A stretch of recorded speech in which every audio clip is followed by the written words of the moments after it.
Well, the only other person who comes to mind is Shodan here, Hokuto said, gesturing to the big-tailed girl, and he and/or she seems to lack the zeal for peace and order that you have.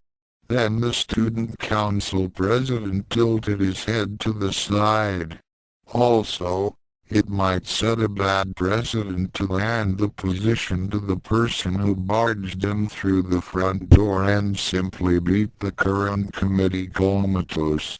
We wouldn't want to give the impression that student government positions can be obtained via duels and bloody massacres. SS seconded. Kaito managed to spit out as she desperately tried to get her voice back.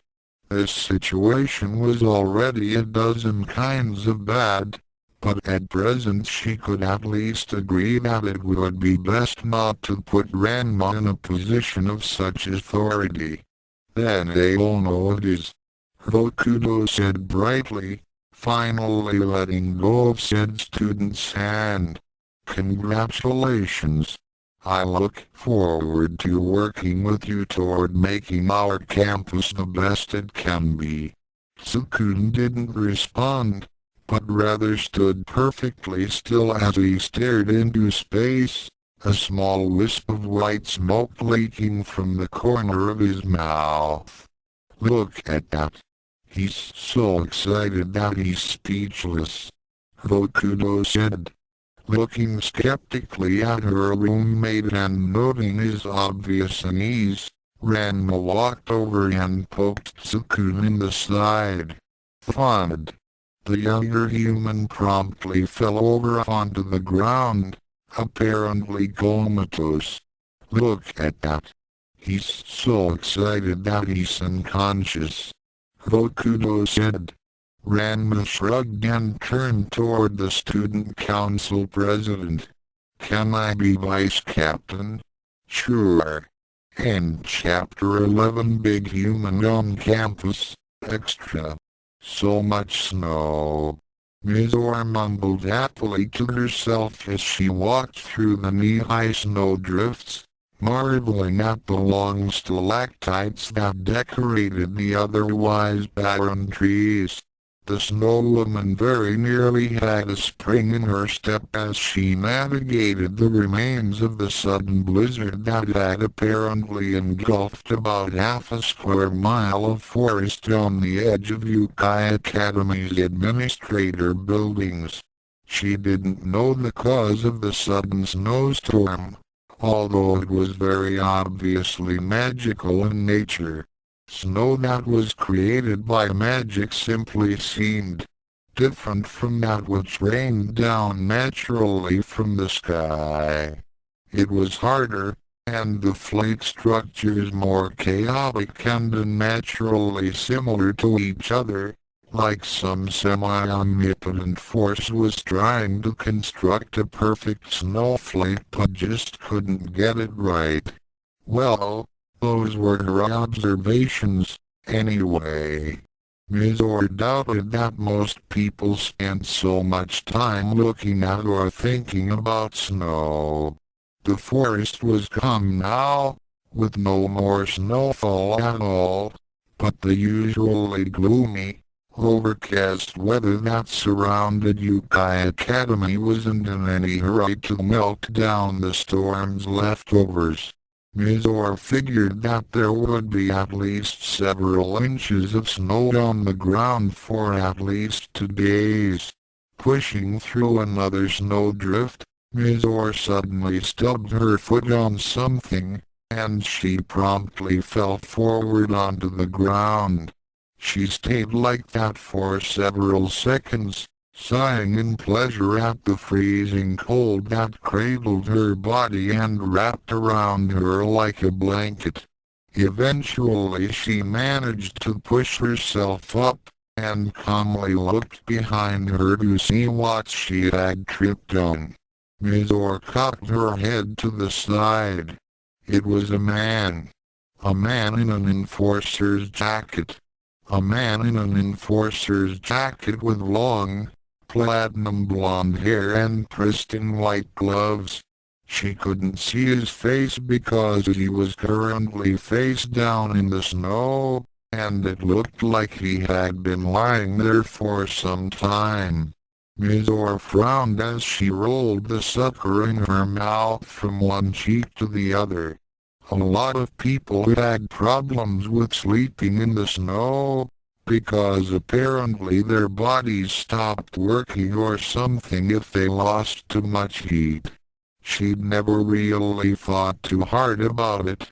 The whole concept seemed weird and alien to her, like contemplating what it's like to breathe underwater like a fish. Of course, she had no reason to assume that this man was one of those beings with such a weakness, but the fact that his jacket was torn and tattered and his hair full of dust and crumbs of masonry led her to think that he might not have lost consciousness just because it was comfortable. The fact that there was a statue of a man in a hooded cloak sticking out of the snow upside down just a few feet away also indicated that something was definitely amiss. Deciding on a course of action, Ms. Orr pulled on one of the man's arms and gently turned him so that he was resting face up, and then packed the snow under his head more firmly to act as a pillow. Her good deed done, Ms. Orr happily trekked back into the snowdrifts. After a few more minutes, she came within sight of even more unusual ice formations, finding several massive ice stalagmites jutting out of the ground near the school building. There was a much thinner layer of snow here, and even more oddly, there were long tracks of bare, scorched dirt that ran in zigzags through the snow layer, including a really big patch of cracked turf in the middle. Things became somewhat more clear once she recognized a burnt lump of flesh and hair on the edge of the battlefield as an unconscious Youkai. Ms. Orr promptly turned away from the beast and moved along, pretending she had seen nothing. Youkai were unpleasant and troublesome brutes, and she wanted nothing to do with one of them if she could help it. On her way out, however, she noticed something else interesting, a nice statue of a schoolgirl that happened to be missing a head. Upon a moment's inspection, she realized that it was no mere statue. This was literally a female student that had been frozen solid and then decapitated. Ms. Orr cast a disapproving frown over toward the Youkai. Deciding that the current state of affairs once again demanded action, the snow woman gathered up the snow at her feet, and then started packing it tightly together. After she got a good mass formed into a near-perfect sphere, she gathered a few small rocks and inserted them carefully and strategically into the sphere. Once that was completed, she iced over the exterior, freezing moisture from the air and also on the surface of the slowly melting snow to seal it solid and ensure it would last much longer than the surrounding snowfall. Thwomp! Then she stuck the sphere onto the neck of the ice statue, replacing the girl's head with a snowman head, complete with stone eyes and a smile composed of pebbles that stretched across its face. Ms. Orr only wished she had a carrot to use for a nose. Her second good deed done, Ms. Orr happily trekked back into the snowdrifts. Chapter 13 With great power comes the luxury suite. Hi everyone. It's make time again. Tsukune cheered. And I'm not getting any encyclopedia segments this chapter, so let's make it a good one. Nakomata smiled brightly. Ordinarily by now we'd take a break to do a Meet the Teachers segment, but the only remaining teacher that isn't canon is Richard, and I'd rather take a bath in scalding acid than have to interview him again. We're going to once again guess Ranma's species. Shizuka slipped a card out of her pocket and checked the front. Today our guest is the lanky, knife-wielding former enforcer that turns into a netherworld lantern. Wait. Shizuka turned toward her guest, who was waiting patiently in a chair. You seriously don't have a name yet? You've been in more chapters than Kuyo, a major arc villain. The lanky, knife-wielding former enforcer that turns into a netherworld lantern glared at Shizuka. Hey, that's not my fault. I wasn't supposed to show up again after evil Mocha smoked us. And now that me and the other netherworlders been around for so long, it'd be weird to suddenly give us names, so the offer didn't bother. Besides, the lantern continued, crossing his arms over his chest, don't go comparing me to Kuyo. He lost in one hit. At least I managed to immobilize the witch once and went toe-to-toe with the busty chick.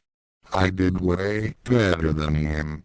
That's true, I guess, Shizuka admitted reluctantly.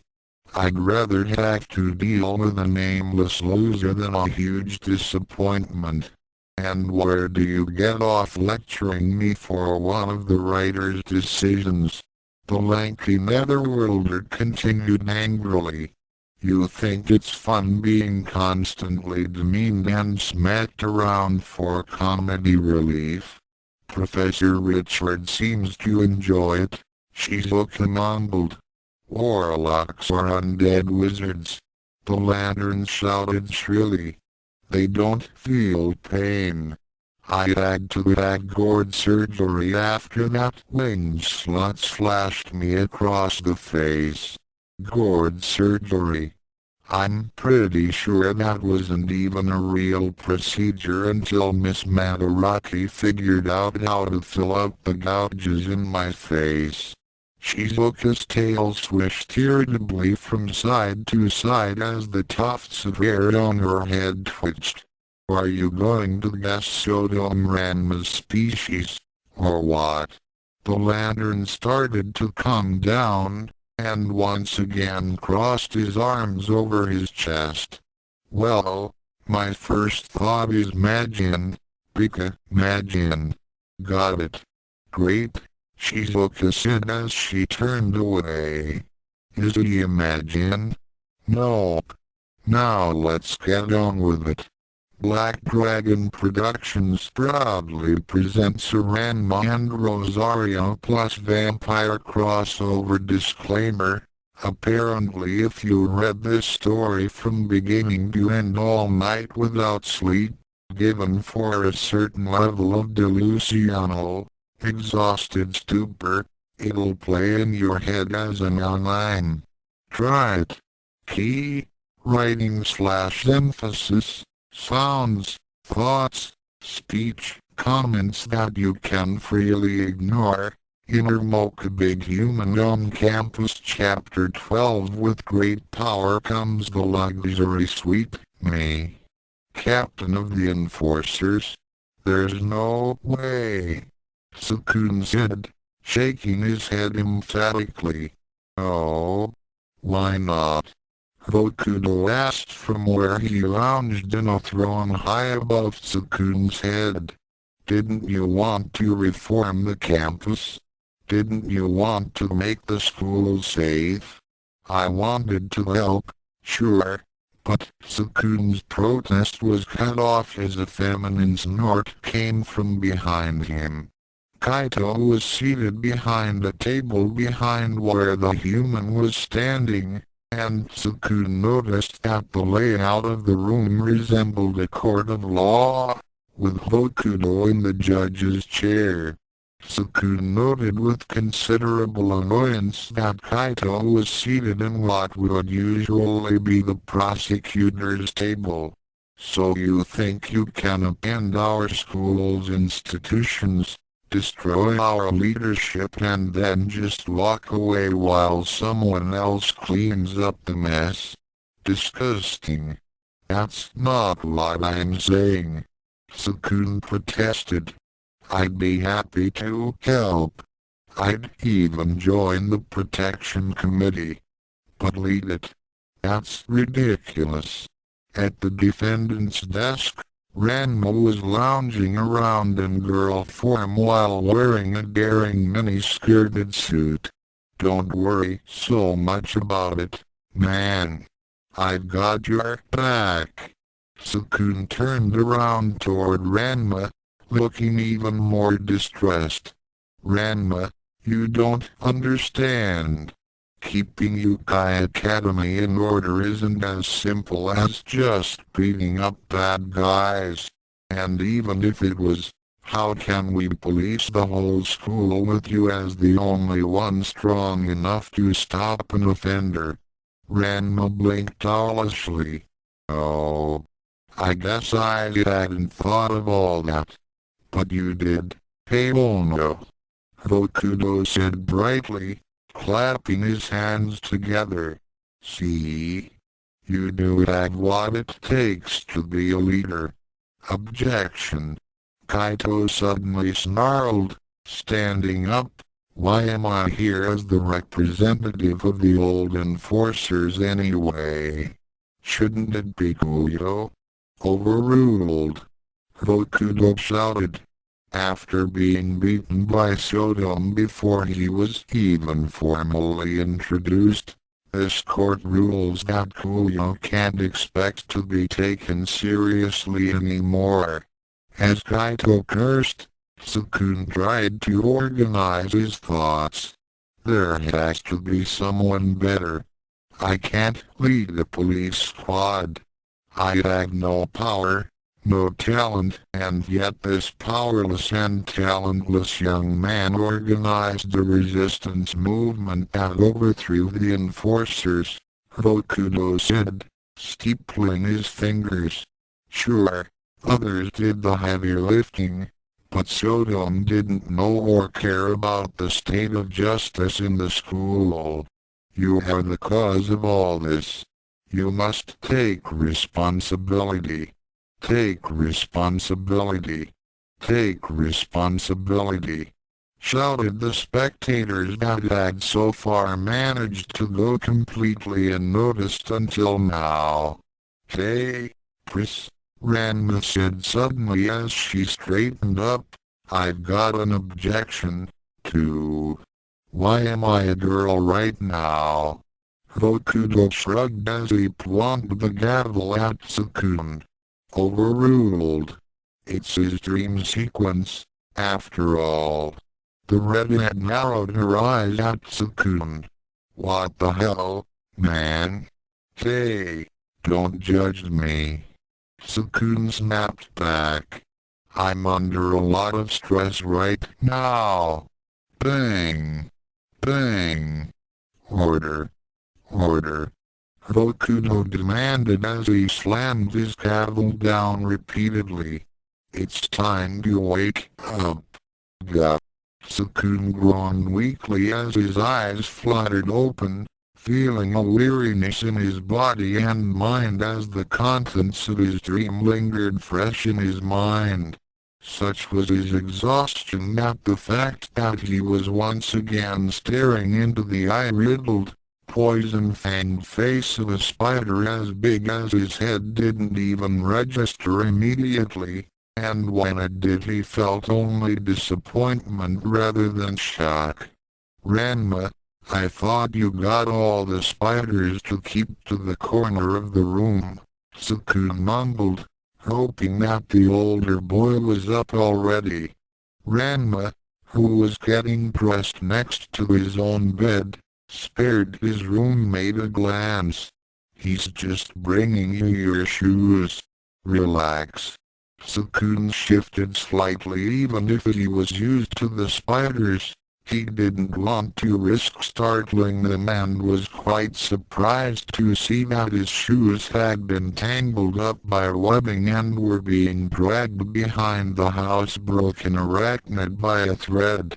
"You trained them to such things? Where do you find the time?" Tsukune asked in honest amazement. "It really isn't that difficult. The little guys are really smart," Ranma explained as he patted down his shirt. "Also, I don't do homework. Anyway, ready for your first day in the protection committee, Captain?" Tsukune groaned again as the giant spider, apparently deeming its task complete, severed the line of webbing to the shoes and promptly crawled off to the side of Tsukune's bed. "Don't remind me. How on earth did this happen?"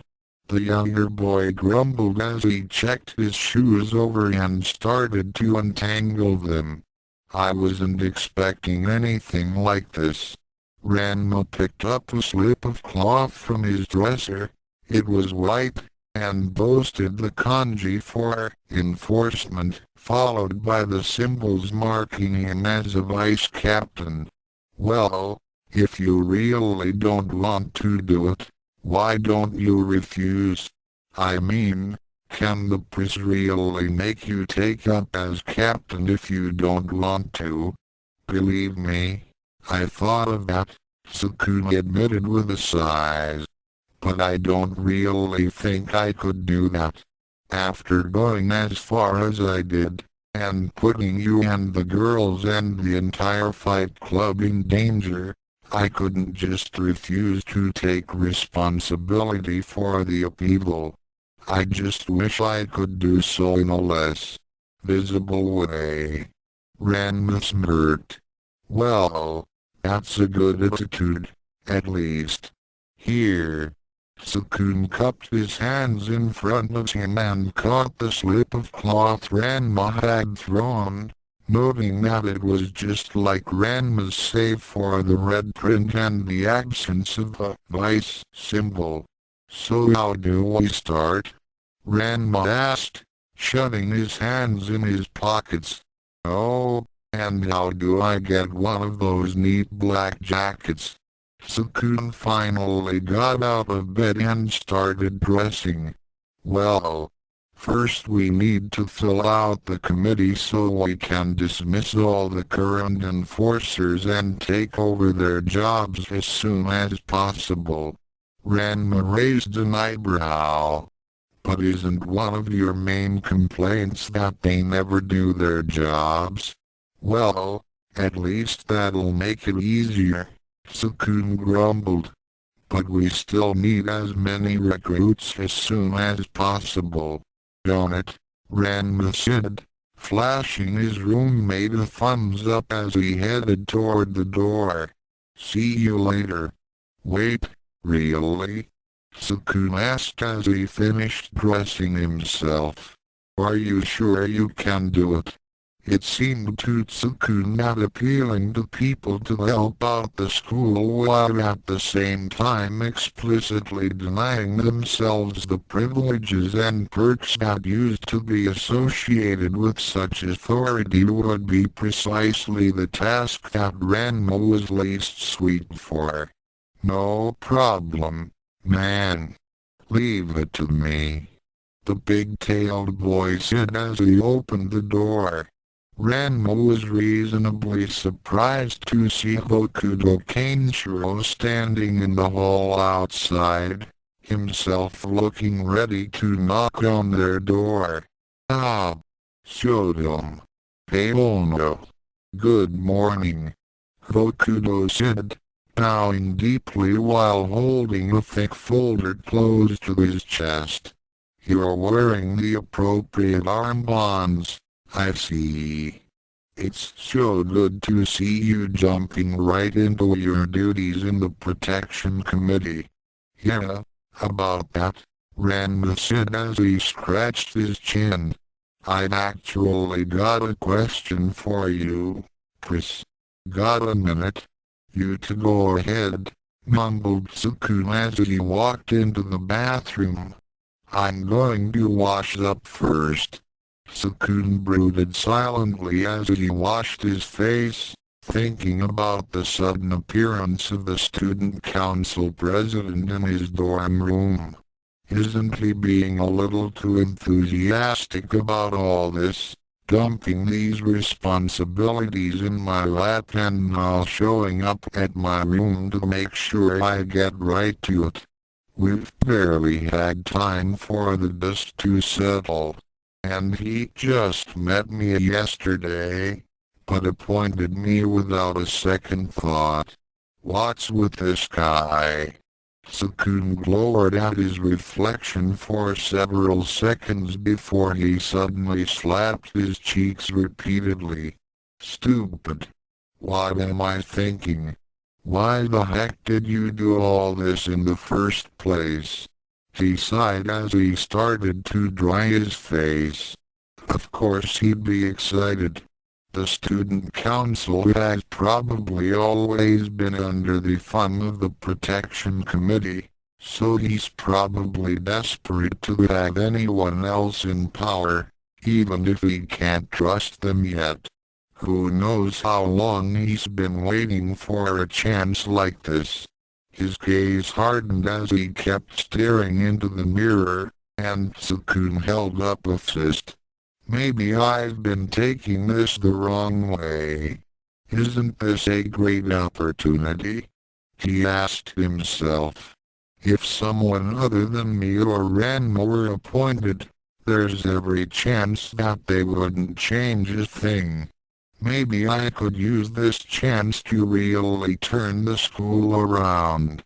Honestly, he wasn't sure that Ranma would be a good choice for captain either, but would never voice such an opinion even to himself. He held the older human far too much to judge him so hastily. Then he glanced around at the bathroom counter. Now, where's my toothbrush? A gentle creak came from the medicine cabinet as it opened up slightly, and Tsukune blinked as his toothbrush stumbled out, only to stop short in the air and dangle from a single, almost invisible thread that led back into the cabinet. You know, I never gave it much thought before, but these spiders could be pretty full, Tsukune admitted as he plucked his toothbrush out of the air and carefully closed the cabinet door. Besides, this way I don't have to actually see what's in there, he said quietly to himself, as he washed off his brush. Several minutes later, Tsukune emerged from the bathroom fully refreshed to find Hokuto sitting on Ranma's bed while leafing through the papers he had brought. Ah, Captain Aono, have a seat, Hokuto said with a courteous smile. Just call me Tsukune, please, Tsukune said humbly as he moved a chair opposite the redhead and sat down. It's a little early to have people calling me Captain. Ah, noble and humble. Truly a role model for the rest of the student body, to say nothing of the individuals you're actually replacing, Hokuto said, placing a hand against his chest. I must say, Tsukune, that your actions thus far have revealed a uniquely just and bold spirit within you. I have spoken to others regarding your reputation around the school, and was quite surprised to hear that many consider you to be a tag-along to Shoto or Akashiya. You've surprised and impressed a great many people in standing up to the protection committee on behalf of the students that are routinely victimized, rather than for your own benefit. It is for this reason that I feel I can trust the future of the school's security to you." Tsukune blushed badly at the student council president's approving smile. "It wasn't anything that big, really. It was my friends who did most of the work. So you say. And yet, were it not for you, they never would have taken action as they did. Don't sell short your accomplishments." As Tsukune stood in place, flushing in embarrassment, Hokuto suddenly cleared his throat. "Now, as you may have guessed, I did not come here solely to help your confidence. There is much to discuss." Tsukune's happy blush faded as he adopted a serious expression. "I understand. What's first?" "Well, the student council has been quite busy since the disbanding of the old protection committee, and it has convened for an early session to pass a number of reforms to the protection committee's mandate and powers. We had to borrow a classroom, since we lost our old hall to a tornado, but it still went well. Yeah, again, I'm really sorry about that," Tsukune apologized, bowing his head. "I can't promise that he won't get into fights, but I'll try to keep Ranma from spontaneously creating natural disasters on the spot." Hokuto smiled and nodded. "I'll leave it to you, then. As for the reforms," the redhead coughed into a fist as he started leafing through the folder he had brought. "I must apologize, as these are in no particular order, but gathered up as they were presented and voted on. First, the Protection Committee will no longer be allowed to finance its official budget through any means other than through their normal administrative funding. This means that you can skip the explanations," Tsukune interrupted, massaging his forehead. "I know why you're doing this." "Excellent." Hokuto beamed. "Next, we'll be ending the committee's exemptions from the class credit and attendance requirements. The office space and personnel costs allotted will henceforth be determined according to an independent review of the committee's activities. Members of the Protection Committee will no longer enjoy free lunches. Club activities are no longer subject to review by the Protection Committee unless a formal complaint has been lodged by a student or administrator. Criticism of the Protection Committee or any other school association is no longer to be considered a capital offense."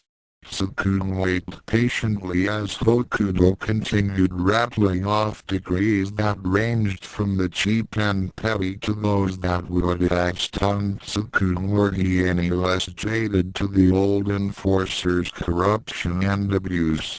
"Excuse me, President," Tsukune began. "Please, call me Hokuto," Hokuto insisted. "What is it? If you really want the posters with your disapproving image looming over the students at school rallies, I suppose we could give some leeway." No, please, get rid of them," Tsukune said quickly. "Just as well. You don't cut nearly as intimidating a figure as Kuyo did," Hokuto admitted. "Well, you have something more critical in there, I assume," Tsukune ended. "Such as new regulations against murder?" Hokuto blinked. "Ah, I see. I suppose it makes sense that you'd want to first discuss those matters that will most affect your operations directly." Tsukune nodded eagerly as Hokuto leafed through the papers. "Here we are. Henceforth, whenever a member of the Protection Committee executes another sentient creature or non-sentient, if that life form should be either part of our faculty or student body, they must fill out an explanation of termination form and submit it for the Student Council's official records. Tsukune held his peace for several seconds before letting his shock show through. What? That's it? All we have to do is fill out some paperwork? That's outrageous. Then he let that expression drop. Also, we have students who aren't even sentient. They mostly make up the golf club, Hokuto said, shrugging. As for your more dramatic concern, I assure you that the paperwork is quite onerous and inconvenient, and past experiments have proven that having to fill out forms is a considerable deterrent for most monsters, especially for those that are illiterate. There are illiterate students, too? Tsukune asked in disbelief. Well, in the previous Protection Committee there were a few, Hokuto admitted. They were allowed to skip classes, after all. Besides that, the number of executions carried out by the Protection Committee depends primarily on the direction and mandates of its leader. We in the Council can demand accountability, but it is up to you to enforce order. Tsukune straightened immediately as he once again felt the weight of responsibility settling on his shoulders. It was an unfamiliar feeling, but it was invigorating as well as frightening. That said, it's of paramount importance that you keep Sodom from destroying the school with tornadoes, Hokuto said suddenly. We understand that the pursuit of justice is rarely without conflict or difficulty, but seriously, he needs to tone it down. Tsukune saluted firmly. I understand, Hokuto. I'll do my best to keep the tornadoes at a minimum. Excellent. I'm counting on you, Tsukune, Hokuto said with a smile, patting the younger boy's shoulder. Shall we continue? I have one other question. First, Tsukune said, how many people are still part of the Protection Committee? Hokuto blinked. 2. All right, that should do. Who are they? Tsukune asked. This time Hokuto raised an eyebrow. You and Sodom. A sweat drop slowly crawled down the side of Tsukune's head. Say what? Now? What about the others? They were all dismissed, Hokuto explained, his tone clearly conveying that this shouldn't be a surprise. You and Sodom are currently the only acting members of the Protection Committee. But, wait, you didn't have to fire all of them. I only meant that all the leaders should be removed, Tsukune protested. A few low-ranking guys are no threat to the new committee. And how are we supposed to take over the committee's duties without anybody left over to tell us about the organization? Hokuto shrugged. Well, insofar as the organization primarily existed to enrich the committee, we at the council figured it would be better to simply start from scratch. Seriously? Tsukune groaned as he scrubbed his head with his hand. This is going to be hard enough as it is.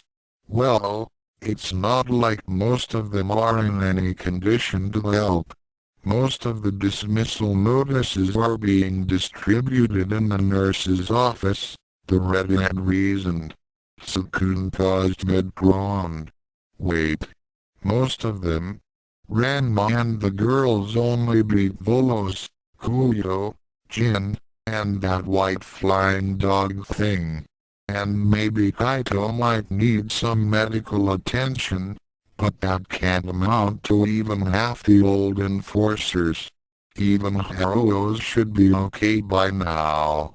Yes, well, the Fight Club has been very enthusiastic in picking up the slack, Hokuto said. Tsukune was completely silent for several seconds, staring straight forward as if he wasn't even looking at Hokuto anymore. Oh, I forgot about them. Hokuto nodded as he started shuffling through his papers again. Yes, well, you'll probably need to address their activities soon. This level of violence is unacceptable. Even the old committee wouldn't have tolerated this chaos.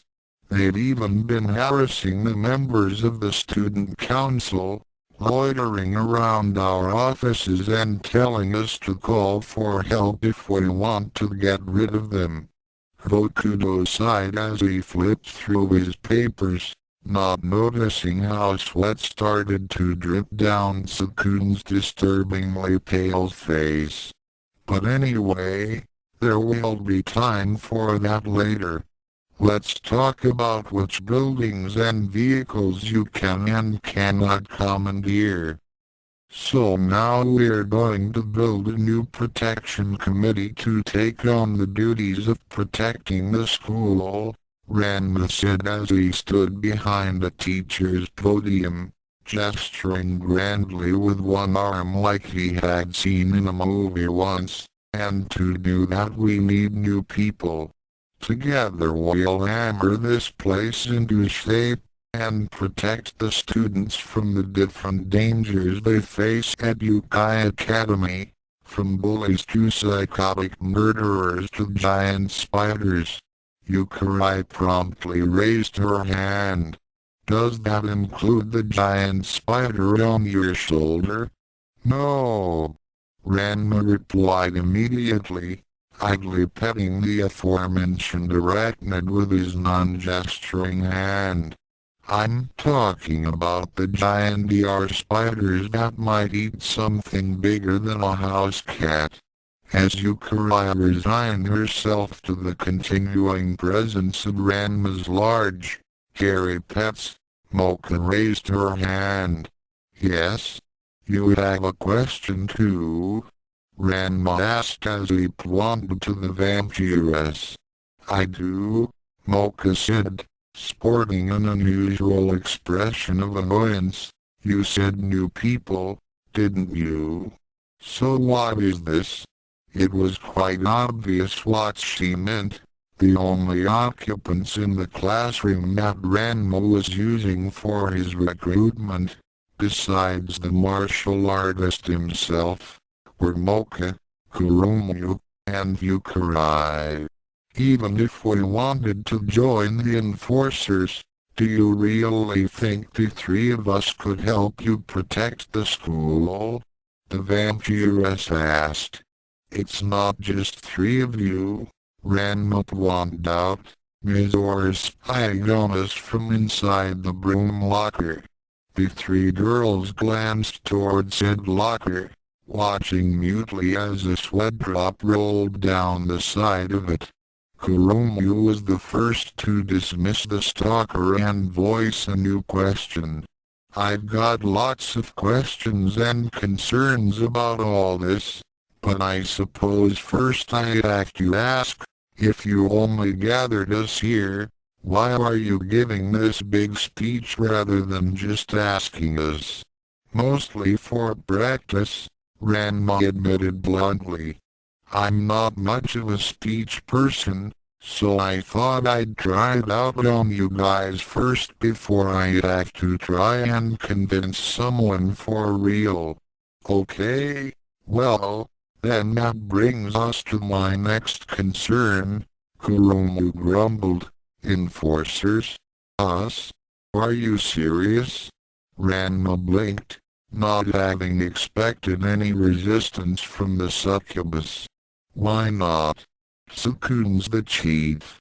Yeah, that's great, Kuromu hedged. But joining the enforcers isn't like joining a club. Being on the protection committee is dangerous, especially as a certain club has been targeting the enforcers with gusto, Mocha mumbled, crossing her arms under her breasts. What? The Fight Club? Don't worry, I'm sure Tsukune can clear that up, Ranma said, waving a hand. And if not, I can clear it up, he added before punching a fist into his palm. You see? Right there. That's the kind of thing I'm worried about, Mocha said with a sigh. Ranma, we all want to support Tsukune, and we're all proud that he managed to bring everyone together to overthrow the enforcers, but I don't think he should make himself a target by becoming captain of the new committee. And I believe the same concern goes for the rest of us as well. Hasn't he thought about how much danger he might be in? Yeah, but it's a responsibility thing, Ranma said negligently as he shrugged. He said he's gonna do it if he has to, and that president guy is a pretty smooth talker. Well, I don't care about supporting Tsukune at all, but since Senpai is vice captain, I'll join if Mocha joins, Youkai said. Good, Ranma said, slamming a fist onto the podium. You hear that, Mocha? I'm counting on you. You know, this wouldn't be a problem if you would just let me out so I could throttle him, grumbled Mocha's inner self through the rosario. Quiet, you, Mocha snapped back, in no mood to argue with herself. You had your chance, so settle down already. One fight, and your little boy toy ruined it. Come on. Please. All that I'm saying is give violence a chance. Kuromu scratched the back of her head uncomfortably. Well, if Tsukune's dead set on this then I'll join for him. But this still seems way too dangerous. Aren't we going to have to deal with violent thugs and psychos like Professor Richard and Jadeite? We have enough trouble with those two already. Actually, if you join up you'll probably have to deal with Professor Jadeite less than you do now, Ranma said, prompting raised eyebrows. I asked the student president, and he says that being in the protection committee replaces your club membership. Committee members aren't allowed to be in clubs anymore because it interferes with their duties and stuff. Plus something called graft. Not sure what that is, but the short of it is that if you join us, you'll get pulled out of the exploration club, and if Professor Jerkid doesn't like it, he can take it up with the council. So when do I get one of those cool long coats? Kuromu said suddenly, her eyes gleaming as she rubbed her hands together. You'll be glad to know that I've already looked into this question, Ranma said with unusual seriousness. Unfortunately, the press said there aren't any decent ones right now because they were all either damaged or soiled when the Fight Club beat the living daylights out of the current owners, but we'll definitely be ordering more. Don't forget one in extra small, Youkai said excitedly, waving a hand in the air.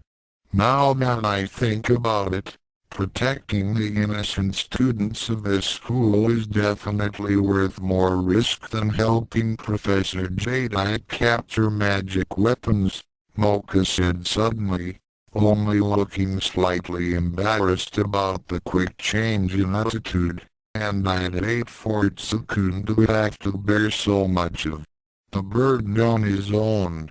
Whatever helps you sleep at night? Ranma mumbled as he made for the classroom door. Or during the day, I guess. Vampires sleep during the day, don't they? Mocha blinked. I don't. Kurumu snorted as she leaned over toward the broom locker. Worst vampire ever. The locker wiggled slightly in response, doing its best approximation of a nod. Together we'll hammer this place into shape, and protect the students from the different dangers they face at Youkai Academy, from bullies to psychotic murderers to giant spiders. Ranma said, pumping a fist into the air. But not the spider on my shoulder. Kana's sweat dropped from where she was listening patiently to Ranma's appeal, and then glanced left and right at the empty hallway they occupied. Did you practice that speech ahead of time? Kana mumbled, her hands clasped demurely in front of her. It was fairly obvious, since Ranma rarely spoke with so much drama and purpose. Was it no good? I already pitched it to the others and they didn't seem to like it, but I'm not good at this sort of thing. I've still got them to sign up though, so I thought I'd keep trying it. Kana glanced off to the side, clearly trying to avoid eye contact. Ah, that bad, huh? Ranma asked as he rubbed the back of his head. No. Not really. Kana hedged. But I don't really want to join the protection committee, she whispered as Ranma leaned in to hear her. Are you sure? Ranma asked, clearly disappointed. I mean, are you that fond of your current club? You'll have to leave it, you know. Kana shrugged. Ranma sighed as he recognized that he wasn't making any progress against Kana's reservations. All right, I just thought I'd ask. Never mind. Then he turned around and knocked on the door to a utility closet. Hey, Mizor, what about you? You didn't say before whether you wanted to join or not. A vein popped up on Kana's head as the closet door cracked open slightly. I'm okay with it, the snow woman said quietly, peeking out not at Ranma, but instead at Kana nearby. Then you'll join? Thanks. That's a huge help, Ranma said happily, reaching into the closet and rubbing Mizor's head affectionately. We really need to fill out a roster quick, or this whole protection committee thing could be a real mess. As a blush and slight smile grew on Mizor's face, Kana's twisted into a scowl. You owe me a favor, right? The siren said suddenly, startling Ranma with her perfectly audible, melodic voice. Alright, I do. Don't I? Ranma asked, looking surprised at the sudden change in tone. Did you want something? Not yet, no, Kana said thoughtfully as she ran a hand through her long, dark purple hair. But if I join, then you'll owe me too, okay? Ranma was once again surprised by the sudden shift in attitude. Although he supposed he shouldn't have been, Kana was definitely more aggressive and hot-tempered whenever Mizor was around. Okay, sure. Whatever you want, Ranma said happily, giving the siren a thumbs up. Thanks a lot, Kana. I've got to go find more people to join up. Mizore poked her head further into the hall as Ranma dashed off, watching him leave before she turned toward Kana, who was glaring at her silently. You know, I helped him out without extorting favors from him, the snow woman said with a disapproving frown. Kana snorted as she turned on her heel. And that's why you'll lose, Frosty, she said simply as she stalked away. Now if you'll excuse me, I'd have to write a resignation letter to the music club. Mizore said nothing as she watched her rival stalk away, and then slowly pulled herself back into the closet.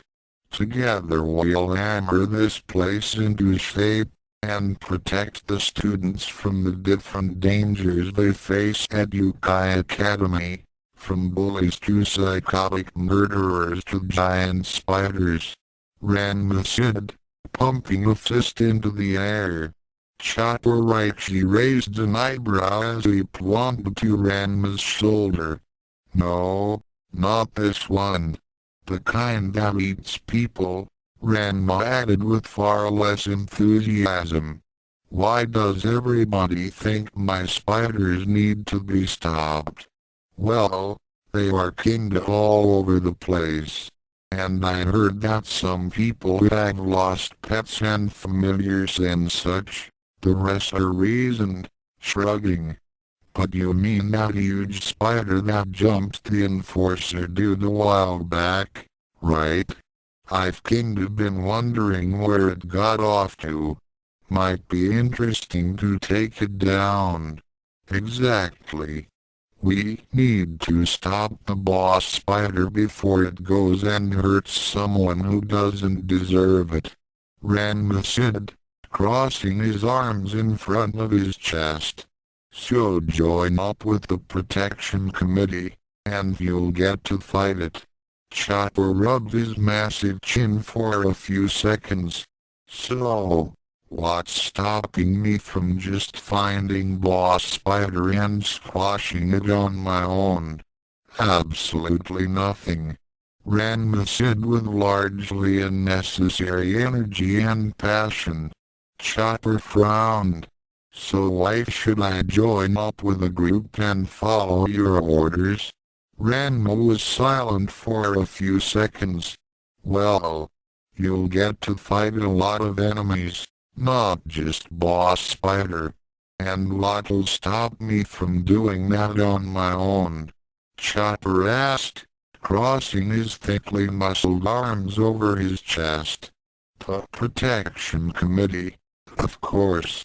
Ranma said, his eyes narrowing. So if I don't join, I can still fight spiders and random enemies, plus the committee? Chopper asked, smiling. Ranma once again fell silent for several seconds. You know, they told me that trolls weren't supposed to be this smart. Chopper shrugged. I managed to get into high school, didn't I? Ranma clicked his tongue as he turned away. Well, that's the third failure in a row. I guess it's time to improvise again. He turned back toward Chopper, who was checking a sports watch and generally looking bored. All right. So you don't want to join the Protection Committee, huh? Not really, no, the troll admitted. Ranma put up his fists. Then let's fight over it. Chopper's expression brightened instantly. Okay. All right, you clowns. Get it together. Riza Wildman shouted to the sparse gathering of students in the gym as they exercised and sparred with each other. Don't get so full of yourselves just because you managed to beat down those stuffy losers that disgrace our campus as its defenders. I want to see you in top shape to hold that territory, you hear? Yes, Miss Wildman. Several of the students shouted. Many of them sported obvious injuries, such as bandaged arms and gauze pads, but they still pounded away at punching bags and training dummies without complaint. Hey, Miss Wildman. A girl who Ryza had nicknamed Sting said as she saw someone entering the gym. Sodom's back. What in the sixth circle happened to you?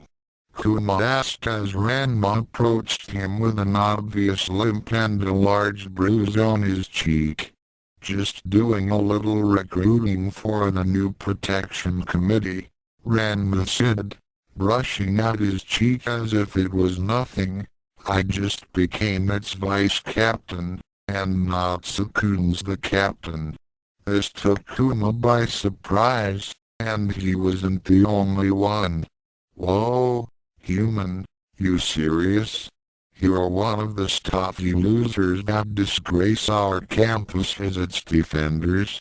Ryza asked as she approached the pair, causing Kuma to straighten ever so slightly. As Ranma was working out an appropriately sarcastic response to that, the redhead suddenly laughed and smacked him on the back. Ha! That's a riot. Looks like you're moving up in the world, huh?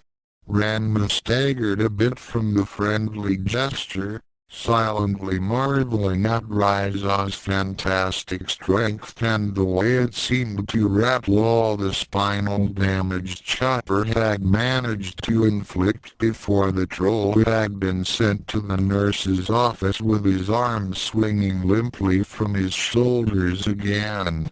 Yeah, so, I need to tell you that I won't be in the fight club any longer, Ranma mumbled, cracking his back as he winced. This counts as my club activity from now on. It's been fun and all, but Tsukune needs me to back him up. Ryza nodded, still smirking. I gotcha. It's too bad. With you around, this lot didn't seem quite so shoddy. But, you gotta do what you gotta do. Ranma nodded, thankful that Ryza was taking his resignation so well. Also, I was hoping that since me and Tsukune are running the enforcers now, that you'd stop the campaign of terror against the school in general and the protection committee in particular, he added. Not gonna happen, Ryza deadpanned. We'll destroy your pitiful little band of peacekeepers, and hang your sissy evil leader on the flagpole as a warning to others. Ranma shrugged. Well, I thought I might as well ask. I'll see you again when I arrive to defeat you all for peace and justice and stuff. Okay. Thanks for all your hard work, Ryza said seriously as the two fighters shared a curiously professional handshake. Kuma was silent through the entire exchange, his mind racing the whole while. Honestly, he wasn't sure how to feel about this turn of events. Him and Ranma were partners, or at least they were supposed to be. He held a deep though grudging respect for the big-tailed boy, had shared some of his more melodramatic secrets with him, and had even asked to learn from him. The idea that they would suddenly be enemies weighed far heavier on his shoulders than it apparently did on Ryza's, and the thought that he would never get to fight alongside Ranma again made him wonder about all the opportunities he would miss due to this whimsical twist of fate. But then, on the other hand, he would never have to put up with Ranma again, which was fantastic. Hey, Kuma, Ranma said hesitantly, startling the hellhound out of his thoughts from the shock that Ranma was using his actual name. What? You have something to say before you leave? Kuma asked, his tone wavering agonizingly between bitter and gleeful. Well, Ranma trailed off as he rubbed the back of his head. I had this whole speech planned out for the recruitment thing, but it hasn't helped so far, so I'll just ask you normally, would you consider joining the protection committee? Kuma asked, unable to hide the snarl of contempt at the end of his question. Not gonna happen, Shotom, and you didn't have to ask to know that. He crossed his arms over his chest as his eyes narrowed at the other fighter. My place is here. Go ahead and leave on your own. Ranma sighed and was about to do just that when he sensed a sudden rise in tension around him. You know, eyebrows, I was actually coming close to respecting you a little bit, Ryza said suddenly, her voice hot and condescending. Kuma's cold and serious facade crumbled like a sand-cast under a steamroller. What? Ryza's clenched teeth revealed thick, blonde canines as she glared harder at the hellhound, and Ranma was acutely aware of Kuma's tail appearing just so it could hang between his legs embarrassingly. Are you seriously abandoning him just like that? Is that all your partnership meant to you? Ryza demanded, leaning forward into Kuma's face as he started leaning backward. But he's the one abandoning, shut it. No more excuses. Ryza growled as Kuma flinched back. I was willing to overlook the fact that the human apparently had to take down the Enforcer's leadership by himself because you were busy dilly-dallying, but this is just too disappointing. He's your partner. You two have thought and bled together. I thought you damned dogs were supposed to be loyal. Kuma trembled at Ryza's verbal barrage, feeling himself shrinking before her accusations of weakness and failure. Of course, putting aside the fact that it was Ranma who was leaving him rather than the other way around, Kuma simply had someone in the Fight Club to whom he felt much greater loyalty than to the cursed human. But explaining that would be so embarrassing. But it wasn't like that.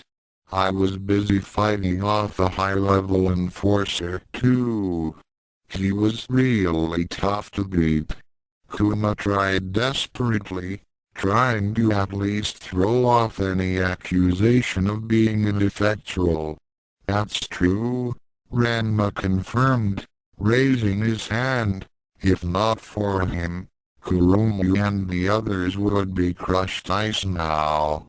Kuma saw Ryza's expression waver as she considered this, and at once felt considerable gratitude that Ranma was willing to stand up for him, mixed with hot envy that Ryza clearly valued Ranma's opinion so much more than his.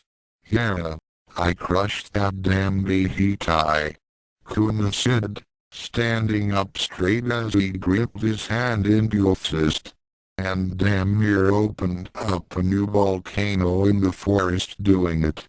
Sting suddenly raised her hand. I heard that Shotom beat the old enforcer captain by throwing a tornado at him. That is also true, Ranma said, nodding sagely, and, as implied, way cooler than what Kuma did.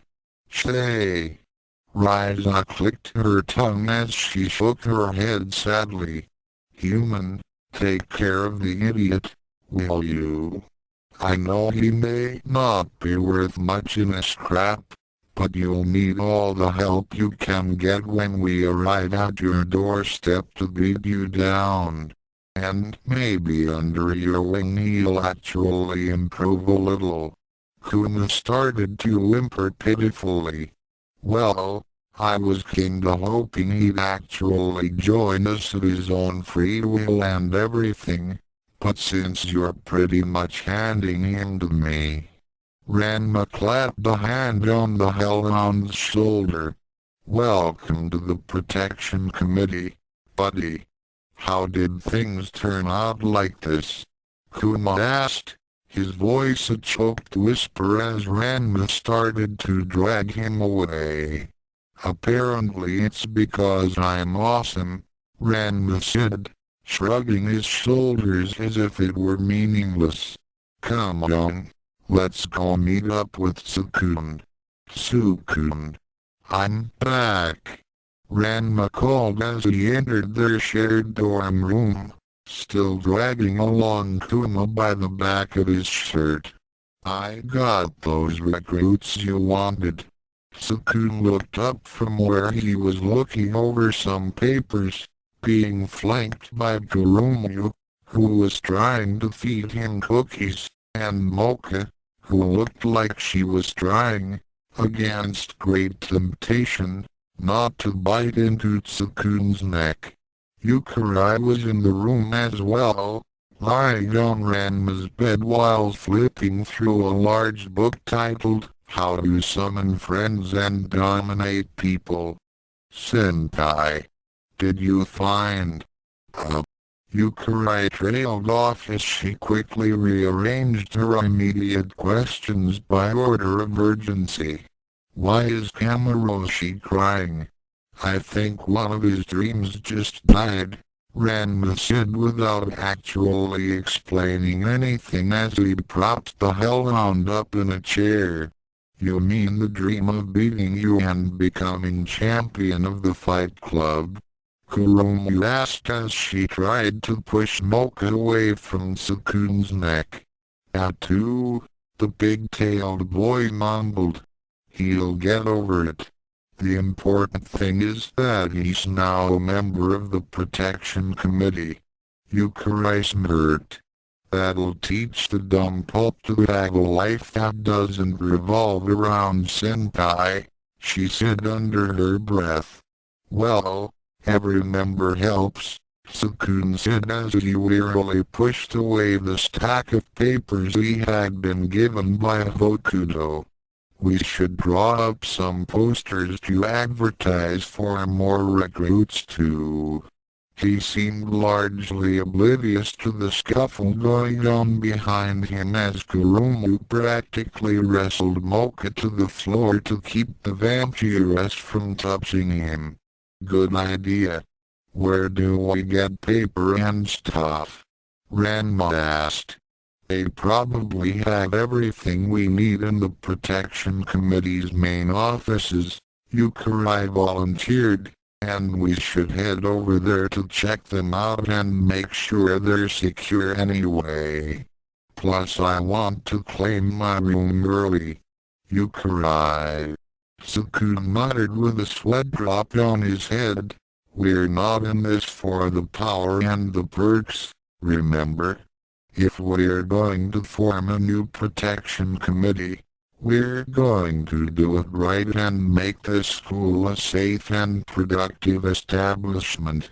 From the comfort of our lavishly furnished offices, Youkai cheered, shutting her book in front of her as she thrust a fist into the air. Seconded. Ranma said, high-fiving the young witch. Tsukune sighed, but inwardly he was relieved that his friends were so enthusiastic. None of them had expected this turn of events and, with the possible exception of Ranma, none of them were keen on shouldering the responsibility that the enforcers had so callously neglected. Keeping his friends on task and under control would be a burden, but he'd rather have to rein them in and try and prod them to action. Well, I suppose we should have a look. Let's go. And Tsukune was cut off as Mocha suddenly leapt up from the floor and sunk her fangs into his neck. Damn it, Mocha. Let him go. Kuromu shouted angrily, grabbing her around her forehead and trying to pry her off. There has got to be a rule against this. The succubus growled. Well, oddly enough, there are rules specifically forbidding cannibalism, Youkai noted, but seeing how it's only cannibalism if both victim and perpetrator are the same species. Tsukune gasped as Mocha finally released him, his face pale. Mocha, don't do that so suddenly, he stammered. You shouldn't do that at all. What if you hurt him permanently? Kuromu demanded. Mocha flushed as Kuromu glared at her. Sorry, but it's been a while, you know. Oi! If you lovebirds are done necking, can we go now? Ranma asked, looking annoyed as Mocha and Tsukune looked embarrassed. Do they really do that all the time? Kuma asked Ranma suddenly, apparently snapping out of his depression far enough to make snide remarks. That's disgusting. It's like watching someone make out, eat, and kill at the same time. I know, right? Ranma muttered, crossing his arms over his chest. At least save it for when you're alone. All right, that's enough, Tsukune said in what he hoped was an authoritative tone, despite his face being a bright red which, when combined with the recent blood loss, was making him feel a bit dizzy. If Kuma has recovered enough psychologically to come with us, we should get going. Yeah, I've pretty much resigned myself, the hellhound admitted wearily as he stood up. Let's go. So Ranma, did you recruit anyone besides Kuma and the girls? Tsukune asked as the newly formed protection committee walked toward their new offices. Yeah. I got Mizore and Kama and Chaparaichi, too. That gives us a hefty 9 people, Ranma said proudly. Tsukune blinked as he went through those names. Wait. Ranma, except for Raichi, those are all friends of ours. No, it's not like that, Ranma insisted. Me and Chopper are pretty good friends, too. Tsukune rolled his eyes. Ranma, we can't just fill positions of authority with our friends. That's favoritism. Actually, it's more accurate to call it cronyism, Youkai piped up. It better describes the internal power network that keeps itself in charge while denying outsiders, and implies that loyalty is more important than competence.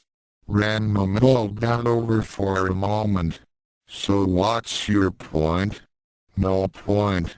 Just reminding everyone that I'm a genius, Youkai said brightly, making a V with her fingers. We would forget pretty quickly if she weren't so annoying, Kuromu mumbled. Well, be that as it may, it's still a bad thing, Tsukune insisted. We need to attack people that we don't have a personal connection with. Well, aside from the poster idea, how are we gonna do that? Ranma asked as he moved ahead to open the door to the main lobby of the protection committee. It's not like people are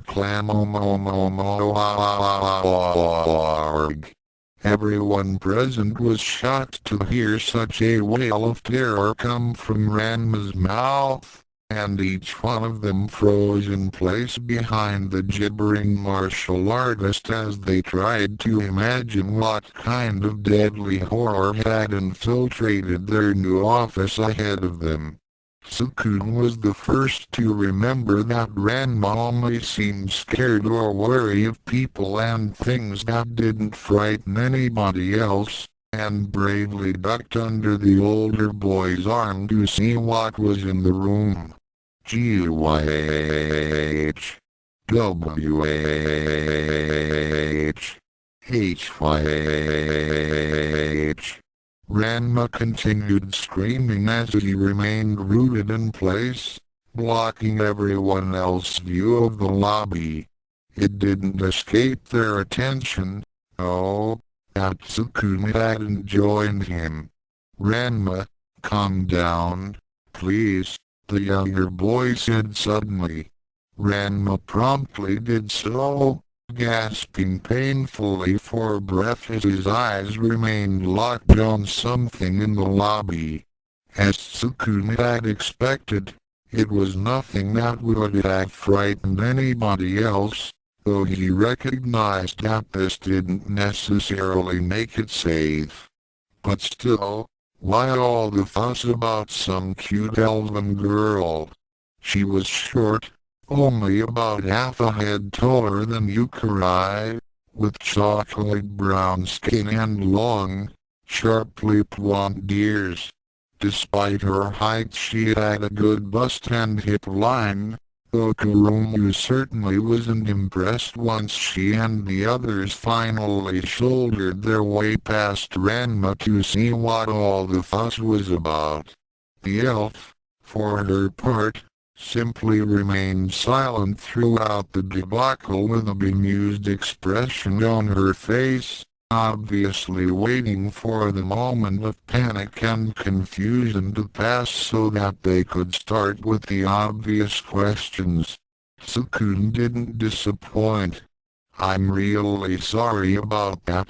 He usually doesn't react like that to, well, anyone except our homeroom teacher, I guess. My name is Aono Tsukune. And you are?" She looked vaguely familiar, but he certainly didn't remember ever speaking to her or being introduced.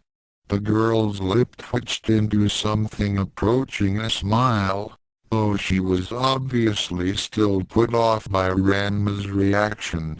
"Well, my real name, Youkai," Ranma suddenly yelled, panicking once again as he tried to keep the dark elf from mentally scarring his friends. "Her name is Tobaki. We've met before." "You've met? What happened at this meeting to make you scream like that?" Kurumu asked, observing Tobaki closely for any clues. Ranma simply shuddered as Tobaki coughed into her fist. "I would prefer that be left between us, actually," Tobaki grumbled bitterly. "As for why I am here, whoa, wait, no," Kuma said suddenly as he stepped forward, eyebrows climbing. "You're not sweeping that reaction under the rug. Just what kind of monster could cause Sodondu?" He stopped speaking as he sniffed the air suddenly, and his brow furrowed as he took several more sniffs.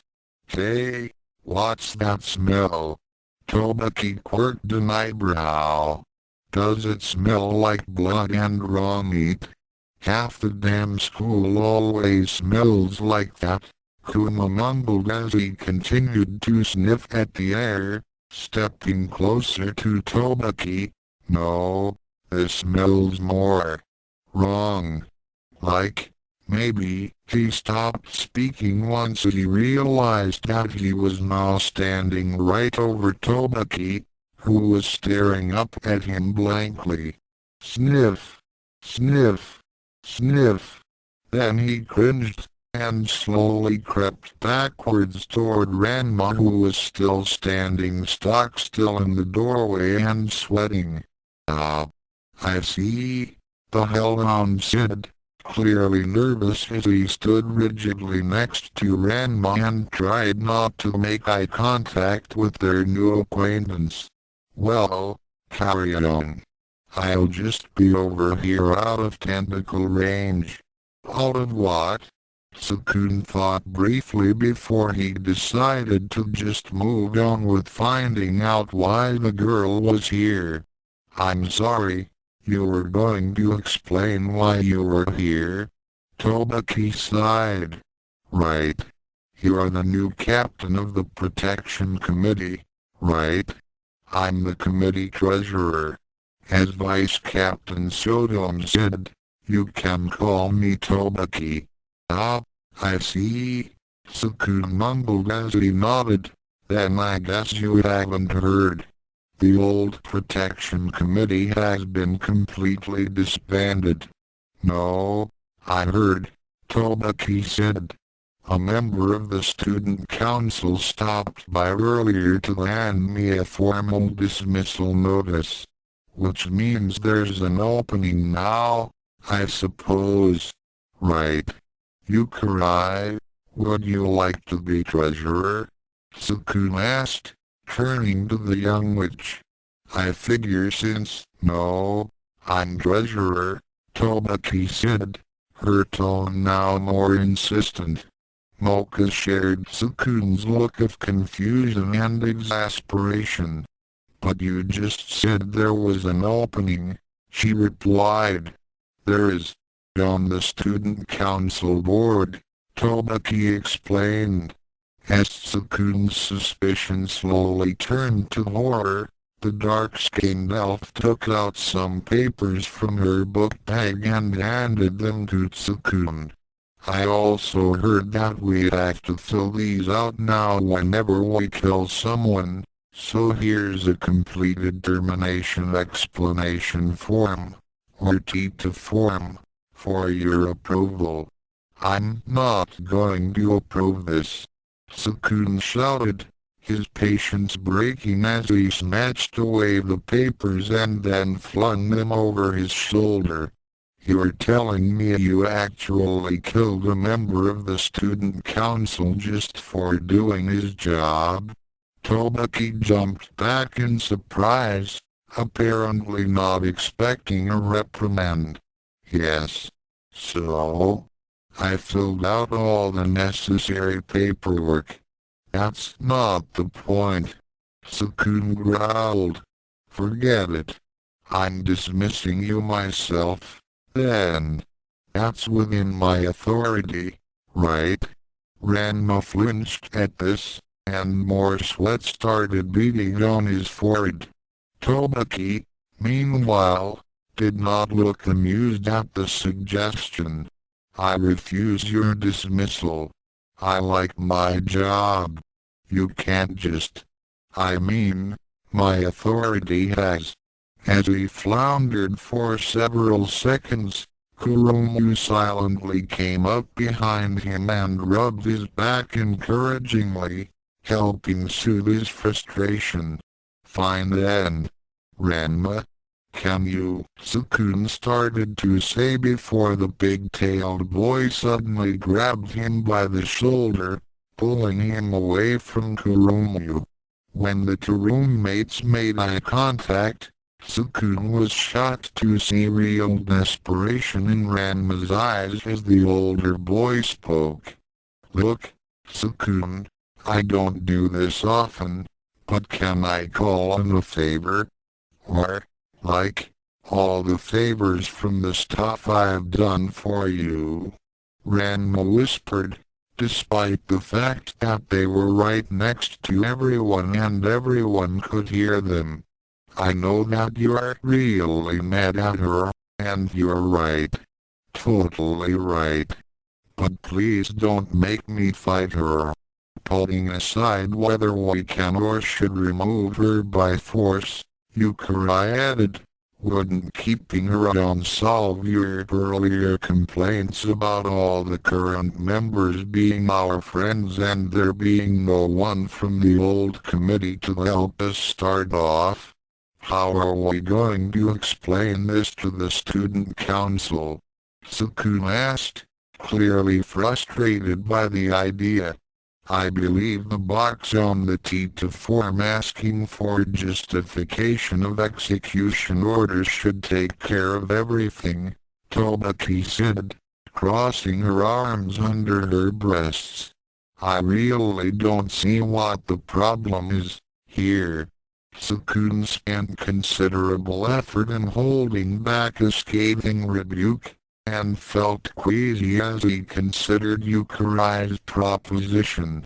From what he could tell, the only thing that made him a desirable leader was his grasp of right and wrong and concern for others, and the very last thing he wanted was to start off his tenure as captain by letting someone who was supposed to be his subordinate get away with murder. Swallowing his coat, and a fair amount of bile, the young human narrowed his eyes at the confused elven girl. Okay, Tobaki. And this is a big if you stayed on the protection committee, you're going to follow my and Ranma's orders, got it? And you won't be getting away with this scot-free either. I won't let you run around doing as you please. That's right. You tell her, Tsukune. Kurumu shouted, playing cheerleader as usual. That's right. Everyone has to be accountable for their crimes. Mocha chimed in. Tobaki, for her part, looked completely lost. Of course I'd follow your orders. You're the captain, aren't you? Then her own gaze hardened. Of course, if I were dismissed, then I wouldn't be part of the protection committee, and then everything I did after that would be in the capacity of a rogue student, not a subordinate. You understand that much, right, Captain? Tsukune felt a bit of his recently discovered backbone melt away at the cold stare he was getting from the elven girl, but he stood firm as he continued. Good. So here's my first order, from now on, no killing. Although Ranma and the girls more familiar with Tsukune's personality weren't surprised by the ruling, Tobaki was stunned and Kumo looked taken aback. What? Do you mean no killing for personal gain? Or, the hellhound started to ask before Tsukune cut him off.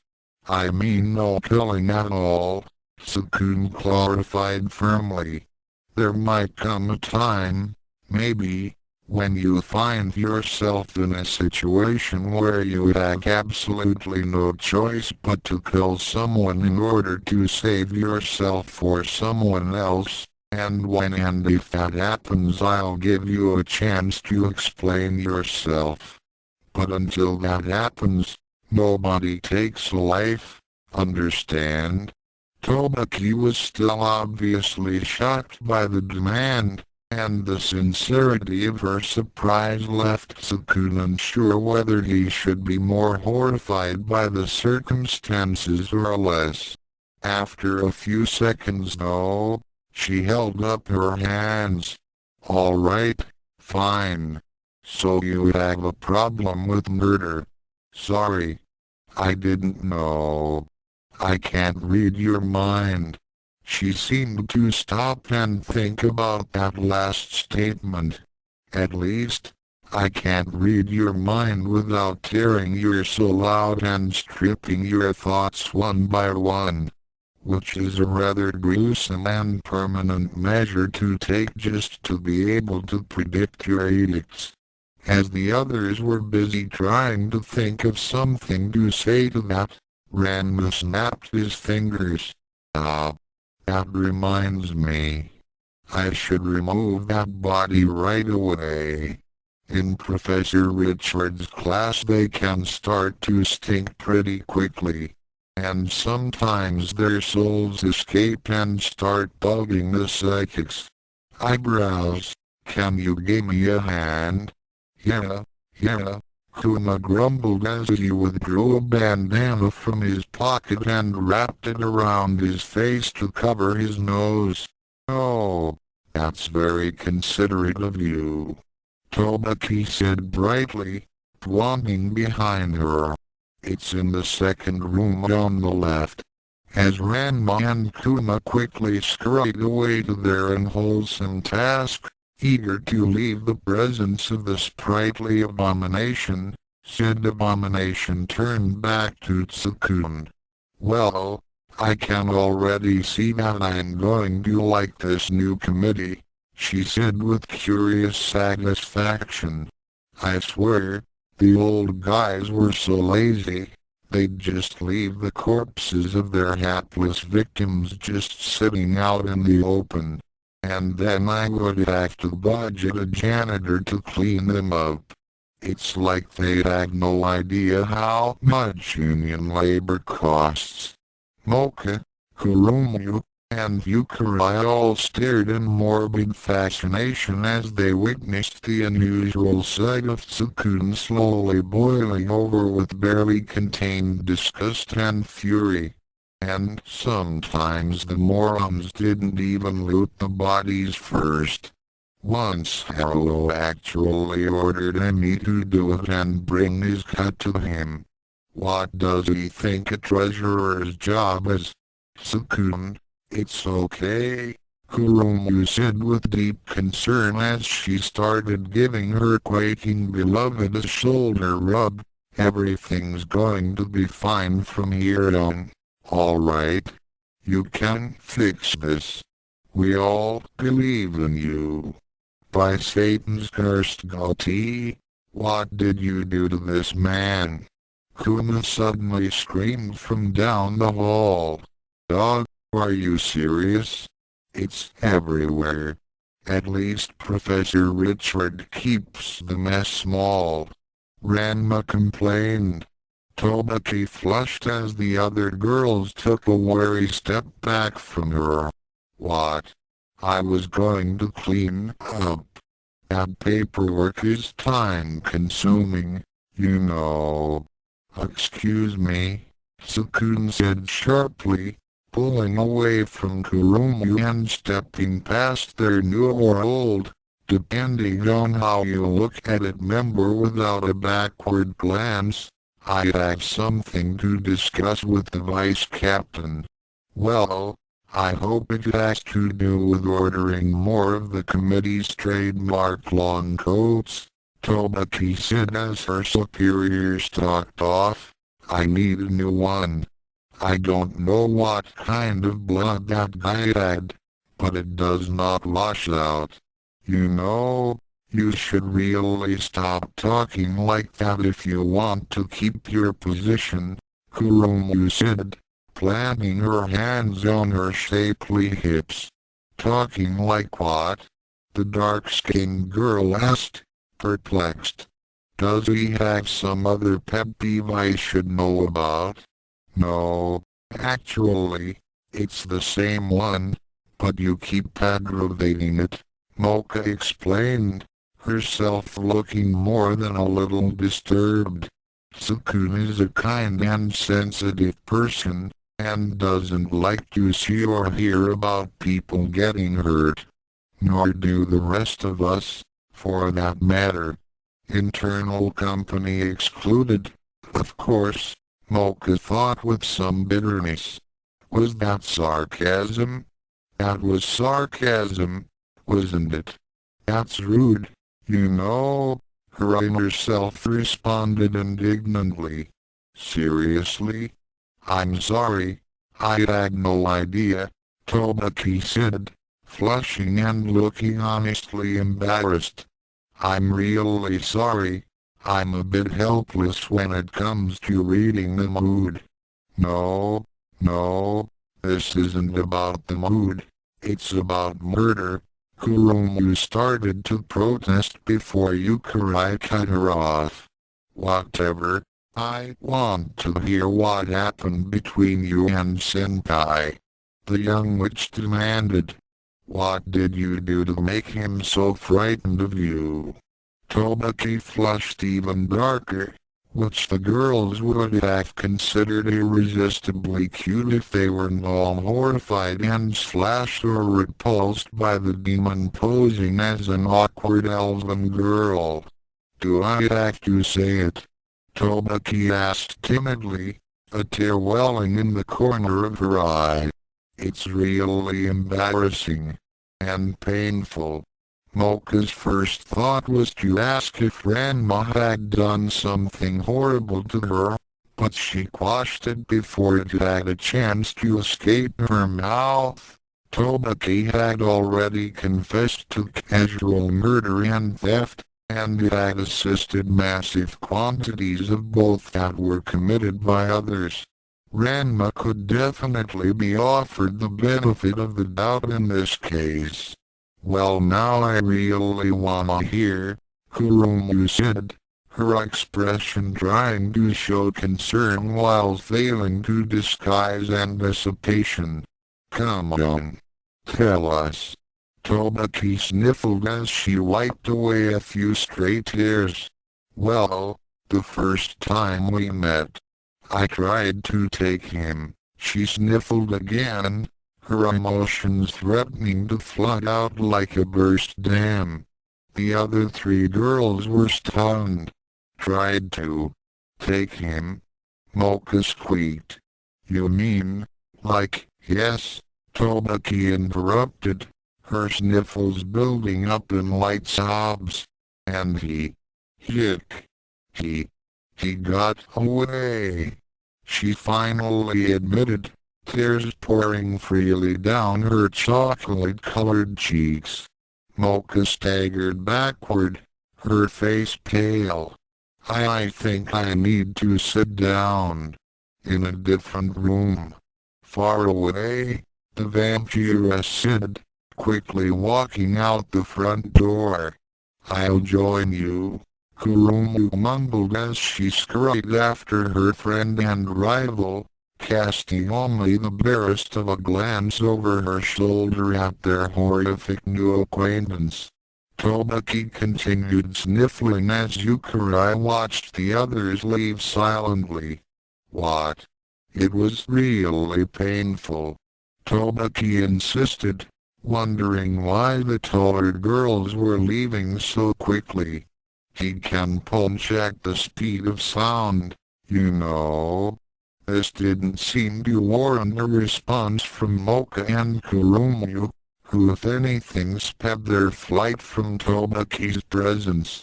Youkai, however, seemed entirely undisturbed by the revelation, and merely waited until she was sure that nobody else was in earshot before she crept up to the sniffling dark elf. So, how far did you get? Woof!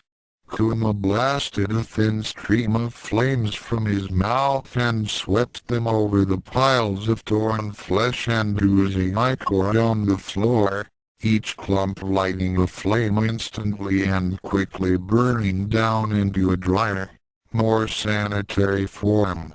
After several seconds, waiting until the flames threatened to spread across the carpet, Kuma then unleashed another blast, this one from the fire extinguisher he was carrying, dousing the sparse fires instantly.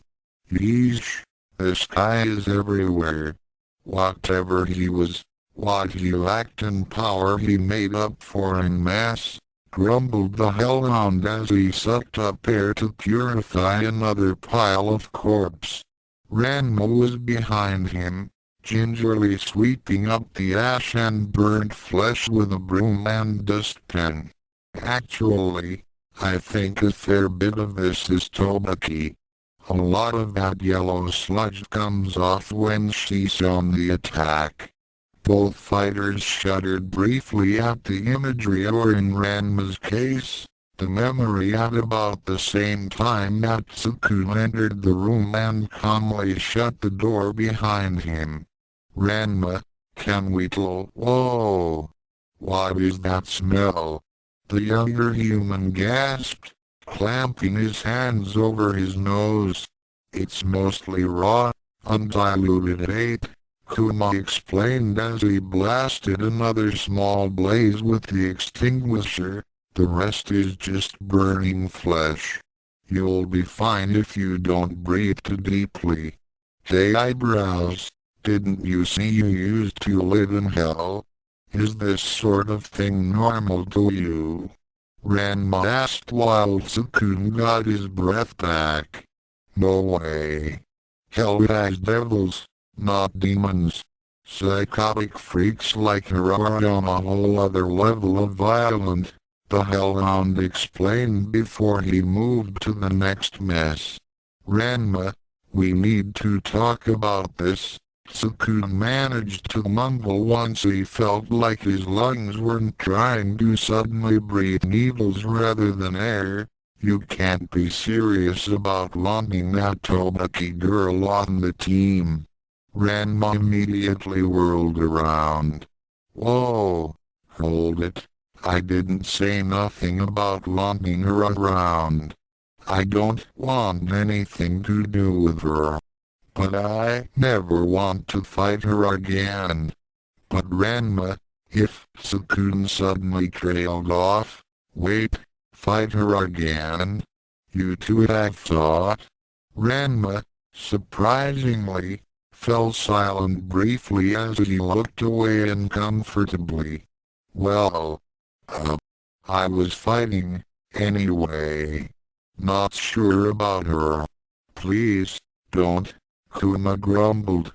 Normally I really enjoy Sodom's embarrassing stories, but let's leave this one alone, okay?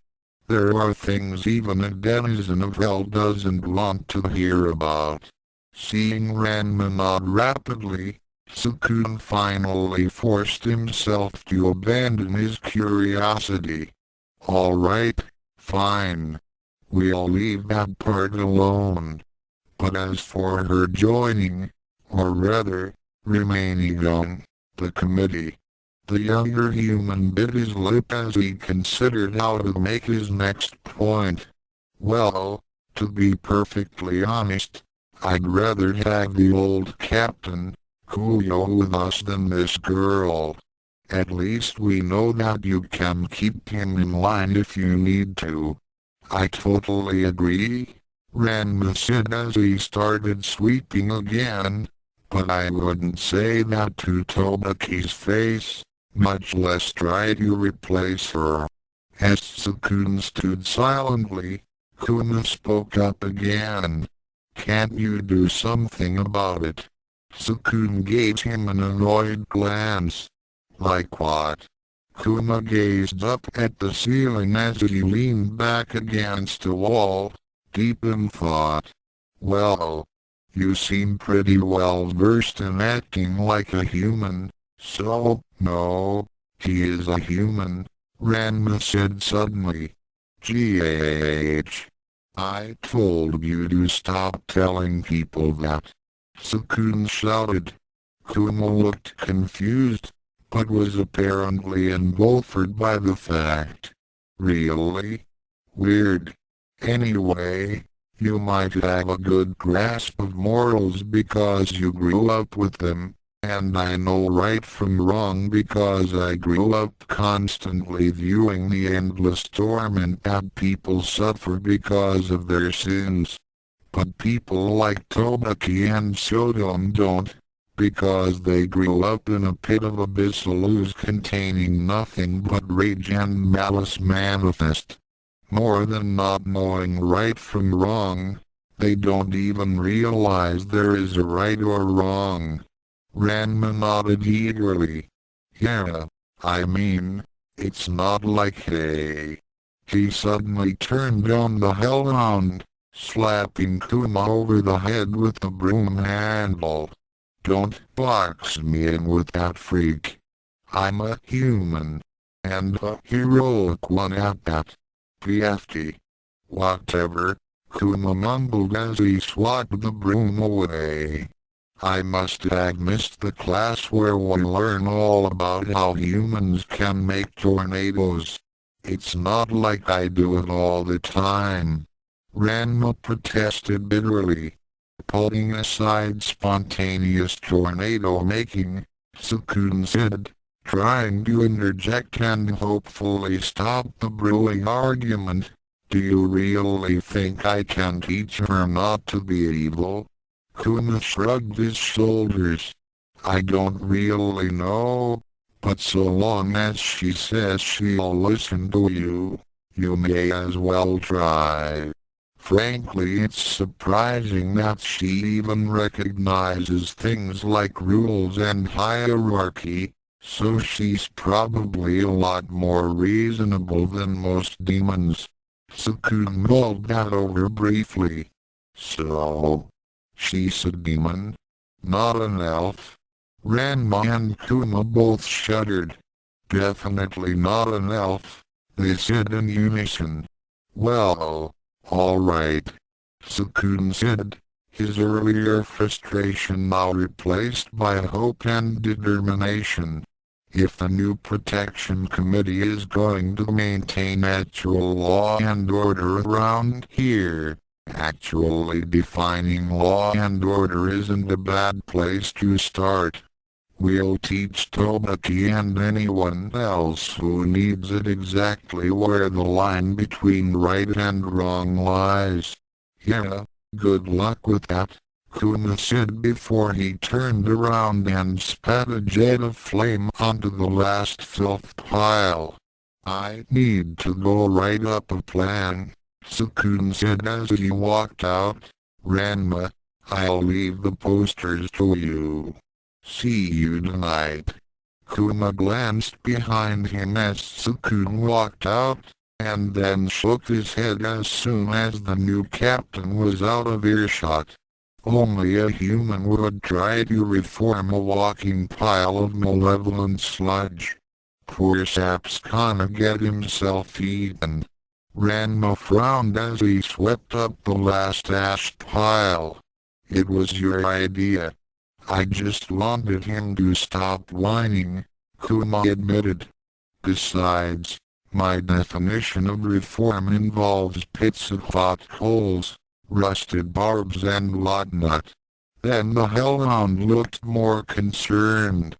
But putting our treasurer aside, it kind of worries me that the captain's a real human. So am I, Ranma pointed out fruitlessly. I said a real human, Kuma reiterated.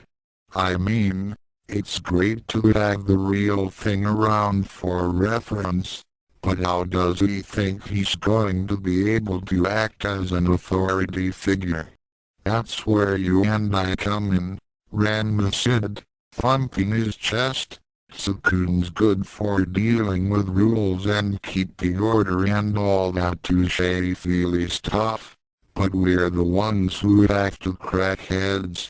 Granted, Kuma mumbled, but have you really considered what it means to have a human in charge here? Humans don't really belong here to begin with, but having one in power is a whole different issue. It doesn't really bother me so much, since I'm used to dealing with them. But it's hard to imagine this turning out well, what with the completely different moral values and the possibility that he could be gutted at a moment's notice.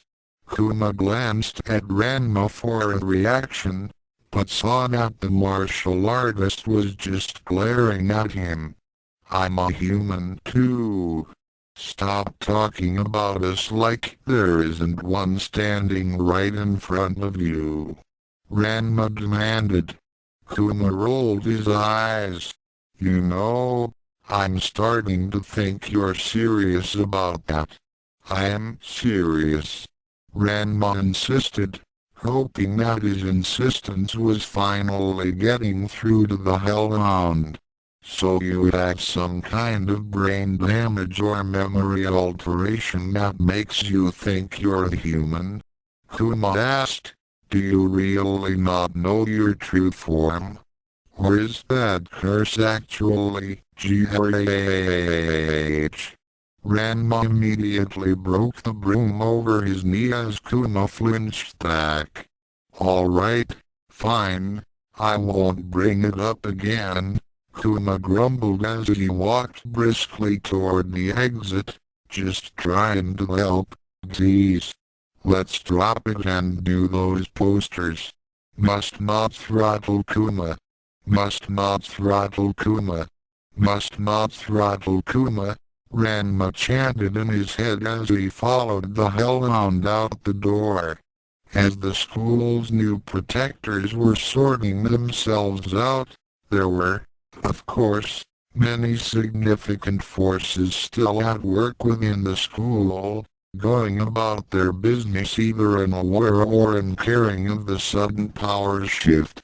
In the forest on the far edge of the school, a student that had possessed the gumption to mock a monstrel for its mixed heritage and twisted form was torn apart by a dozen similar individuals, dying amongst the still melting snow that blanketed that region before he had even realized what was happening. One of the would-be participants of that ambush never arrived, having triggered a net trap built of spider webbing and meeting his end before a pair of saber-like fangs.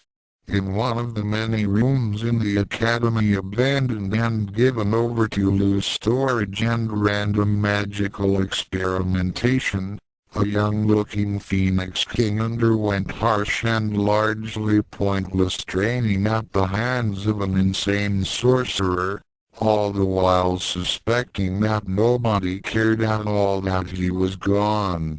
And finally, and much more importantly, a group of aggrieved former defenders of the peace who were keenly aware and disturbed by the recent personnel change in the Protection Committee met in secret to discuss the injustices that had been heaped upon them, and what could be done about them. Or at least, they tried to keep it secret. It was rather difficult, as the meeting had to be held at Kuyo's bedside in the nurse's office. Is this mandate true?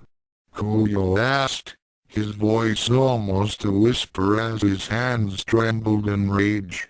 The lanky enforcer, sporting a ring of bandages over one eye and a gauze patch over his cheek, played with a butterfly knife nervously as he nodded. Looks like it.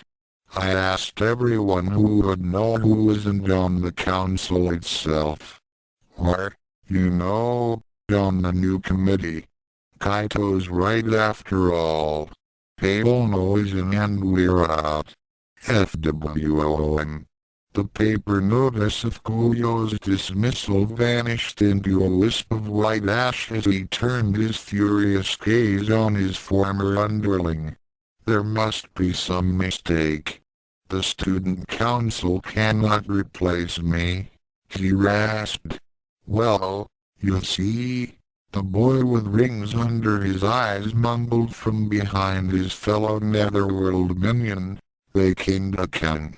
I mean, it's their job to do things like this. Wham! Kuyo slammed a fist on the table next to his cot, rattling a few blood-spattered medical tools that were left on top. And what of my esteemed record of service? Kuyo demanded imperiously, though his voice was soft and weak. What of my contribution to this school?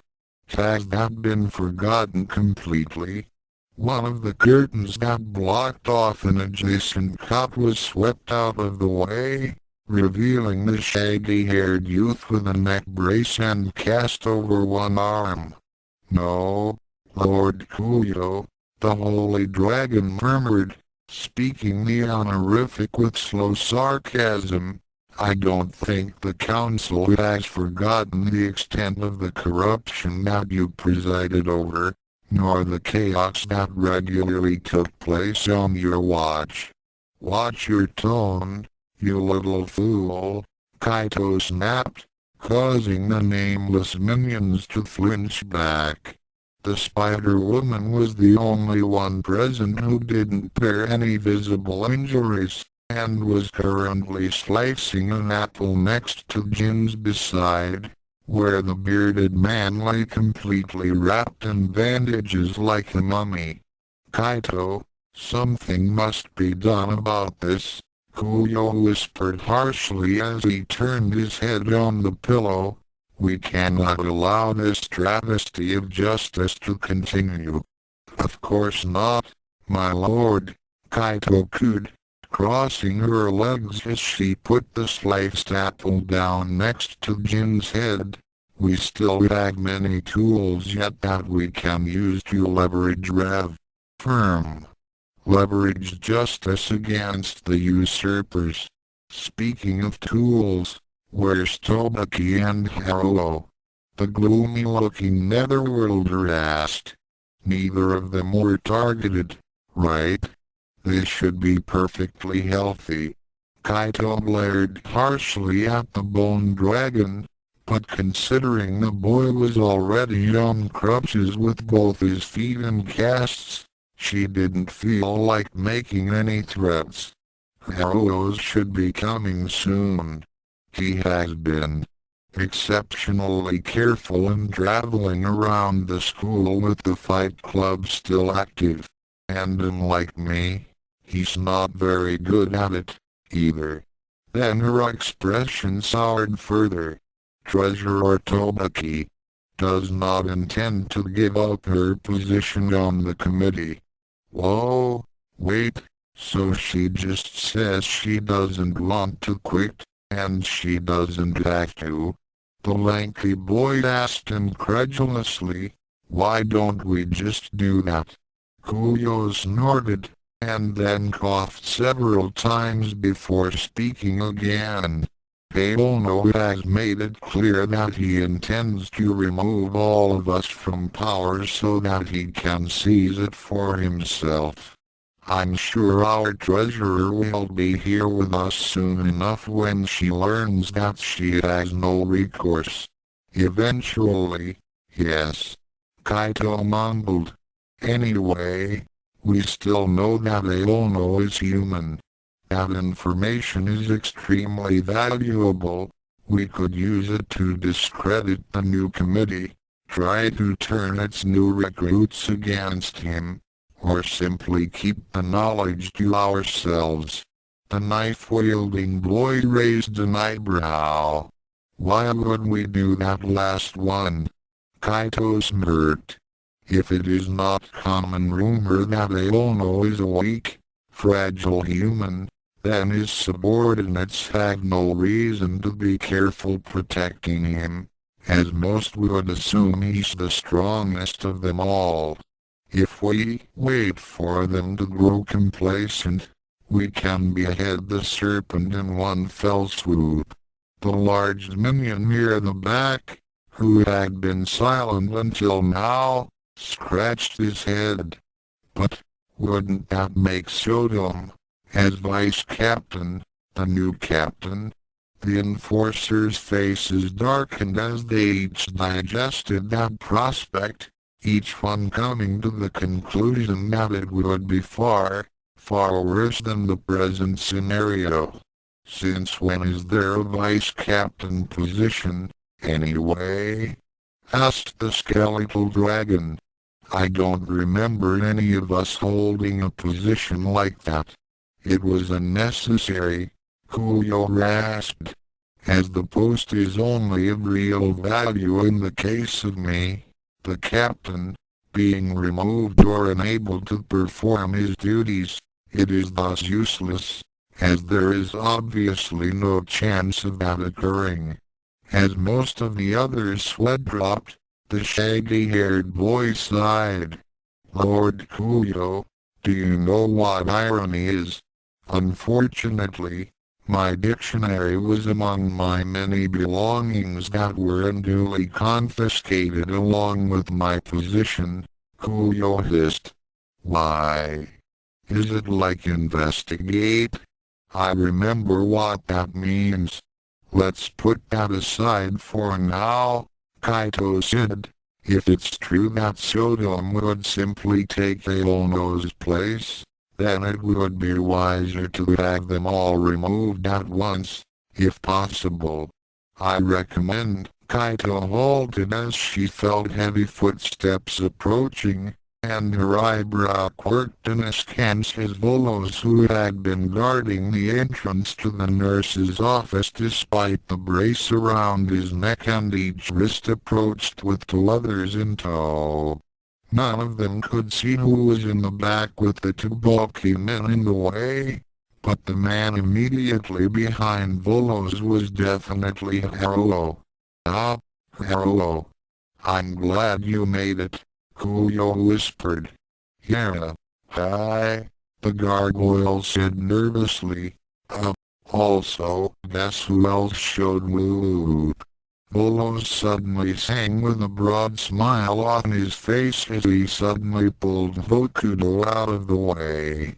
Kaito brightened immediately as she saw who had entered behind the two thugs. Tobaki, you showed up after all. Big sis Kaito. The Yoklol squealed as she launched herself forward at the Spider-Woman, prompting everyone anywhere near her trajectory to jump out of the way. As the dark-skinned demon hugged the devious arachnid, the others fell silent and tried to avoid looking at the overt display of cuddly affection. None of them had really been comfortable with the friendship between the two, especially given that the pair of girls were more or less the most dangerous members of the old committee. Something about the bond of trust and adoration between a pile of clueless malevolent sludge and a treacherous man-eater just tended to chill the heart rather than warm it. Oh, that is so cute. At least, it did to anyone with more than 3 brain cells, and everyone was well aware of which of Volo's brains got shorted when his biology was sorting out how to divide neural resources. Kuyo coughed gently to get everyone's attention, and then he coughed much harder before he managed to get his respiratory system in order. Treasurer Tobaki, I'm glad you could make it, he rasped. Tobaki raised an eyebrow as she settled in next to Kaito, who gently stroked her hair. What's wrong with Kuyo? Many people were surprised by the lack of an appropriate honorific, but Volo's apathetic mind wasn't one of them. Hey, he's got pneumonia from being unconscious out in the snow for too long. Tobaki blinked. Hey, but he's a Yoko. What kind of a fire elemental gets sick from the cold? Actually, Yoko are not elemental beasts so much as magical beasts that happen to use a particular element. Although Mr. Kuyo uses fire magic exclusively, his biology is not such that he is rendered immune to disease or conditions brought about by extreme cold, said Fran Madaraki. The assembled former enforcers stared silently at the nurse as she checked on Jin's condition, taking the Ihitai's pulse. Miss Madaraki, Kuyo started to say before the school nurse interrupted him. I just need to check Mr. Kaishu's vitals to ensure that his body temperature is receding properly, Fran said, not turning to face the disgraced leader. Don't mind me. You can go back to making your dastardly and ultimately futile plans. Well then, Kuyo said, apparently reassured. Treasurer Tobaki, since you have made it here, our hand is strengthened considerably in our bid to reclaim control of the Protection Committee. Oh, is that what you're doing? Tobaki asked. Then I suppose none of you would be willing to join the new Protection Committee, would you? HM? What do you mean? Kaito asked.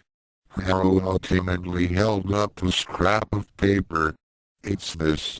The new Protection Committee is recruiting. Yes, we figured as much, Kaito said. But Tobaki, don't tell me that you... Yup.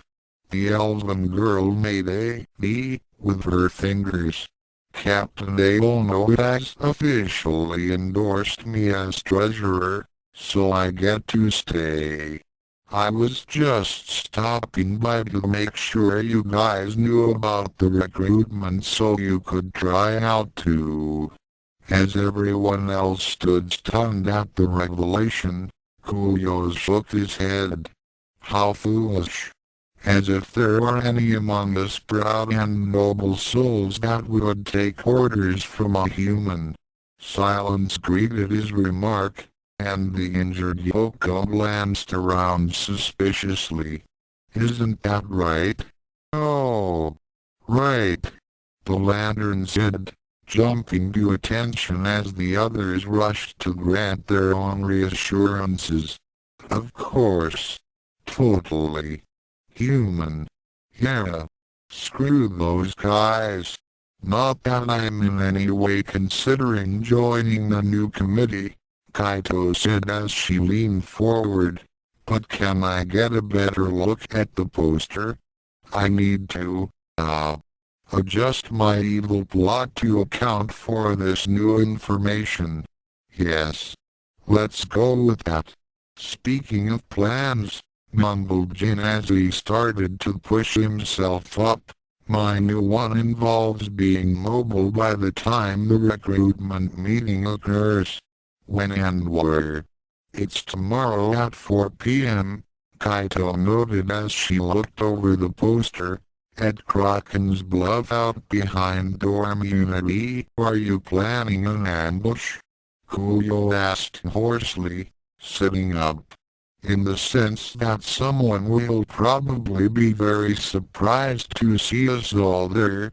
Yeah, sure, it's an ambush, Haruo said as he strode out of the room, followed by Jin, Kaito, Bolos, and the three of the netherworld monsters that were still mobile enough to leave right away.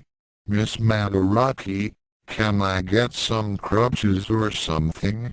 The shaggy-haired boy asked. I have somewhere to go tomorrow. I don't need crutches, as I can render the floor frictionless and slide to a given location, Jin boasted. So if you have any unused, oversized bedpans. Oh, and maybe a pole to help push myself. This is absurd, Kuyo rasped as his eyes narrowed, glancing back and forth before finally settling on Tobaki. Treasurer Tobaki, you cannot seriously mean to join with those usurpers. Tobaki blinked, as if confused at Kuyo's bemusement. Why wouldn't I? I like being treasurer. You would turn your back on me, the one who gave you that position. You would betray my trust and work under a lowly human simply because it is the most expedient route to stay in power. Kuyo hissed, straining his voice as his throat ached. Yes, Tobaki said without hesitation. Then she flushed slightly, looking uncertain. Is that strange? Big Sis Kaito always taught me that only people strong enough to stay on top deserve loyalty. Well, Kuyo gasped out, only to be interrupted.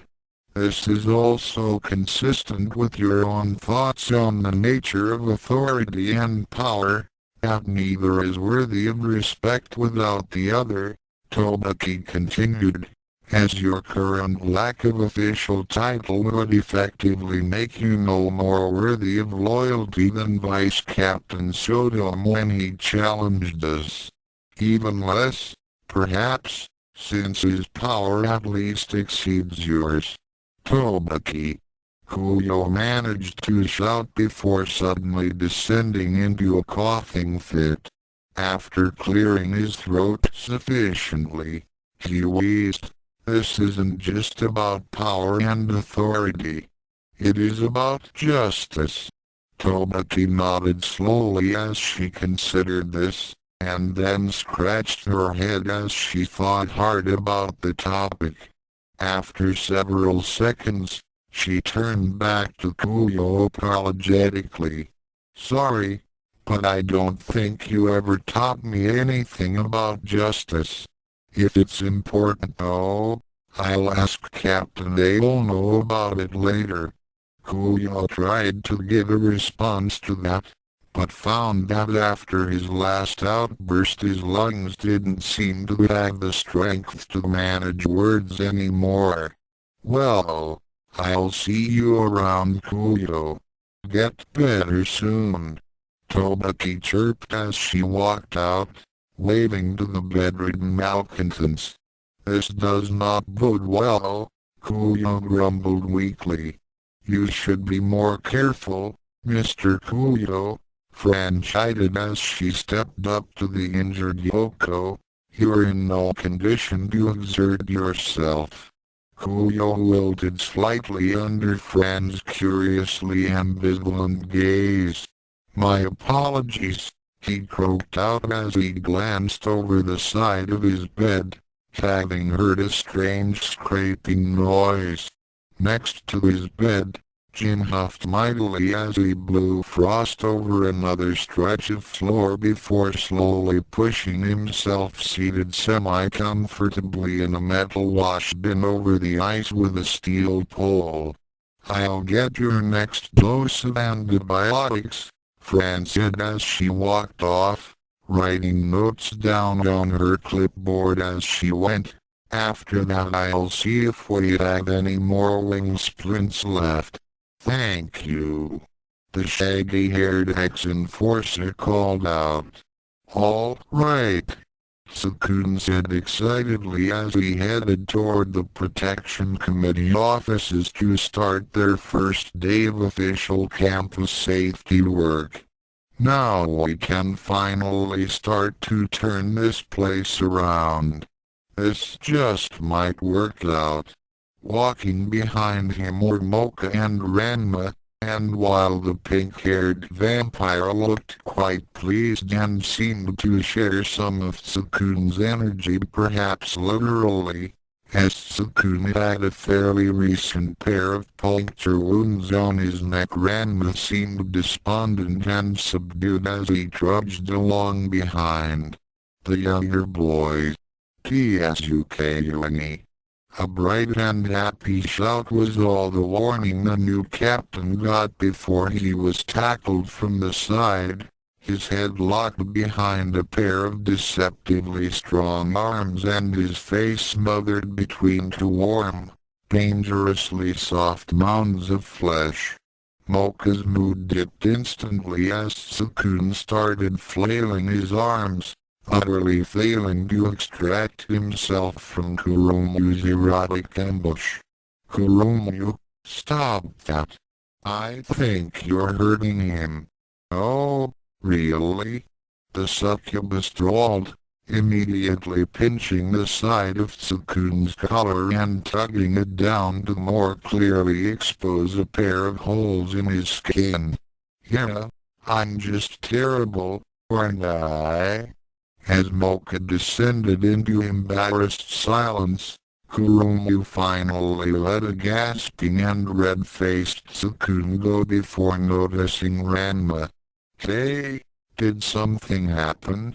Kuromyu asked in concern. Mocha forced herself to keep a somber face as she explained. It seems that Ranma skipped too many homerooms, so Miss Nakonom spent some extra time chewing him out. Kuromu noticed with great interest that Ranma flinched visibly at the term, chewed. It seems she also heard about what happened to the student council hall, because she also lectured him about the dangers of summoning tornadoes and how it affects his attempt to pass as a human. Mocha continued, doing an admirable job of not seeming smug or at all pleased about Ranma's misfortune. One little tornado and people act like I'm some kind of maniac, Ranma grumbled, shutting his hands in his pockets. Nobody made a big deal about it at my old school. That's horrifying, Tsukune deadpanned. What kind of freaks did you go to school with? Kuromu asked, clearly amazed. Ranma was actually caught off guard by the question, suddenly wondering about whether the humans at Furinkan were really just as bad, or maybe even worse, than the murderous psychos he currently went to school with. I don't want to talk about it, Ranma said quietly, turning his head away. Said that Ranma had decided not to divulge more of his disturbing and always entertaining past. Kuromu latched onto Tsukune's arm while running a finger up and down the flushing boy's chest. So Captain, what's first for today? The succubus purred. Please don't call me Captain, Tsukune stuttered, trying to project an air of dignity as best he could while his arm was wedged in Kuromu's cleavage. I haven't done anything so great that any of you should have to defer to me. Please, keep calling me by my name. Gotcha, Ranma said easily, severely undermining the dramatic humility of Tsukune's request. So Tsukune, what are we doing now? Well, we should head back to the offices and try and get a grip on what our specific duties are going to be day to day, Tsukune reasoned. Also, I want to talk to you about the recruitment rally later today. Leave it all to me, buddy, Ranma said, perking up immediately. You want people who are going to put the school first, right? Tsukune blinked. Yes. Well, that's not the only qualification, but that should be the most important thing. From here on out the Protection Committee is putting integrity before authority, and I need our new people to recognize that, he said firmly. Gotcha covered, Ranma said, smirking casually as he flashed the younger human a thumbs up. Tsukune had his doubts, just as he had when Ranma first elected to manage the recruitment efforts, but like before he put them aside. After all, Ranma had done a passable job in building their numbers high enough to at least start their basic duties, and Tsukune was always reluctant to assume he knew better than Ranma, especially when it came to dealing with their monstrous classmates. Well, if you're sure you can handle it, Tsukune said, trying and failing to sound confident. But if you need help, don't hesitate to ask. It's no problem, Ranma said, brushing off the younger boy's concerns as he reached the front door and opened it. I've got everything. Stop doing that, Tobaki demanded sharply as she crossed her arms under her breasts. She was standing in the middle of the lobby again, holding a manila folder and, for some reason, wearing a pair of thin rectangle lens glasses that none of them remembered seeing before. Ranma immediately cut short his screech of terror, flushing in embarrassment. "Sorry. I still need a little time to hold down that reflex." "No, it's all right. We don't blame you," Mocha said, surprising the big-tailed boy and Tsukune, not so much Kurumu, who knew exactly what particular trauma was triggering the outbursts. Tobaki strode up to Tsukune and locked eyes with him, her expression possessing a level of cold, determined professionalism that he wouldn't have expected from his admittedly limited previous experience with the girl. "Captain Aono, it is my understanding that you wished someone with experience as to the Protection Committee's roles and dealings to brief you so that you can more quickly take command and manage our activities. Is this correct?" Tsukune blinked, taken off guard once again. "Yes, that's right." Tobaki bowed deeply. "Then allow me to brief you appropriately." Standing up straight again, she handed him the folder. "Here are the most pressing details in hard copy for your personal retention and perusal. First and foremost, I suggest you appoint your primary officers." Tsukune looked slightly overwhelmed as he took the folder, though it was certainly due more to Tobaki's mannerisms than information overload. "What do you mean, exactly?" Tobaki's glasses gleamed as she briefly pushed them up the bridge of her nose. "You yourself are captain. Mr. Sodom is vice captain. I am treasurer. This is not the extent of the Protection Committee's posts. However, you'll need someone to lead the compliance squad, assuming we have enough members to put one together, someone to manage information and contacts, and someone to attend student council meetings to represent our interests." Mocha frowned.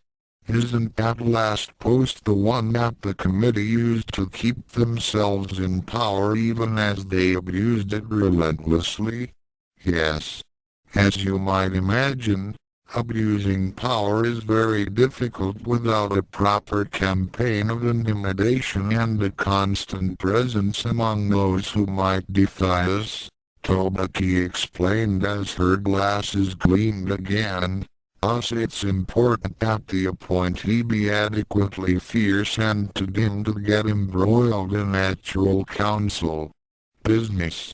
I would recommend that Gamaroshi fellow for the role." Tsukune rolled his eyes as he took a seat, while Kurumu, loath to leave his side, sat on the armrest next to him to maintain as much physical contact as possible without actually sitting on him. "Rather than doing something like that, why don't we, I don't know, not abuse our power in the first place?" he asked. Tobaki raised an eyebrow. "I've never heard of such a strategy. That would eliminate most of the risks and associated safeguards necessary to manage them when trying to maintain our current levels of corruption. As expected of the captain." As Tobaki mused with a comical level of seriousness on the idea of clean, lawful governance, Kurumu suddenly fell victim to her curiosity and snatched off Tobaki's glasses. "Okay, well, if you insist, then you're the boss," Tobaki said, shrugging as her mannerisms instantly became more relaxed and her speech less formal. "Oh, but sometimes you might have something to tell the student council, and they sometimes have complaints about things that probably don't matter to you. So, Kuromu wordlessly leaned forward again to put Tobaki's glasses back on. So it would be prudent for you to appoint someone to the post, either to handle information and requests from the council or, should you wish it, to prevent those matters from reaching you. Tobaki continued as she promptly pushed her glasses into a more comfortable position on her nose. Then she glared sharply at Kuromu. Also, stop that. Impossible, the succubus replied seriously, trying and failing to contain her amusement at this new discovery. All right, given that, Tsukune mumbled, deliberately ignoring Kuromu's action. Mocha, could you take that post? Mocha blinked in surprise. Me? Tsukune nodded, smiling. We need someone level-headed and smart to deal with the council, so I think you'd be perfect. What do you say? Yes, sure. Mocha stuttered, flushing slightly as Kuromu pouted. Kuromu, I'd like you to handle compliance, Tsukune continued. She seemed far more startled than Mocha had been. What? But isn't that for someone stronger? Well, I imagine that Ranma will be doing plenty of enforcement work, but if he can't be in charge all the time then I'd like it to be you. Kuma might be stronger, but he's also really reckless and temperamental, while you're... Tsukune paused for a moment, trying to think of a good euphemism and then quickly giving up. You're less reckless and temperamental. And I know that you always put everything you've got into a battle when you have to fight. I know I can trust you to make the right choices if things get bad. Sure.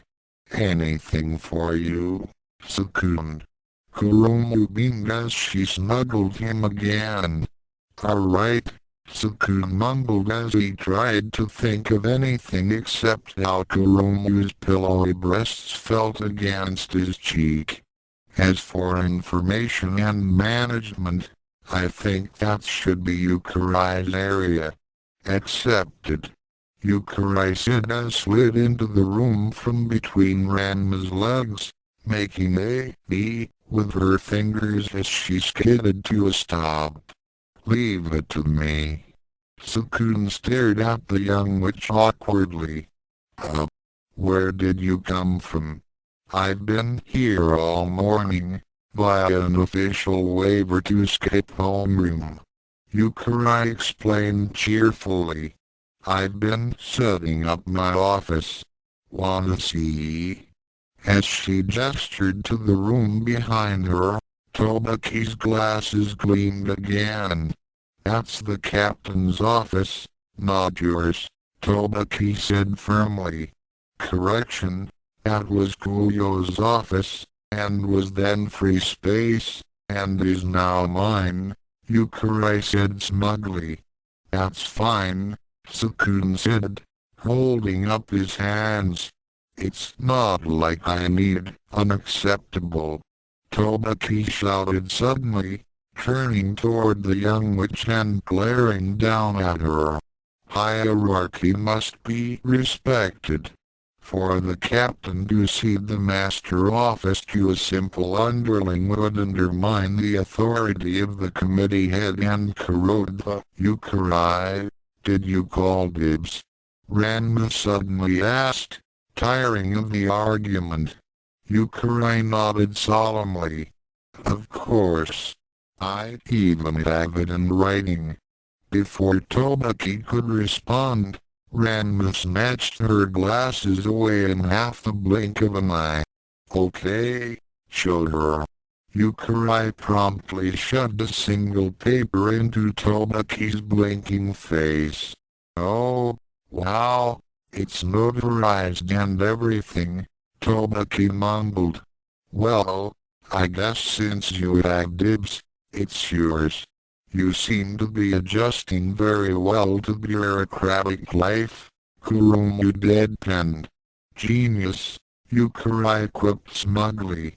So, wait, I feel like there's one more job that needs to be filled, Tsukune said as he disentangled himself fully from Kurumu. Shouldn't someone be in charge of receiving complaints directly from the students and opening up investigations? Tobaki frowned. Why would you want to do that? Tsukune sighed. So that we can respond efficiently to the students' concerns and make the school safer for everyone. That sounds like so much work, Tobaki complained. Hold on, Ranma grumbled as he put Tobaki's glasses back on. There. Try now. Tsukune stared awkwardly for several seconds. Should I ask again? Or, to answer your question, Tobaki said in a distinctly irritated tone. There was no post previously to process complaints or initiate investigations. Such things were considered an annoyance and so left to the discretion of individuals. Deployment authority, meanwhile, rested solely with Kuyo, rather than being a matter of procedure. If you want there to be such a position and thus a formalized procedure to deal with such things rather than a screen to prevent such matters from affecting you, that is of course up to you. New question, Yukari said suddenly, raising her hand. Are you nearsighted, farsighted, or what? I lack perfect vision, Tobaki said blandly, pushing up her glasses. But an accountant asked you wear glasses, after all. Aren't you just a treasurer? Kurumu asked. It's the same thing, the Yokol insisted. You can't keep records without glasses. It's just common sense. Putting aside how uncommon your sense is, Tsukune mumbled. Who's going to take the post? All of us already have main duties. Kuma? Kurumu asked, simply naming the first person that came to mind. I'd rather not put him in charge of anything, ever, Tsukune mumbled. Chopper? Yukari guessed, shrugging. He doesn't care about anything but fighting, Ranma said, shaking his head. No way. I don't suppose Kana could do a job where she'd have to speak to strangers constantly, Mocha mused. Ranma nodded solemnly as he walked across the width of the lobby to one of the comfortable plush chairs. Well, I guess that means it's up to you, Mizor, he said as he picked up the chair cushion, revealing a head of mussy purple hair.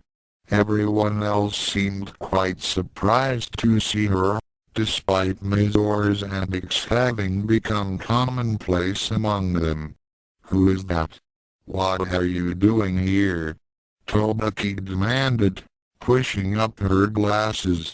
Relax, she's with us, Ranma said. So Mizor, you think you can handle a help desk?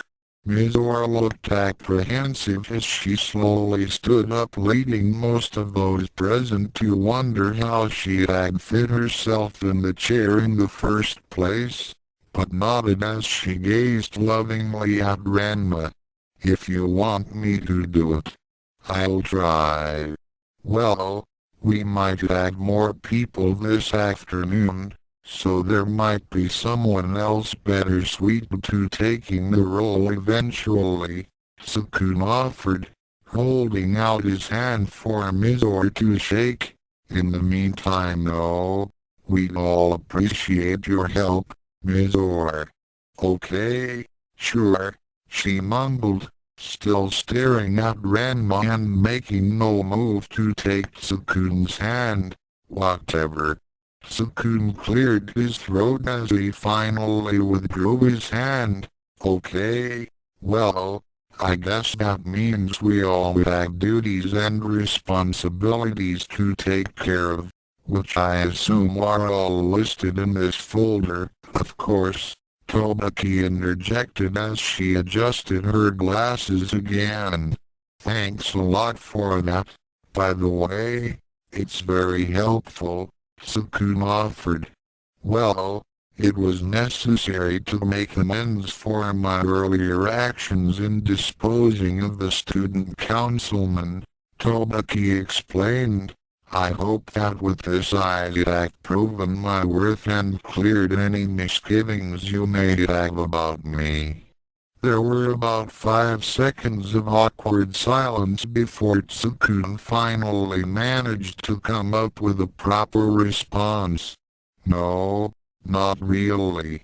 I mean, this is great, but you killed someone. Tobaki frowned as she lowered her glasses slightly to stare over them. Then exactly how much good favor must I earn to compensate for one little killing? I didn't even break school rules. Tsukune worked hard to keep his tone even as he replied. A lot of favor. Killing an innocent person isn't anything to take lightly. It's not the sort of thing that you make up for by typing up some helpful documents. Tobaki pushed her glasses back up.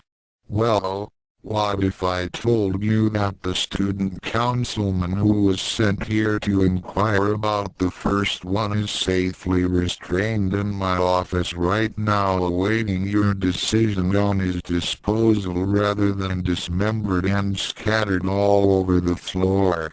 Does that help? This prompted another awkward silence as everyone else tried to avoid eye contact with the bemused elven girl. Well, yes, I suppose it does.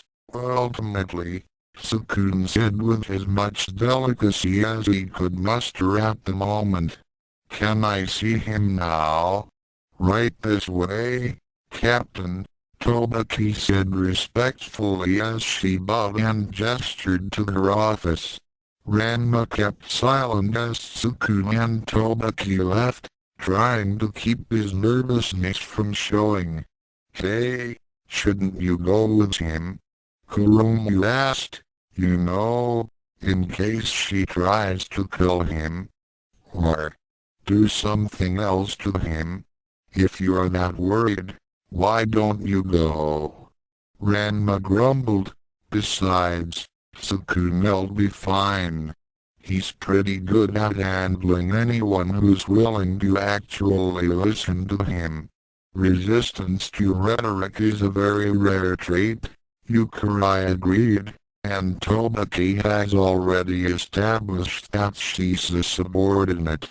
That's probably like another -5 to her saving throw.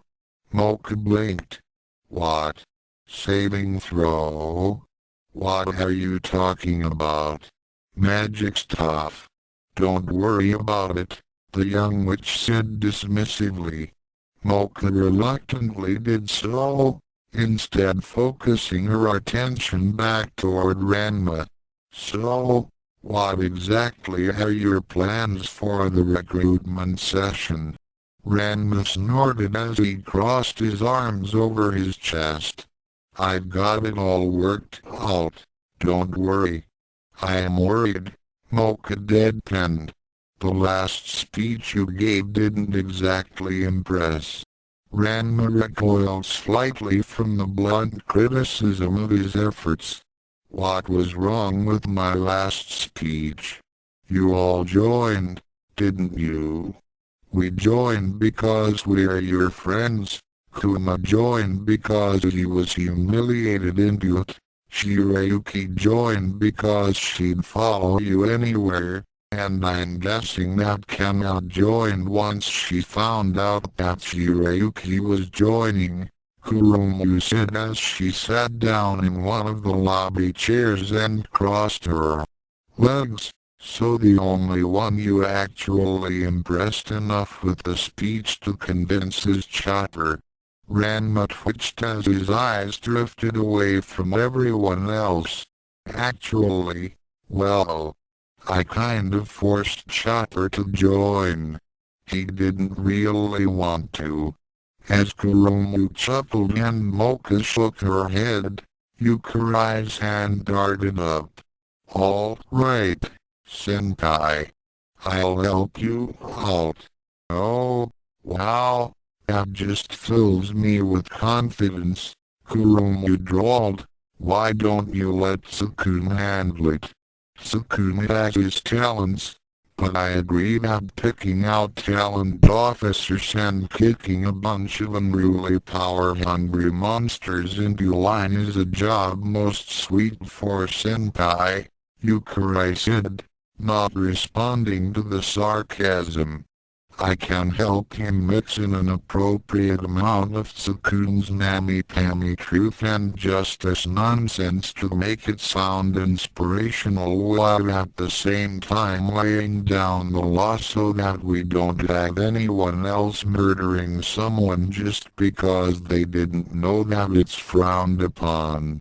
As Yukai made her best, confident genius face and tried to stare down Kurumu's doubtful gaze, she suddenly felt her head shift as Ranma rubbed her head affectionately. You know, Runt, you've come a long way, Ranma said fondly. It wasn't that long ago you called Tsukune by his surname and was calling him dull and useless all the time. Yukai flushed as Kurumu and Mocha both smiled at her, although Kurumu's was certainly more akin to an amused smirk. Well, it isn't as if he hasn't worked for it. And it'd be weird if I was the only one calling him Aono. What with you guys calling him by name and everyone else calling him Captain? Ranma chuckled. Well, that's certainly. He glanced to the side as he felt something brush him, and he saw that Mizore was leaning her head against his arm, staring up at him imploringly. Me too, she said suddenly. Ranma hesitantly patted Mizore's head, prompting the snow woman to sigh blissfully. Right. Like I was saying, if you wanna help out, that's fine. I need to hurry to class. Oh. Prof. Richard said that if I'm late again he'd track down and disintegrate everyone I've ever really loved. Kurumu's sweat dropped. That seems like an awful lot of trouble. Why doesn't he just kill you? Everyone I've loved is much slower than I am, Ranma mumbled irritably as he stopped rubbing Mizore's head. I'll see the rest of you guys after school. Since you're new recruits too, you should all be at the recruitment meeting this afternoon. Mizore, I'll see you in class. Unless you choose a really good hiding spot. The ice chest is kind of obvious. But it's so comfortable in there, Mizore grumbled as she followed him out the door with Yukai trailing behind them.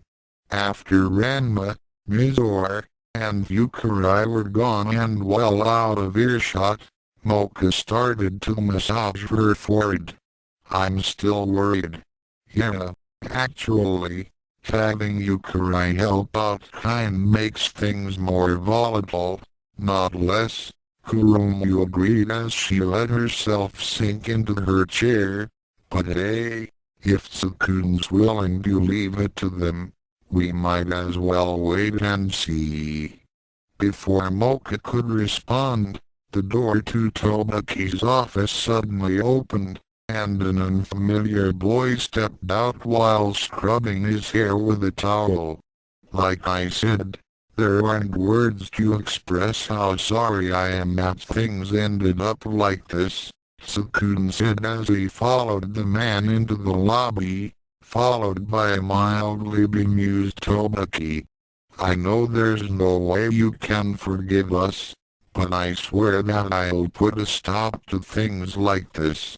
I still don't see why this is a problem, Tobaki grumbled as she fussed with her glasses.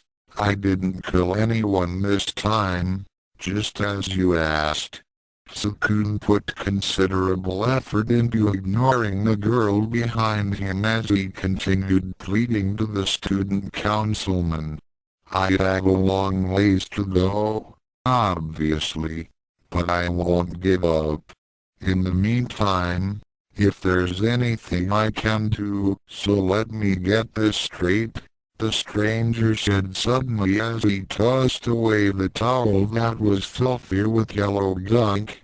Not only is my colleague dead and disposed of, but you've decided to take it upon yourself to handle his murderer, who is one of the old guard supposedly to be removed from power, who you are apparently keeping on in the new protection committee. Tsukune winced at that painfully accurate description of his situation. Well, yes, that's all true, he admitted glumly. The council member nodded, meaning that not only do I not have to bother dealing with the body of my predecessor, but I don't have to try to complete his assigned task or mete out punishment for the murder, which was not, as the treasurer has made abundantly clear, actually in violation of any school rules. Really, it's like I filled out those forms for nothing, Tobaki grumbled quietly to herself. Tsukune seemed a bit surprised and disturbed by how hopeful the councilman sounded. Yes, I suppose all of that is true, too. Oh, thank Dagoth, the man said, clearly relieved. That's great. You're the best, Lord Aono. No, not really, Tsukune said, feeling even worse at the unexpected praise. And please, don't call me Lord. I don't really deserve that kind of respect. Whatever you say, Captain Aono. I know you are very busy, so I'll just be on my way and never come back. Thanks.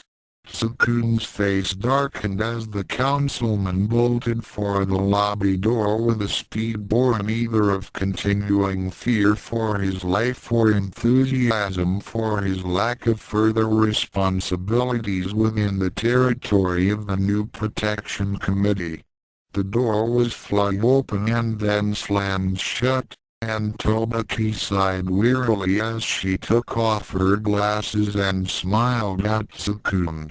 Well, I think that went great. It's always nice when everyone leaves these encounters happy, right, Captain? The elven girl beamed. Tsukune staggered over to Mocha and Kurumu, not wanting to keep discussing this matter with Tobaki anymore. I feel sick, he complained. That effect is only temporary, Tobaki explained cheerfully, completely misunderstanding Tsukune's discomfort as was fast becoming a habit. The smell of the ichor usually dissipates after 10 minutes. 5. If we open up all the windows. Mocha and Kurumu couldn't think of anything sufficiently strong to say that wouldn't also risk them being messily dismembered, so they quietly took hold of either side of Tsukune and quickly helped him out the door without a backward glance. Tobaki was confused by why she was still getting the cold shoulder from the other committee members, but quickly shrugged it off. They're a lot less cheerful than the last bunch, but I guess it's good that they take their duties seriously, she said to herself as she shrugged and put her glasses back on. Well then, back to work. That afternoon saw quite an unusual collection of students gathered together at the top of the cliff that hung over an inlet of the sea that sat at the edge of the barrier that surrounded Youkai Academy. The majority of the individuals were from the old protection committee, and although that would have been awkward enough for most, the people currently waiting alongside them had increased the tension in the air very near the breaking point. Jin Kaishu, still sitting in the metal washtub he had borrowed from the nurse's office, glanced nervously at Chaparaichi who was himself shifting his gaze from person to person while cracking his knuckles. Kasai tried desperately not to look at Kuma while the hellhound puffed on a cigarette several feet away from the others, keeping an aloof expression as his eyes occasionally darted toward Kana to make sure the abnormally shy girl was still huddled behind Mocha and Kurumu and nowhere near him. Mocha and Kurumu stayed together, both of them glaring at Kaito as the Spider-Woman glared back. From behind Haruo, who was practically trembling from all the familiar and unwelcoming stares he was getting. The disquiet was obvious enough that Ranma picked it up with barely a glance at the uncomfortable meeting, before he was even in earshot. Whoa! Looks like this could get ugly, the big-tailed boy mumbled. HMPH. Looks like most of them are from the old committee, Yukari said as she came up behind him. Do they really think they can just sign up now and their past record will be abolished? The young witch stopped to think about that. Wait, that is exactly what we did with Tobaki, isn't it? Well, unless they're as scary as her, that isn't gonna fly, Ranma said as he straightened his clothes. And even if they were, I already used up all my favors that Tsukune told me, so it probably wouldn't work even then. Yukari nodded grimly. Well, this is it, then. I'll join the rebel, so do it just like we worked out. Got it. Go get in line, Squirt. I'll be right behind you. Yukari's entrance didn't merit much attention from the crowd beyond a few dirty looks, but once Ranma trudged into view through the drywood forest with his hands in his pockets, most of the tension gave way to steely discipline largely born of fear. All of the students that had previously been enforcers immediately lined up and straightened, staring forward with their hands gripped tightly behind their backs, except of course for Jin, who did the best he could from his washbin. A few seconds later the others reluctantly lined up as well, if more loosely, and without any pretense of practiced drilling. Well, this is a decent turnout, Ranma said as he approached, looking over the students. Although I see a lot of familiar faces, I ain't going. Ranma stopped suddenly and walked over to a thick cluster of bushes. There was a brief gasping noise as he reached both arms in, and those gathered were reasonably surprised to see him pull Mizore out from her hiding place. Ranma silently carried the blushing snow woman over to the others, and then put her down on one end of the line, next to Youkai. There. Now where was I? Ranma asked. Right. Some of you are familiar, and some of you are. What's the word? Like familiar, but you want to punch them? Notorious? Kuma guessed. Yeah. That. Good dog. Ranma said brightly, eliciting an irritated growl from the hellhound.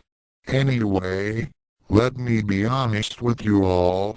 Many of you are only here as a formality, because you've already been accepted, and most of the rest of you aren't going to make the cut. Any questions so far? A netherworld minion with dark rings under his eyes raised his hand.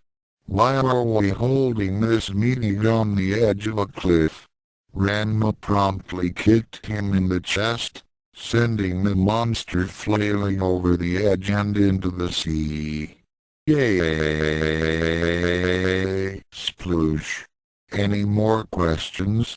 Ranma asked as many members of the previous protection committee started to sweat nervously. When no one else volunteered, Ranma nodded. Good. Now listen up, because I am about to teach you freaks the pecking order around here. The pig-tailed boy yelled. First, there's you. Then there's the dirt. Then there's the worms inside the dirt. Then there's my pet spiders. Then me. And then Aono Tsukune, your captain. We have to take orders from worms and spiders. What a pain, Volos complained as his lethargic personality asserted itself. This is such a sploosh. Ranma dusted off his pants briefly, then went back to his speech. Finally, do you know who's at the top of the pecking order? Even higher than Tsukune?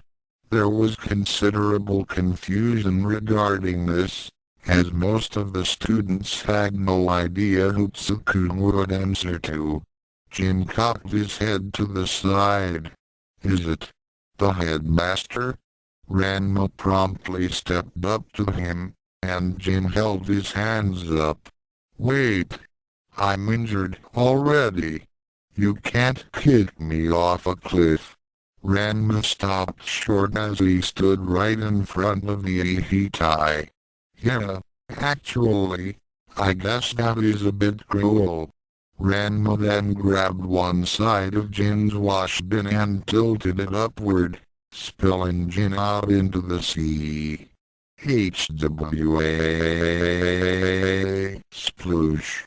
Like I was saying, Ranma said as he put the bin down, there's someone higher on the pecking order than Tsukune. And that's the students. This prompted a great deal of confusion from everyone except Youkai, even amongst those that had more developed and humane moral codes. Nobody said anything, however, and they patiently awaited an explanation. In human civilization, by which I mean actual civilization, people are only given power and authority in order to use it to serve others, Ranma explained, delving further and further into a topic that many of those gathered suspected was quite out of his depth. If the school gives you the authority to beat someone up, it's so you can protect someone who needs it, not so you can do what you want and get away with it. Seeing that most of the students only looked more doubtful and confused the more he explained, Ranma cleared his throat. So here's the recap. The students are your boss. You work for them. When some random geek asks for help, you don't wait for orders from me or Tsukune. And if you do, you'll be handed a punishment instead. That's the kind of protection committee that we're building now, and if you don't like it, then you'd best turn around and leave while you're still dry. Youkai quickly flashed him a thumbs up.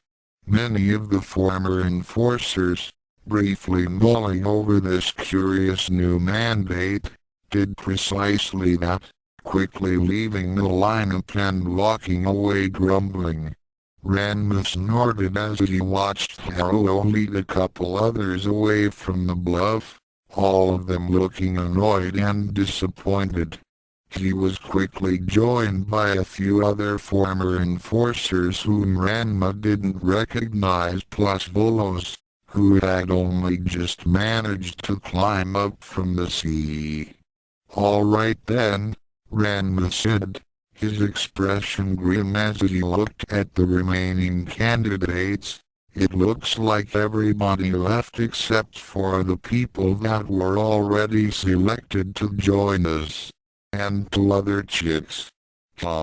Kasaya, one of the two to remain, timidly raised her hand. Is asking questions still going to get us kicked?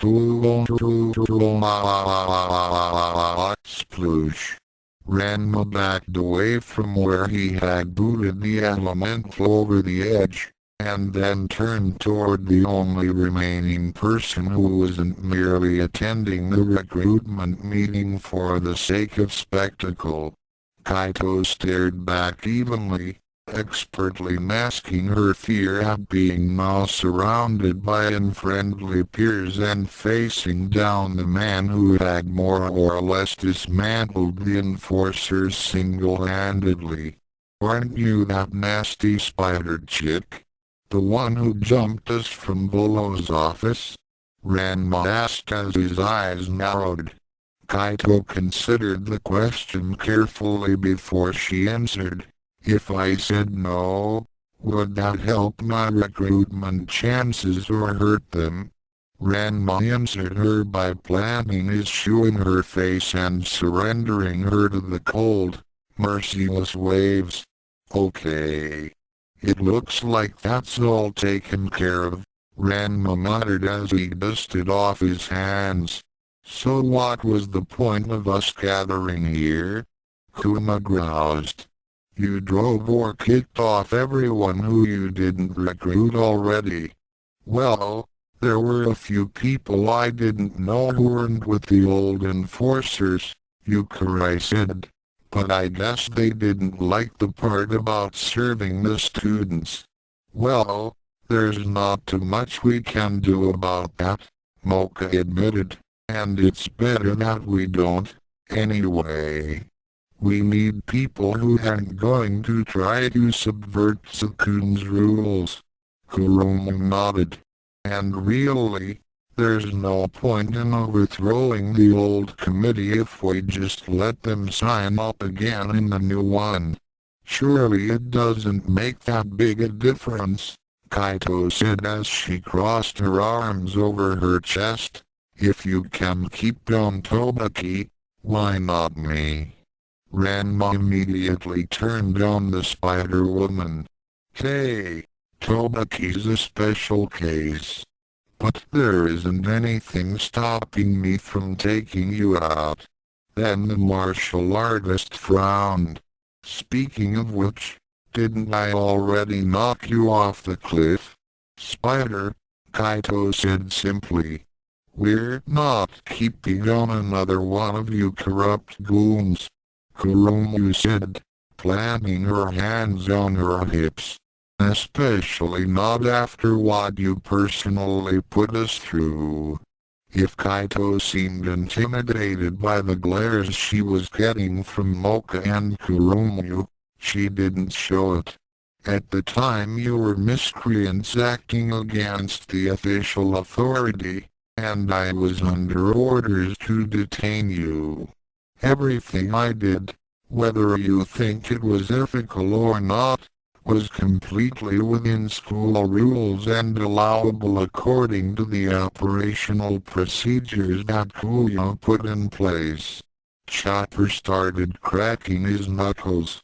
You know, if I broke her arms before we threw her over the edge, she probably couldn't climb back up.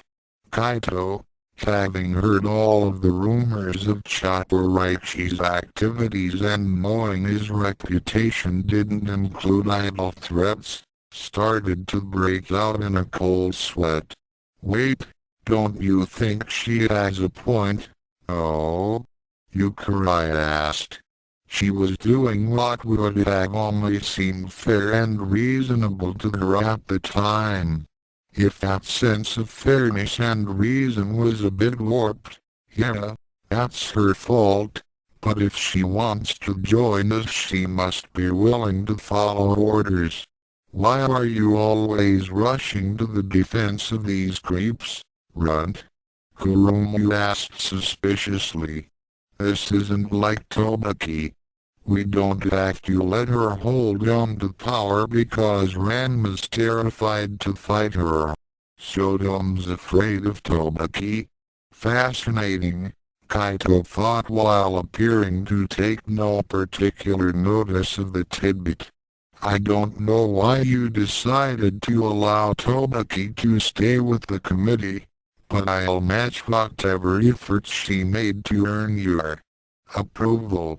Kurumu blinked. Really?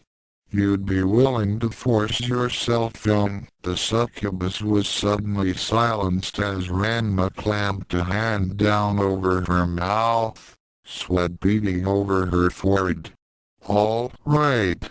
That's enough, he declared, giving Kurumu a very deliberate glare before releasing her. Okay, look. What was your name again, Spider Lady? You can call me Kaito.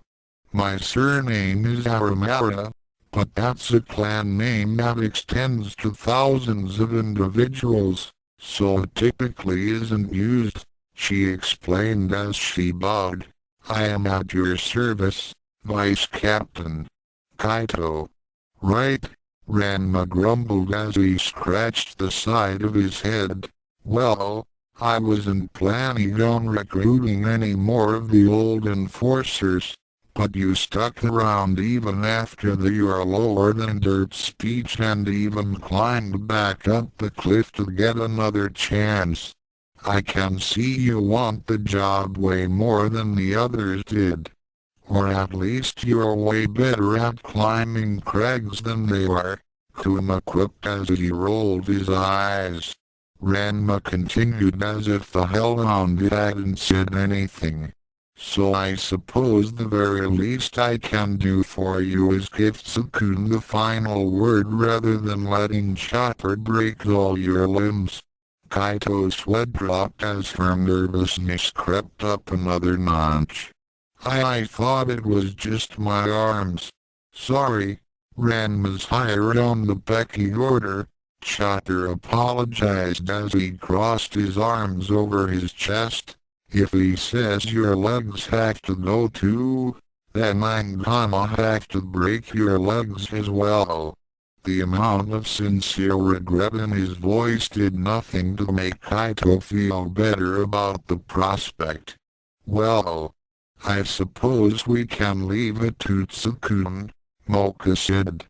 She was still reluctant at ceding any ground to the vicious woman, but seeing her surrounded by powerful, hostile men threatening to break her had aroused her conscience somewhat.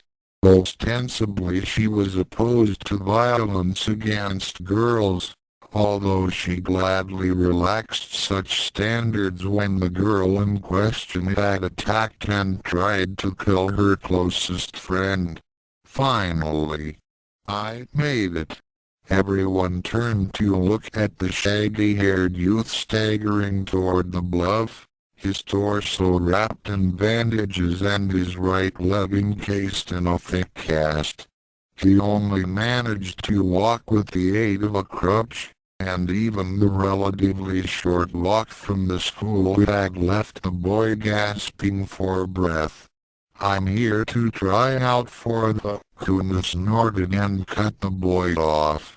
Hey, Just another one of the enforcer goons, he grunted, recognizing the holy dragon immediately from the time that the netherworld monsters had approached him and the others in the cafeteria. And he slate? Youkai scoffed. Definitely not new committee material. But, wait, Ranma cut off the boy's protest this time as he handed Jin's borrowed wash bin to Chopper. Here, use this. He is injured, after all. Gotcha, boss, Chopper said as he grabbed the hapless and confused boy by the shoulder and dropped him in the bin. Wait. Stop. I'm UWA. Sploosh. There, I even tossed the bin along with him. That way he'll float easier, Chopper said, sounding proud of himself.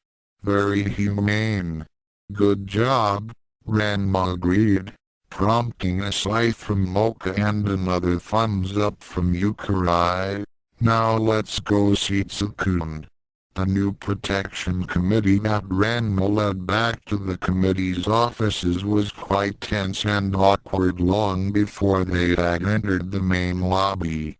The principal reason for this was probably that Kaito was being led in the middle of the group in manner quite similar to that of a dangerous criminal being escorted to their place of final judgment.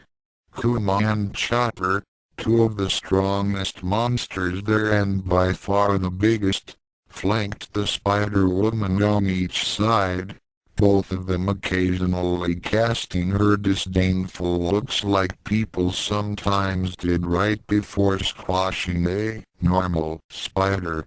Kuromu and Mocha, weaker perhaps than the two boys but both bearing a personal grudge against Kaito, followed behind the group, and Kaito didn't need to open up any of the eyes on the back of her head to tell that they were practically glaring holes in her. Leading the way, Ranma wasn't adding to this tension personally, but the way that Mizore and Kana followed right behind him, their eyes locked in a furious electric glare, was uncomfortable all on its own. Still, despite the tension and bad feelings that permeated the group on their way to the offices, everyone could agree that it was far less unsettling than what happened once they arrived. Big Sis Kaito. Tobaki squealed as she flung her glasses off and raced across the lobby. Tobaki! Kaito shouted happily, her stoic, icy expression breaking as she intercepted a flying hug from the dark elf. Everyone backed away as the two snuggled each other, feeling chills down their spines. It's like watching Mao and Stalin hug each other, Kuma said with a certain amount of awe in his voice. That bad, HM? Kuromu drawled. No, I mean I've seen that before, down in hell, Kuma clarified, wringing his hands. This is literally the exact same feeling. Ranma, hi. What's ever ye? Tsukune, who had walked into the lobby from one of the peripheral offices, flinched back once he saw Kaito swinging a giggling Tobaki around in the air like a woman might do to her young daughter. What's going on here? Try not to look directly at it, Ranma suggested as he stepped past the younger boy, following his own advice. You might go blind or something. You made it. I'm so happy. Tobaki cheered. It's so good to see you. Kaito cried. I really thought we might not get to work together again. Tsukune watched the two loathsome abominations rub their cheeks together before turning his rather pale expression toward Ranma. Ranma, tell me that's Kaito's surprisingly nice twin sister you brought here and not who I think it island. Yeah, so the recruitment didn't go all that well, Ranma admitted sheepishly. Your whole justice before personal gain thing wasn't very popular. Kaito's the only person that stuck around who we didn't already plan on recruiting. I don't like it, Mocha immediately chimed in as she stepped in next to Tsukune. Even if we put aside the fact that she attacked us before, she gives me the creeps. Seconded, Kurumu agreed as she sauntered up and latched onto Tsukune's arm. I don't trust her one bit. Oh, come on now, Kaito said suddenly, separating partially from Tobaki and revealing that she had overheard them. Isn't that just your own prejudice? I already said that I'd be willing to follow whatever new rules you put in place, so my previous record shouldn't be a problem. Things aren't quite that convenient, Tsukune deadpanned.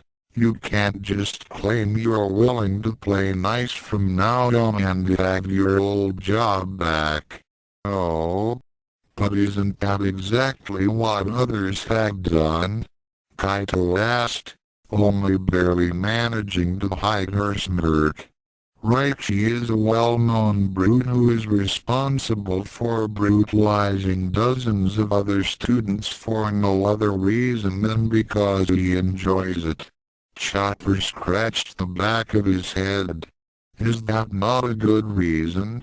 Gamaroshi has a litany of smoking allowance and fire safety violations behind him as well, Kaito continued, pointing toward the accused hellhound. I beat up people too. Kuma protested. Why does everybody seem to find my smoking more offensive than the violence? Kaito didn't bother to answer him as she moved on. Both of the girls clinging to Vice Captain Sodom were witnessed tearing apart one side of a dorm in a fight that displayed a total disregard for property damage and bystanders. By the way, just so you know, Kana said, her eyes still locked on Mizore. The truce is over now. Yeah, I figured. Mizore responded coolly. Our little genius Sendo actually cast a lethal curse on Sodom, of all people, and from what I heard came far closer to killing him than any of the enforcers did, Kaito continued, gesturing to Yukai. Hey, that was an accident, kind of. Yukai protested. And Senpai probably wasn't in mortal danger anyway, maybe. Kaito then opened her arms wide toward Tsukune and the two girls crowding him. And even you all, if nothing else, are guilty of resisting arrest, assaulting members of the Protection Committee and ultimately attempting a violent revolt in order to usurp authority. The Spider-Woman said with a hint of bitterness in her voice, although those crimes are, ultimately, disregarded since you were successful. She crossed her arms back over her chest.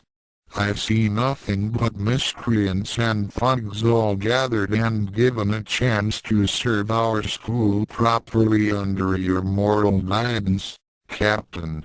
Are you really going to refuse my participation simply because my wrongdoings endangered you personally? Tsukune's eyebrow twitched as he stared evenly at the dark-eyed woman, feeling the hairs rise on the back of his neck. He could instantly tell that he was dealing with a different kind of monster now. One who was both willing and capable of challenging him with words rather than muscle.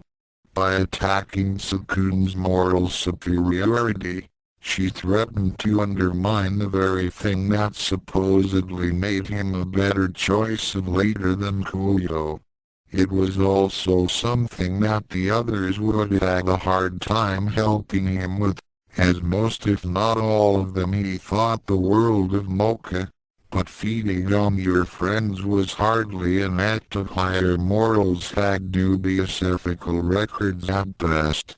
That's a lot of information, Tsukune admitted, nodding thoughtfully. It almost makes me wonder how you found all that out. But instead I'm wondering why you knew all this and never did anything about it. Kaito shrugged her shoulders. It was a different time, with different leadership and different priorities, she said as if it were of no consequence, though she could feel the focus of everyone's attention centered firmly on her again. I was Kuyo's right hand, and gathered intelligence for his use. Without his orders, why would I act? So you're claiming you were some hapless minion on a tight leash? I don't really buy that, Tsukune said as his eyes narrowed. You see, what bothers me isn't so much that you tried to kill me, I get that a lot, unfortunately, but that you're obviously smart enough to know right from wrong and see exactly how corrupt your peers were and what a mess the campus was. Tobaki, as uncomfortable as I am with her being treasurer, doesn't even seem to understand that other creatures don't want to die. If you really want me to believe that you are just following orders rather than actively plotting and furthering the Enforcer's racket, you'll have to try harder. Kaito tried hard to keep from chewing her lip or showing any outside sign of nervousness as her mind raced. She had really expected her accusatory tirade to get her the job, and was fast running out of cards to play. As expected of a human. No fangs, claws or stingers, but they make awful good use of that mouth. Maybe I was and maybe I wasn't, Kaito said, running a hand through her hair, but it isn't as if you have a case in which to arrest or punish me currently, so I'm taking the opportunity to turn over a new web. And you expect us to believe you? Kuromu asked, eyebrows quirked. Of course. I have considerable knowledge that this new committee would find harmful, Kaito said haltingly, but threats would do me little good in this situation, and using that information may eventually lead to me being dismembered and fed to the troll. Currently I see complete and honest cooperation under your leadership as the best option available to me. I imagine that means reform and repentance, and so be it. Kaito almost broke into a smile as he saw Tsukune's annoyed expression change into a more doubtful one, but restrained herself. All she needed was one more push. But how to deliver it? As it happened, her one and only remaining ally came to her rescue. Tsukune almost leapt back as Tobaki appeared before him, her hands clasped tightly together and her eyes large and dewy. Please, Captain, can't you please let Kaito join? She said she'd follow the rules. The outlaw begged. But what about all the things she's done? Tsukune asked. Tobaki frowned. Like what? Tsukune opened his mouth to speak, and then quickly closed it again as he realized something important. He didn't actually have anything on Kaito. While the Spider Woman was suspicious, devious and callous enough that he could imagine her committing dozens of horrific crimes. The only thing he knew she had done was assault, and with a halfway decent reason. And as she had already pointed out, that sort of charge wasn't exactly uncommon amongst his current team. "All right, we'll give it a shot," Tsukune said, pinching the bridge of his nose as Tobaki's eyes lit up. "Yes, thank you." The demon disguised as an elf cheered as she raced back and hugged a very relieved Kaito. Kurumu clicked her tongue as Moko looked doubtful, but both of them trusted Tsukune's judgment enough not to protest. Tsukune, well aware that he had merely made a decision but feeling like he had just lost a battle of wills, coughed in his fist to regain everyone's attention. "Your membership in the new protection committee begins now. I'm not going to try and explain our position on murder to you, as I imagine you can figure it out yourself." Taking a deep breath, and generally sounding quite annoyed, Tsukune turned around and headed back toward his new office. "We'll be watching you, Kaito. Step lightly."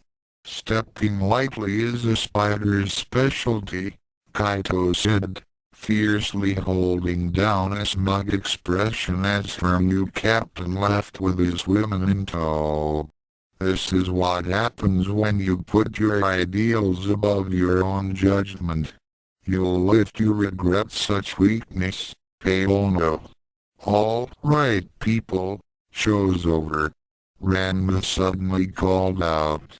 "Tobaki put together some spreadsheets that show your new duties and a few patrol routes, so we'll be taking shifts on those routes until things start to fall into place."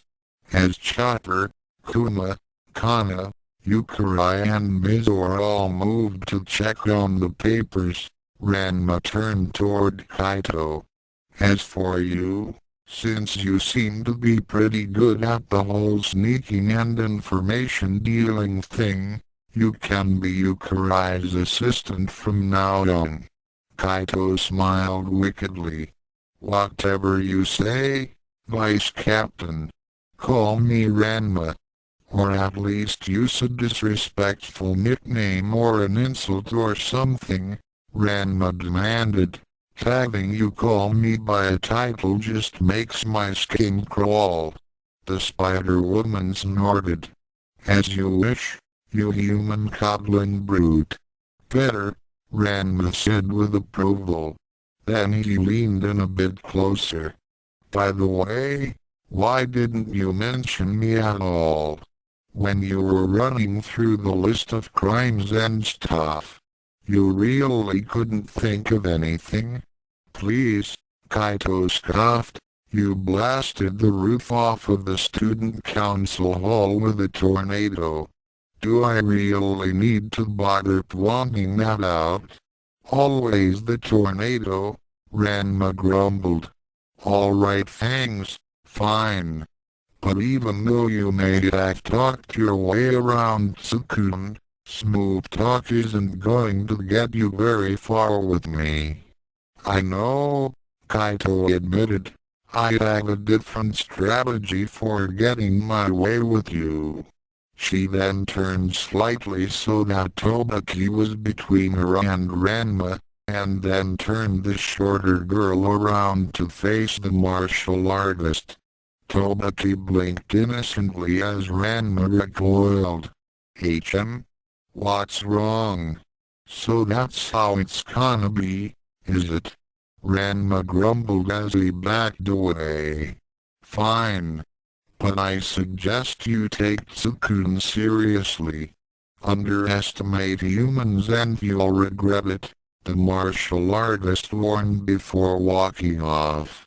Kaito refrained from making any threats or taunts of her own, not willing to push her luck after she had come so far. "I'm really glad Captain Aono let you join us," Tobaki gushed as she leaned back into the Spider-Woman. "It would have been so boring otherwise. Plus all my new teammates seem to hate me just because I messed up at first and killed someone I wasn't supposed to. Yes, those humans get worked up over silly things like that," Kaito confided as she rubbed the Yoklaw's head. "You did know he was a human, right?" Tobaki blinked. "I kind of remember Kuyo going on about something like that in the infirmary. Which ones are they, again? Sometimes I get confused about which iPads are which. The ones that we're being taught to act like," Kaito deadpanned, "you know, weak, slow, reasonably intelligent, on the entire planet give or take some hidden portions tucked away in the wild and under the seas." Tobaki frowned. "But Ranma's a human, and he's not weak or slow." Kaito laughed heartily as she led Tobaki away, hugging the shorter girl tightly the whole way. "Sodom isn't a human, dear. Humans don't throw tornadoes or wrestle trolls into submission." "Oh. Well, if you say so," Tobaki said doubtfully. "By the way, is that thing about other people not wanting to die true? It would explain why they always put up such a fuss while I'm killing them." "That's a complicated question," Kaito said somberly, "so you should let me decide whether or not a particular target mind's being killed." "Okay." Tobaki beamed. "Thanks, Pisces. You're the best." "I know, Tobaki. I know," the arachnid said with a cruel smile. "Big human on campus, extra." Several hours previous, Ranma burst through the door of his physical science class with barely seconds to spare, tucking into a roll as he hit the floor and then bouncing up to land roughly in his seat. "Made it!" The big-tailed boy cheered as he shifted about into a normal sitting position right as the bell for classes rang out. Ranma was about to start taking out his books when he finally noticed that everyone around him was chuckling, and that Professor Richard's deep, generally malevolent voice was curiously absent. As was the warlock himself, Ranma soon realized, and the martial artist flushed in embarrassment as he saw that the blackboard had "self-study" scrawled across it in blue chalk. "Jumping the gun a little, aren't you, Sodom?" One of his neighbors chuckled. "Dude, careful. The student next to that one hissed. Sodom's an enforcer now. You have to be careful what you say." Ranma snorted. "Relax, would ya? I'm not gonna do anything to you just for poking fun at me," he reassured the surrounding students, "and even if I was, I could just crack your skull across the wall whether I was part of the committee or not, so that shouldn't make a difference." "Oh. That's true, huh?" the offending student said nervously, obviously cowed despite Ranma's assurance that he wasn't about to be punished. "Hey, Sodom, there's something on the teacher's desk for you," another student whined out. Ranma stood up and looked over to the top of Richard's podium, frowning as he saw there was an envelope with his name on it. "Hey, there any magic users here?" Ranma asked as he approached the podium carefully. This isn't some sort of magic trap, is it? A pudgy boy with round glasses leaned forward critically. It doesn't look like it. But if you see anything about magical runes, don't read it. Ranma tore open the envelope and read the fairly short letter inside. HMPH. Professor Psycho says I'm supposed to take attendance myself and tell everyone what pages to read for homework, Ranma grumbled. He turned around and quickly scanned the classroom. Wait, isn't everyone here? He asked, surprised.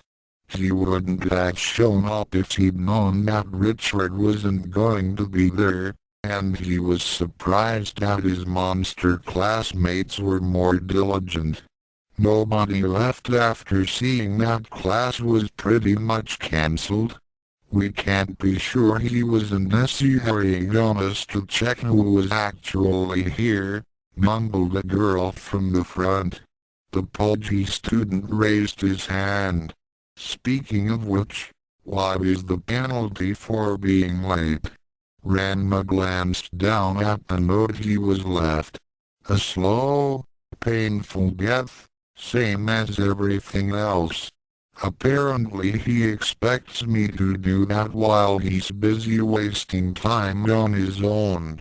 Where are you going to? Ranma's neighbor asked cautiously.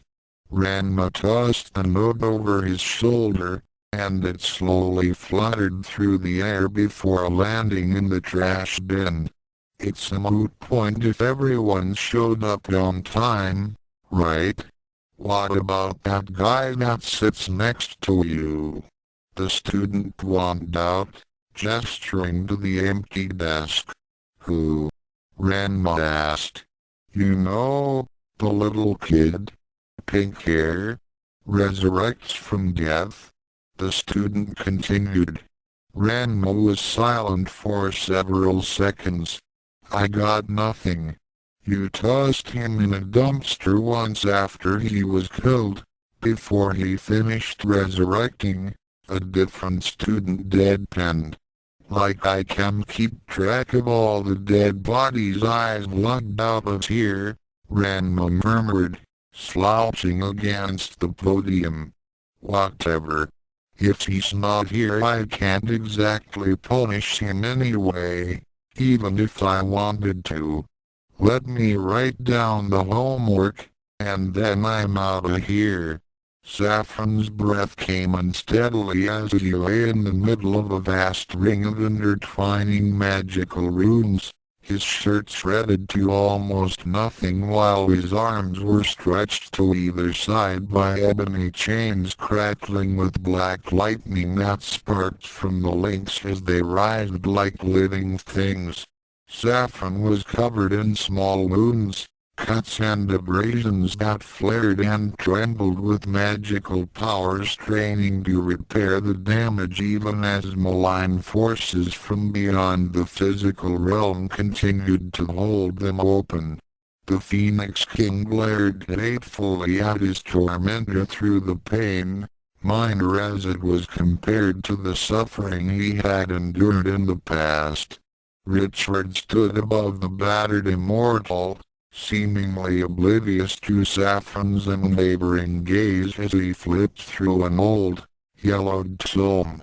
Ah, this is a tricky one. I haven't seen a seal like this since the 80s, the warlock mumbled to himself as he perused the text.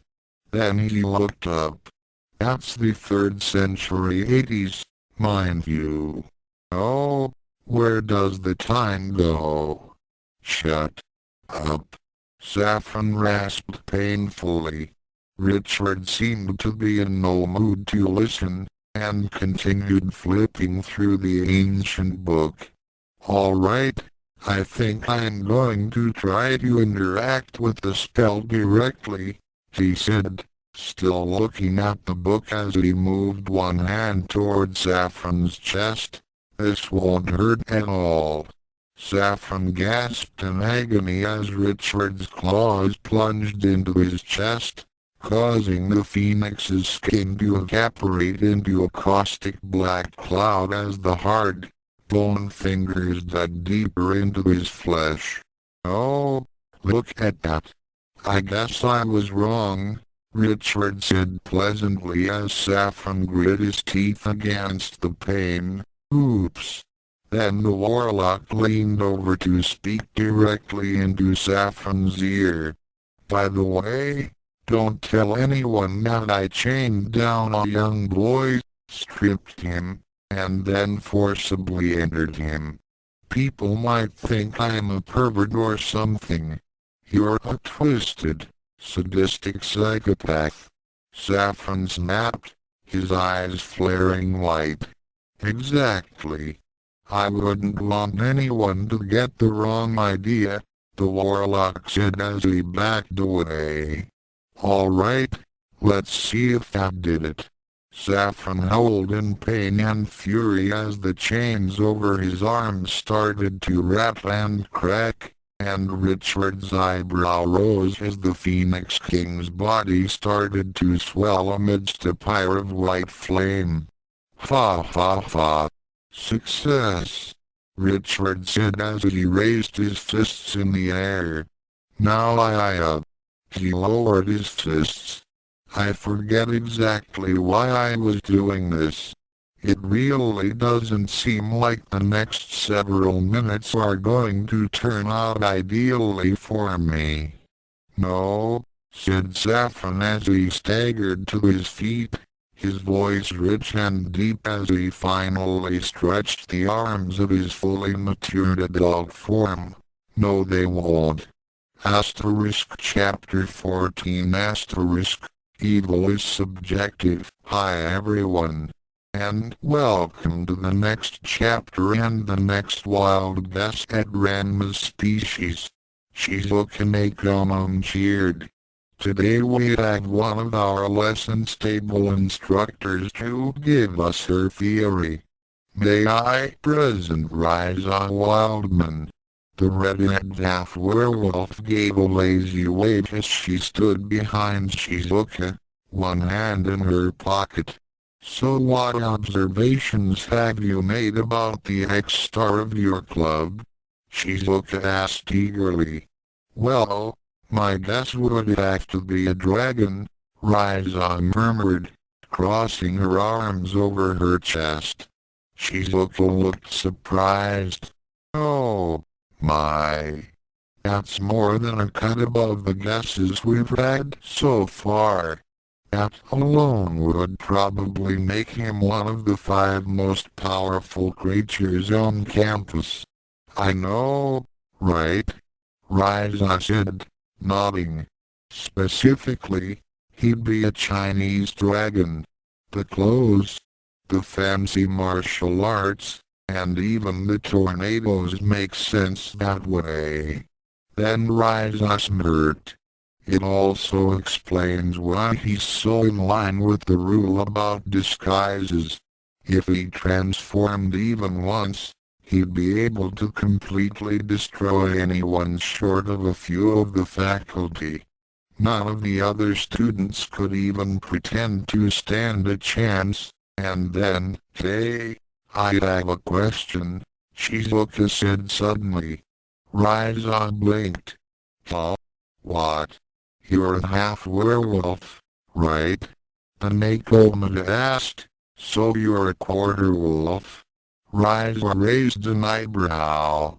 What are you?" "Well, the word werewolf is a compound word, composed of the Old English word wer, meaning man, and wolf, which makes the translation literally man-wolf, which is in line with the older legends regarding your species as being a hybrid of wolves and humans, usually created by a curse or disease," Shizuka said, sounding curiously knowledgeable as she explained the question. So it's strange that a werewolf and a human wouldn't make a normal werewolf or a normal human in the first place, you know.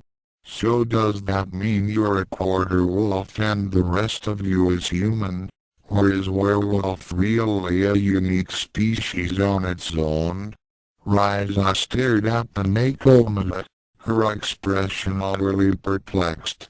Well, looks like someone majored in classic literature, the redhead mumbled as she turned her head away. Do you think I'd be in this dump if I had a real degree? She looked deadpanned. Anyway, do you have an answer? None. It never really came up in the original manga, Ryza said, shrugging. Oh. Well, I was just curious. Goodbye everybody. Black Dragon Productions proudly presents a Ranma and Rosario plus vampire crossover. Surgeon General's warning. Viewing of the following materials has been known to cause various side effects, apparently including nosebleeds, and as such it has been flagged by the FDA as a possible instigator of severe kidney damage. If you experience laughter lasting for more than 4 hours, contact your physician immediately. Just to make sure we have all the legal angles covered, this story also probably causes cancer. Have a nice day. Key. Writing/emphasis, sounds, thoughts, speech, comments that you can freely ignore. Inner Mocha Big Human on Campus Chapter 13. Evil is subjective. Alright everyone. Tsukune said, thrusting a hand into the air. You have your assignments, right? You understand your job and your powers of arrest. Standing in front of the young human was the rest of the new enforcers, with Ranma at the front of the group while Tobaki, whose job was administrative, stood next to Tsukune with her glasses on. They all either nodded silently or mumbled affirmations that they knew what to do, prompting Tsukune to continue. Good. And finally, you all know what investigate means, right? Tsukune asked. Chopper immediately raised his hand, but Kuma leaned over and started whispering in his ear. Chopper subsequently put his hand down and flashed a thumbs up. Then we can begin at last, Tsukune said, sweeping one arm to the side. Now let's go make our campus a better place. Most of the new enforcers immediately thrust their fists into the air with a wild cheer, while Kaito simply rolled her eyes and Tobaki watched the proceedings in respectful silence. After that though, everyone but Tsukune and Tobaki filed out of the room, most of them eager to see what new challenges awaited them in their tasks. HR Kuromu strode through the hall purposefully with her protection comet armband proudly on display, her gaze sweeping left and right to search for any signs of wrongdoing. She had to admit, although she had her doubts at first, this job seemed infinitely better than being used as trap fodder for Professor Jadeite, and as she started her first patrol she began to feel a bit excited about the job for its own sake, too. Here she was, bringing Tsukune's vision of a fair, safe campus to realization after overthrowing the cruel, corrupt despot. How romantic. She also rather liked the change in the attention she got.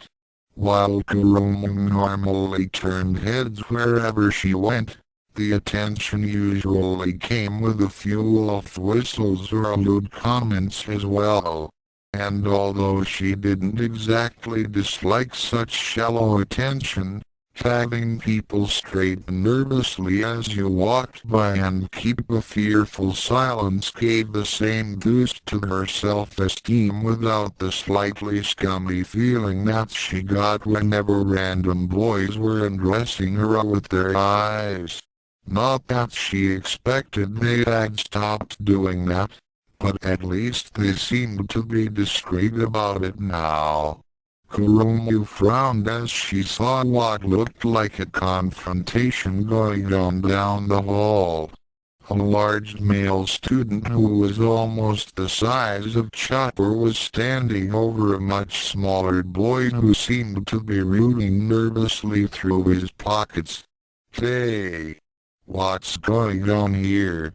Kuromu demanded, walking right up behind the larger boy and planting her fists on her hips. "You there! Back off!" The bigger student glanced contemptuously behind him, turning just enough to see that he was being confronted by some busty girl but not enough to glimpse her armband. "Oi, mind your own business, tits," he growled out before turning back to his prey. He was far less apathetic after feeling several razor-sharp claws stab into his side. GWARGH. The Funk jolted forward as his victim darted out of the way, blood seeping slowly from his wound. "That's Miss Tits to you, lowlife," Kuromu snapped as a vein throbbed on her head, "and since you brought it up, it is my business." Turning himself around while leaning against the wall, the ruffian glanced at his assailant and was extremely dismayed to see the white armband that marked her as an officer of the Protection Committee. All right. Sorry." The brute gasped as he held his bleeding flank. "I'll back down." "All right. Good. I'll let your scars be your citation, so get lost and don't cause any more trouble," the succubus demanded. As the miscreant limped off, Kuromu turned toward his victim, her eyes sparkling. "Did you see that? I was so cool." The victimized student's sweat dropped as he adjusted his glasses. Yes, you certainly were. Thank you very much." "Oh, it was nothing at all." Kuromu preened with her chin up as the boy pulled out his wallet. "A thug like him is... What are you doing?" The boy counted out several bills from his wallet as he responded, "Rescue fee, plus the protection money from the chemistry club for this month." Kuromu blinked. "Protection money? Oh, I'm sorry, I meant service fees," he explained. "You're new, right? The Protection Committee charges service fees to all of the bigger budget clubs so that you can finance your activities that keep our school safe and orderly." Kuromu frowned as she thought over that explanation. Somehow it seemed a bit fishy, but at the same time she couldn't think of any particular objection to the argument, especially when it was coming from the person paying her. "Well, okay, if you say so. Thank you for your support," Kuromu said, bowing slightly. The chemistry club member folded the cash in half, and then grabbed the big bow that decorated Kuromu's sweater vest, tugging her shirt collar open wide enough for him to slip the bills into her cleavage as Kuromu stood shock still, too stunned by such a brazen act to do anything about it until he was finished. Her eyes narrowed as the boy quickly let go of her, and she grabbed hold of her collar tightly. Hey! Why did you put it there? Would you like me to take it out? The boy asked with an eager smile. Kurumu didn't bother to answer, instead turning on her heel to find the girl's room so that she could retrieve her earrings without having to fondle herself in the middle of the hallway. And so I was hoping that now that we have a new committee, I might be able to talk you into doing some actual work.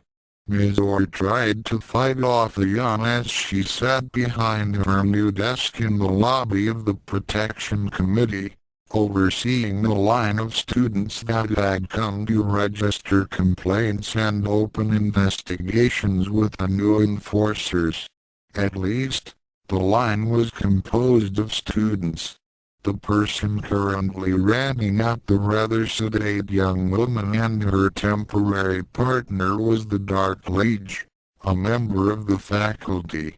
All right, Miss Liege, please just calm down and tell us what happened, Mocha said from where she was sitting next to Mizore.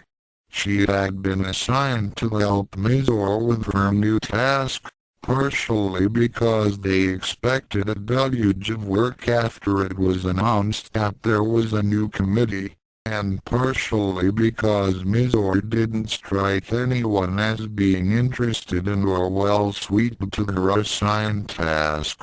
True to form, Mizore wasn't even trying to deal with the people in line, and simply filled out forms silently while Mocha asked the necessary questions.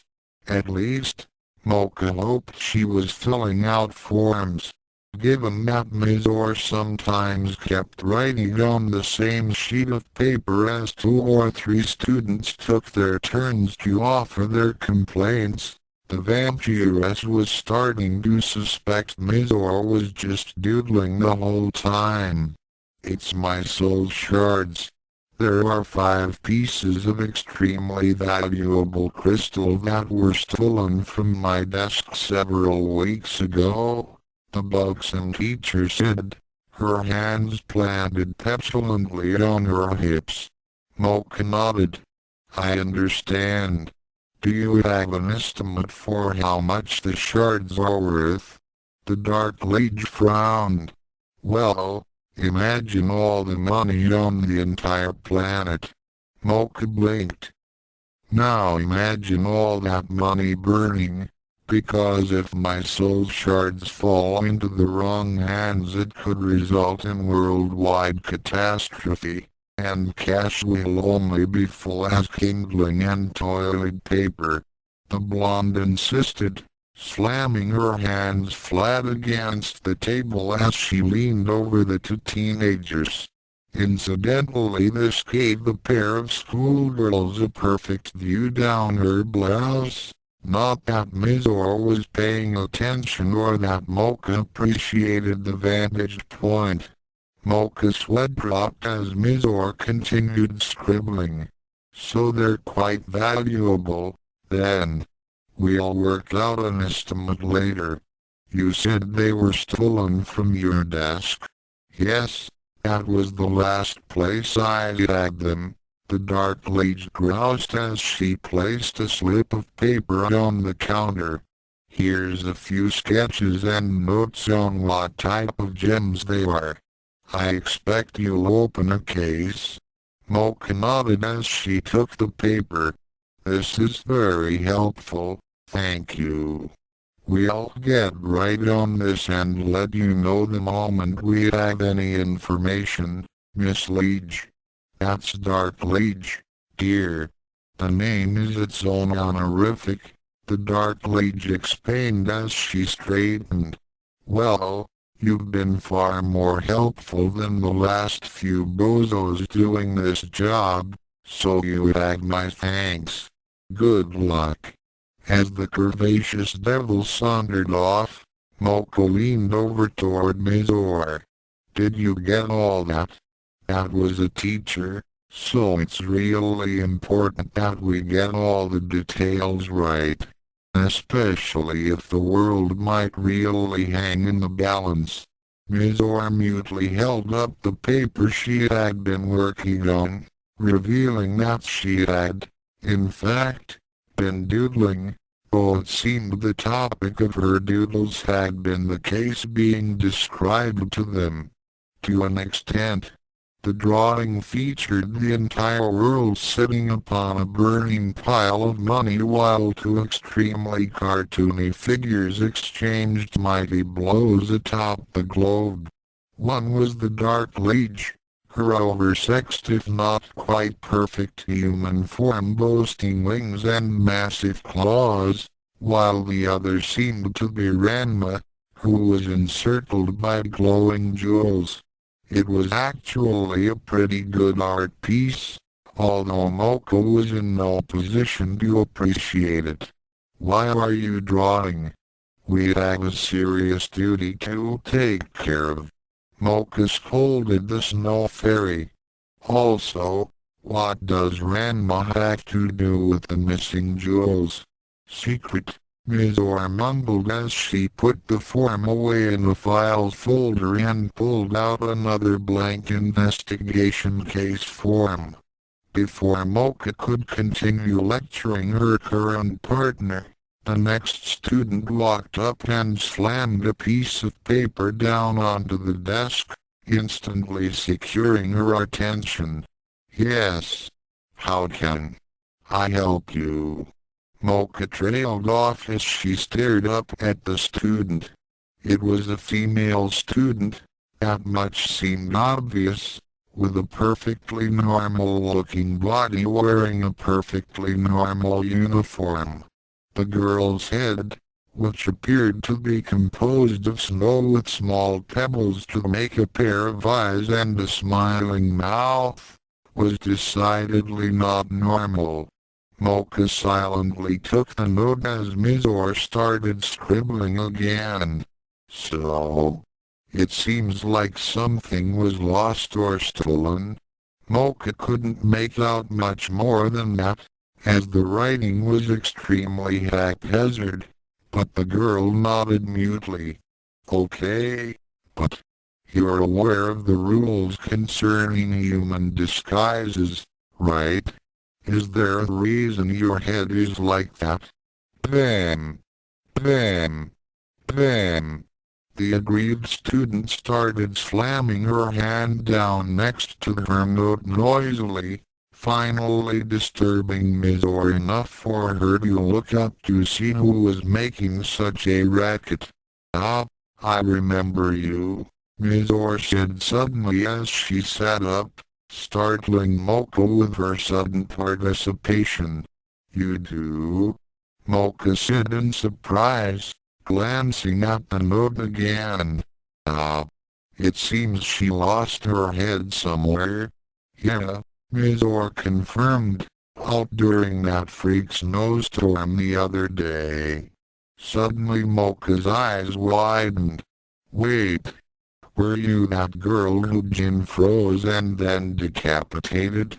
The girl started to nod rapidly, which started to cause the snowball mounted on her shoulders to tilt over before the girl's hands shot up to hold it steady. "I don't understand." "Oh. How did you survive?" Mocha gasped. "We saw him break your head clean off." "Hi everyone. Are you ready to learn about Dolorphans?"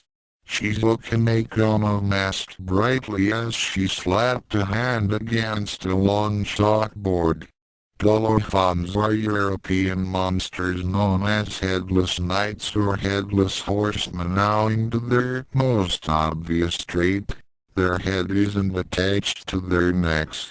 On the chalkboard was a drawing of a suit of armor with its hands reaching out to probe its surroundings awkwardly, with the helmet being crushed under its foot and muttering profanities. Dolorphans are said to be the spirits of people who were decapitated, and wander the land in search for their heads. It's said that until they find their original heads, they'll never be able to rest in peace. In their quests to locate their missing noggin, the Dolorfan travels far and wide, often by wagon or horseback, which is why they're often known as the Headless Knights or Horsemen. Shizuka shrugged.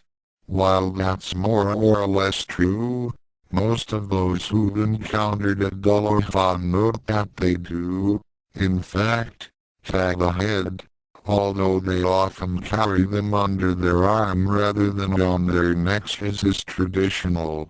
Shizuka pointed to the head in her drawing. In most creatures the head houses many important organs and senses, and the Dolorfan is no different. So even a Dolorfan needs a head. However, since its original one is perpetually lost, it usually takes a loner. Shizuka moved over to the next drawing that featured a very scared and confused orc as a headless suit of armor twisted its head off.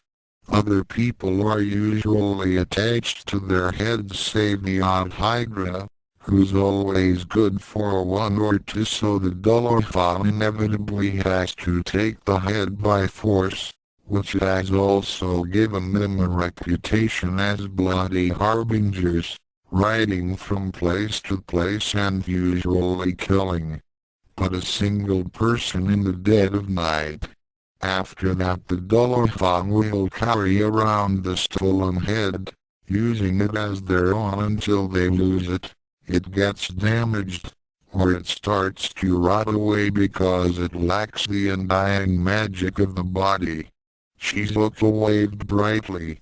Well, I hope you understand these headless heroes a little better now. Goodbye. Mocha and Mizor stared behind them as Shizuka waved, and the former awkwardly waved back. Ah, yes. Thank you, Miss Nakonum. Mocha mumbled. I didn't know that. Where did that chalkboard come from? How'd she get it in here without us noticing? Mizor asked aloud as the feline teacher wheeled said chalkboard out of the room. Bam! The Dolorfan girl slammed her hands on the table again, regaining the girl's attentions. Okay, so you want us to find the head that Jin broke off, is that it? Mocha asked. As the distressed schoolgirl tried to nod her snowman head without it tipping off, Mizor frowned. You mean you don't like the head I built for you? Although Mizor's voice was a bored monotone as usual, Mocha definitely detected a hint of sadness in her question.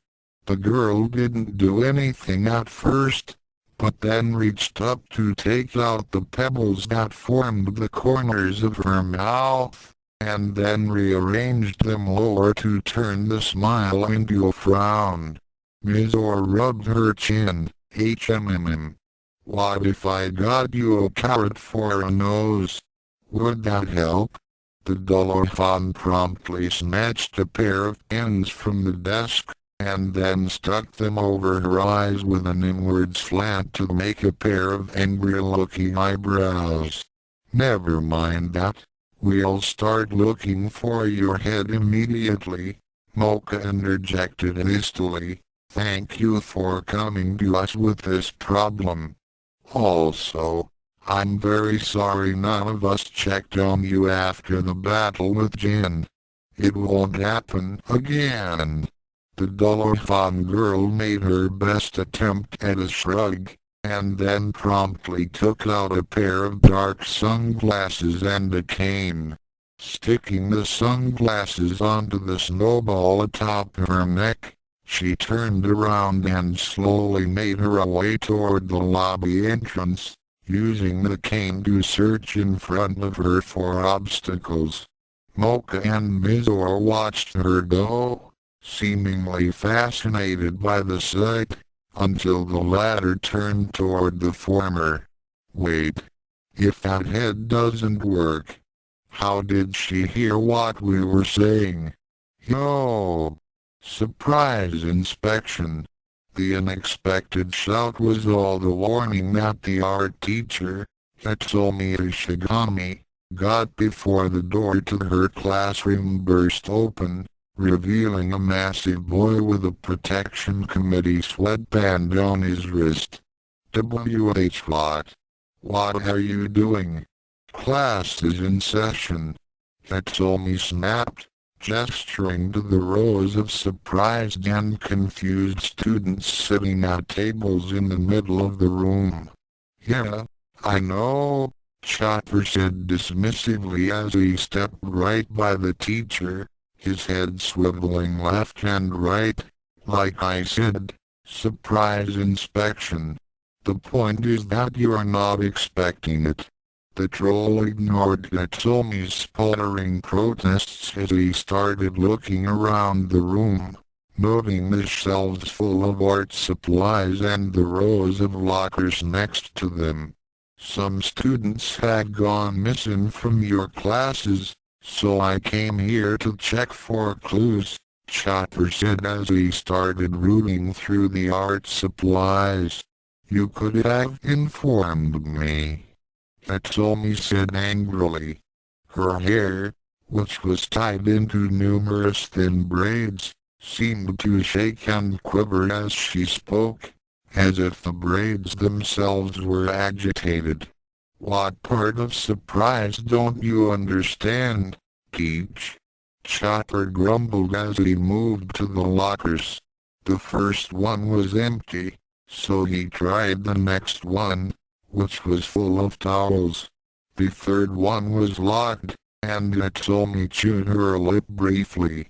I'm not sure I have the key to that particular locker on hand, she said. But if you... The sound of tearing metal interrupted her, and the art teacher's eyes bugged out as Chopper tossed the twisted and broken lock onto the floor. Chopper opened up the locker, and was surprised to see a life-sized stone statue of a schoolgirl standing there, her expression locked in surprise and horror. Huh? Chopper rubbed his oversized chin as he stared at the statue. That's weird. What's weird about me taking up sculpting? Hitsume said as her hair braids continued to quiver dangerously. No, it's just weird that this statue looks exactly like one of the chicks that went missing, Chopper explained as he drew a photo from his pocket and glanced between the statue and the photo. Yes, well, I made it as a memorial of poor Miss Kajimoto, who vanished without a trace, Hitsume said, her voice wavering only slightly as she felt all her students staring at her. I call it demise of naivete. Chopper stared very closely at the face. Is this statue crying? Hitsume hesitated a long time before she smiled awkwardly. It's avant-garde. Oh. Okay, Chopper said, shrugging. Well, I can't find any clues here. If you get any more information about the missing students, you know where to go, the troll said as he closed the locker and made his way to the door, bored and disappointed. Of course. Thank you for your hard work, Hitsume Ishigami said, her mouth twitching only slightly as she forced a smile for the wrestler. As soon as Chopper was out the door, the art teacher breathed a sigh of relief. Well, that was a close one. I didn't know that the protection committee did surprise inspections, or normal inspections, for that matter. Miss Ishigami, one of her female students said suddenly as she raised her hand, looking nervous. I don't think I'm going to be at my after-school session today. Or ever again. Atsumi hid her annoyance fairly well as she kept her false smile plastered over her face. Oh, that's a shame. Good luck on your charcoal drawings, Miss Yamada. Damn enforcers. I need to get bigger locks. Well, this ought to be fun, a wiry boy grumbled as he took his seat around the donut-shaped table, not boasting evidence of significant repairs that served the student council. What? Asked Matano, the vice president, as he took his own seat. Something going on today? The new protection committee is sending in their fund today. Bolo's replacement. Can't wait, the first member said as he started flipping through a folder, other student representatives filing in behind him. Matano's mood instantly dipped. Yes. I hope it's not that Sodom fellow. We'd have to chain everything down to keep it from getting swept up in all the tornadoes. Well, he's not that bad, said another student class rep as he took his seat, and Aono seems like a good guy, so maybe he'll be kept in line. You're the rep for his class, right? Asked the first councilman. Did you hear that they already killed off Chicken? He was trying to dismiss the last of the old protection committee, and he got torn apart. Tell me about it, interjected another councilman as he walked past to his seat. I was terrified when I was assigned to check up on him. Still kinda surprised they let me go without even a warning. Well, there might have been, circumstances, offered the representative for Ranma and Tsukune's class, and they did fill out all the requisite paperwork. It doesn't mean that Aono's going to turn tyrant on us. How perfectly naive, the first representative snapped as the last few members of the council took their seats. These guys are all the same. Give him a taste of real power and a few burly bastards like Sodom to back him up, and Aono will be treating the entire school as his personal cash cow, just like Kuyo. Soon Aono will have one of his thugs lording over us during our meetings, and things will right back to normal, mark my words. The disgruntled councilman fell silent as Hokuto, the student council president, stood up and clapped his hands for attention. All right, then. Is everyone here? If so, we can begin today's session. Then, the redhead raised an eyebrow as the double doors at the entrance suddenly burst open, admitting the last participant for the meeting. I'm here. Sorry I'm late, Mocha shouted, bowing profusely before she started moving toward the only empty seat. I was helping someone else on the committee. It won't happen again. Matano turned toward the disgruntled council member he was speaking to before. Well, at least the tyrant sends the prettiest thugs to keep us under his thumb. Aono Tsukune is a prince of a man, and you shut your filthy, blasphemous mouth if you think to suggest otherwise, snapped back the councilman as his eyes tracked the gorgeous pink-haired girl across the chamber. Finally, a reason to actually go to these meetings.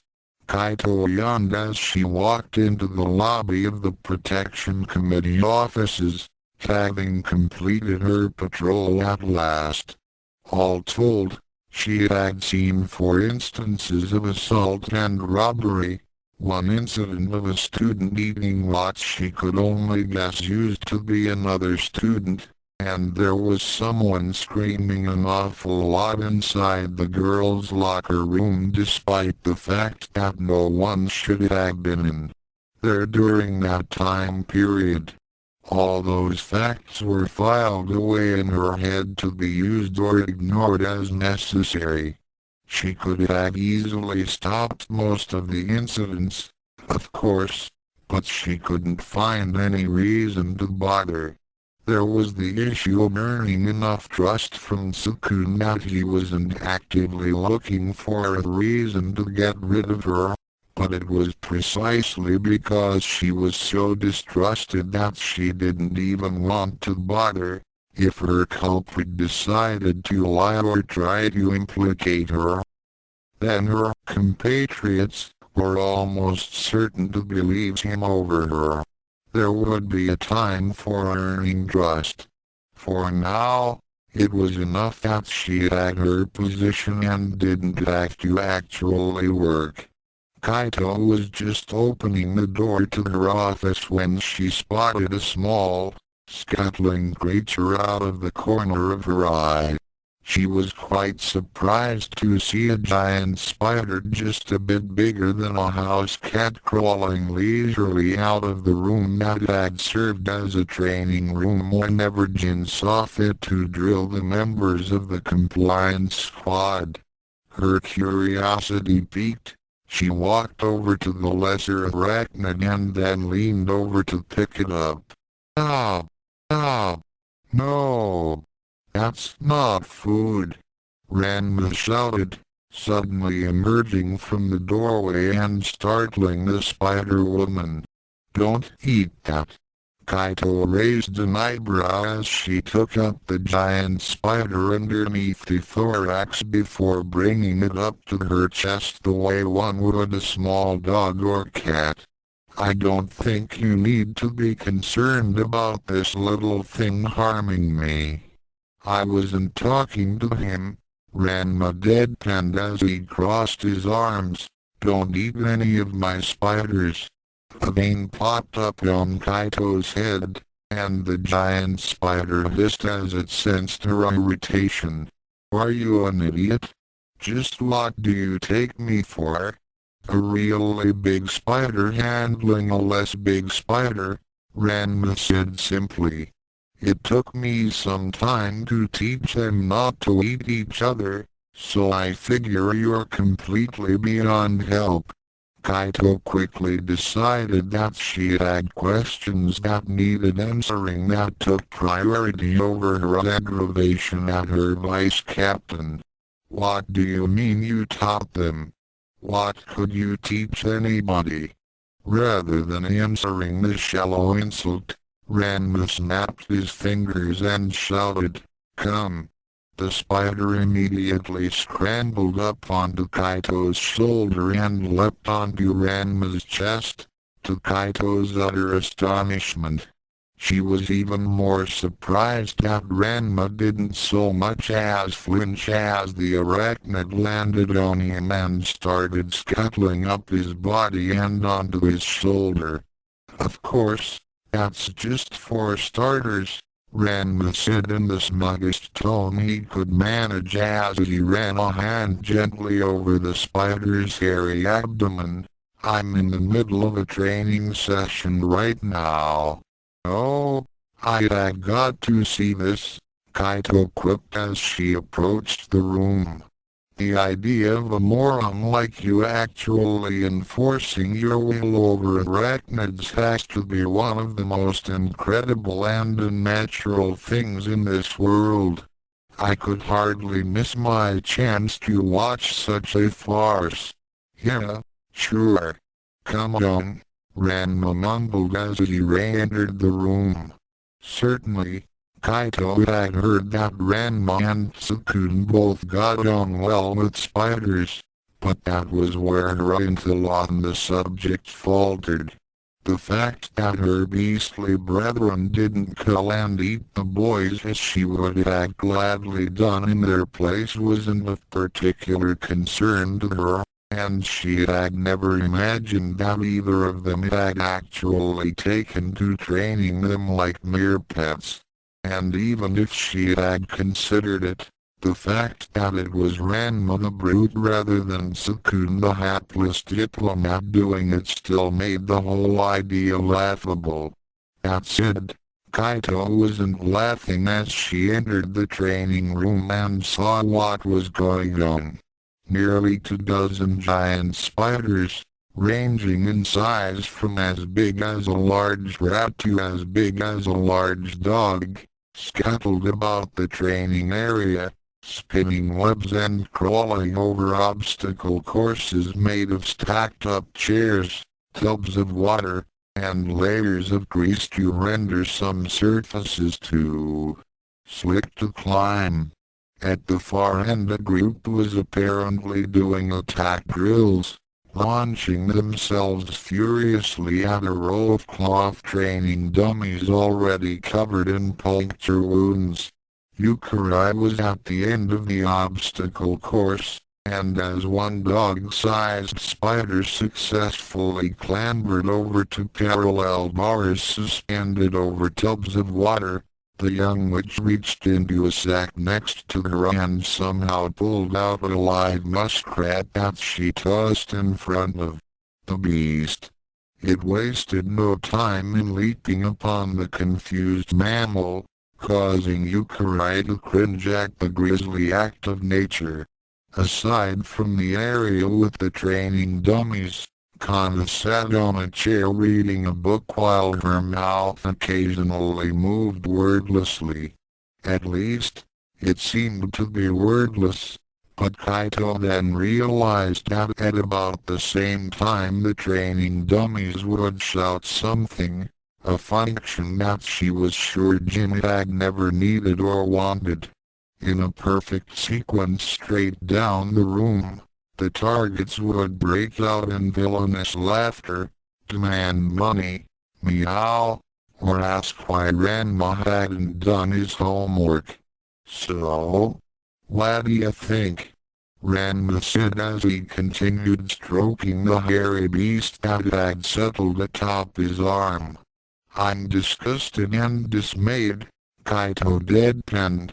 But I'll save hate and anger for after you explain exactly what I'm looking at here. Ranma seemed slightly put out by her attitude, but went on to explain. Well, you know how real police have canine teams? No, Kaito replied irritably. What the blazes are you talking about? Ranma sighed in that way that Youkai sometimes did when she tried to explain needlessly complicated things to Kuromu. In the human world, human police keep teams of dogs to help them out. Then make Gamoroshi do it, Kaito snapped. Why are you making spiders do your dirty work? Well, what else are you good for? Youkai quipped as she pulled out a raccoon from her bag and then sent it flailing at another spider that navigated the obstacle course successfully. Shut up, pest, Kaito snarled at the young witch.